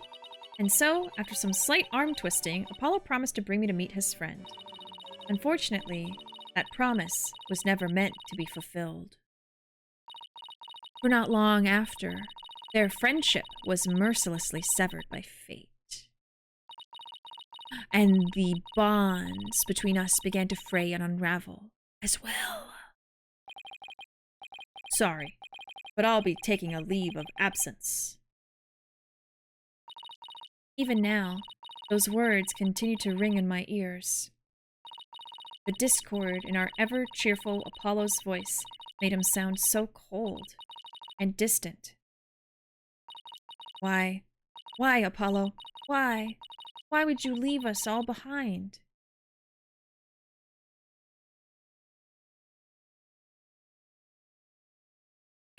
I like how Robin's just screaming. The end! The server? Bishi's server? Oh no. No! Okay, oh my god, chat, I'm so tired. It is 2:30, just as I estimated. Oh! I'm hungry. I'm sleepy. I truly suffered for today's stream. But that's okay. Become an epic bish today! If you're watching the stream, you're already an epic bish. Yeah, I'm gonna warm up some leftovers and then get some sleep. And then celebrate my birthday tomorrow. It's actually technically my birthday right now. Because it's 2 a.m. So, happy birthday to me. My first gift to myself will be sleep. Have a good night. I will see y'all Friday. If I don't see you Friday, I'll see you next time you're here. And I hope y'all have a great rest of your nights. Go get some rest, because I'm sure it's very late for some of you as well. Thank you for hanging out with me the whole stream. If you were here the whole time, I appreciate it. Even if you popped in for a little bit, that's fine too. But if you were here the whole time, especially, thank you for keeping me company. And there's my social media if you want to follow me anywhere else. Other than that, I'll be back on Friday with some Peak, and we'll have a fun time. But yeah, have a good night, and I will see y'all next time. Bye!